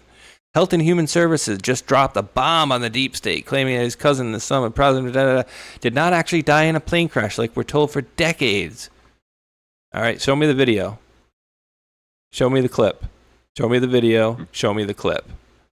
Again, I cannot stand shit like this. It gives truthers a bad name, especially the fact that you're a J6er, patriot freed political prisoner. So, all right, dude, I guess I can stop rambling and we can wrap this circus up here at 4 hours and 18 minutes, huh? Any other final thoughts for the crew out here before we hit the road, my sir? Enjoy the fights tonight. I would say that, number one. Outside of that, no, just enjoy the show as we lead up to, July 4th and the big celebration. All I can say is it sure seems like the next few weeks might just be very, very interesting. So get your popcorn out, and I think the next few weeks could be some fun. That's for sure. Yeah. Other than that, though, do us a big favor, everybody. Smack that red pill, smack that thumbs up as well over on that YouTube side. Come on over to both sides, on the Rumble side and on the Pill side, and make sure you hit that positive affirmation. Outside of that, thank you guys all for being here today. Yes, and Sugar Bee says, yeah, I see him post that crap every day. And so thank you guys out there. And thank you, Mitch, dropped the $10 super chat.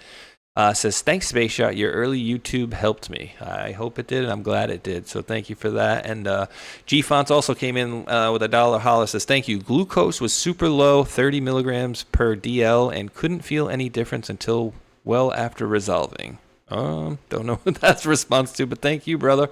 And Matrix, great show as usual. And as Matrix did say, please give us a thumbs up on the way out of here. We're trying to hit that top 50 leaderboard again and again and again, and give you guys more like-minded tinfoil hat folks like ourselves to chat with. So thank you to the mods out there. You guys rock. And I'll be back live around 8 o'clock with Tron. And I got to set this live like right now with Tron and Hulkinator. I'm going to be doing a little UFC action. So we won't have the show, at least on my stream, I won't have the show up on the screen, but we'll be watching along and talking along with you guys so we don't get any copyright violations. So we do appreciate each and every one of you wonderful world patriots out there for tuning in. And until that next one, I'm going to end this one with a little something different for the folks out there on YouTube. I'll do 2 and then 1 for Rumble in addition. All right? Thumbs up, like, and subscribe. Peace. Peace. Yeah. Yeah. Yeah. We out here digging, never sleep. Flipping the script. Think we'll give up, digger please. We never quit. Joe Rambo in the field, Dave spitting facts legit. MatrixQdeBreaker, he don't suffer, he just has it. Stormy Joe and Abs bringing the thunder. Whole crew full of diggers, yeah, that's my brother. Where we go one, we go all. Digger please, we never fall. Protect your mind, control your emotions.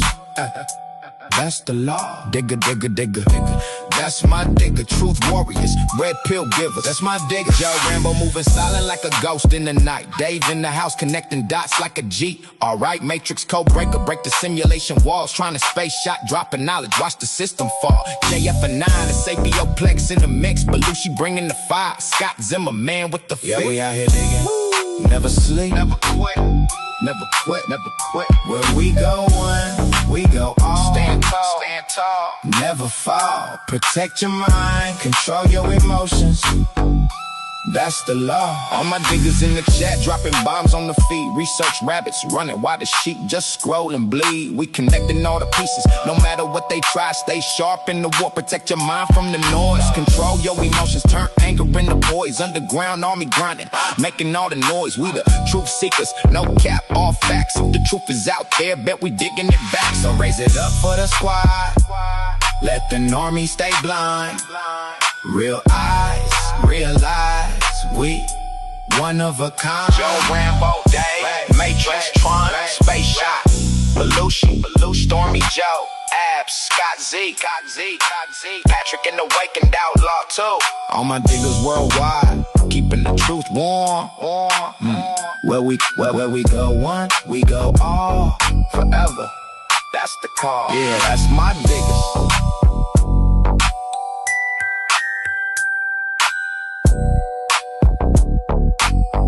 Yeah, that's my diggers.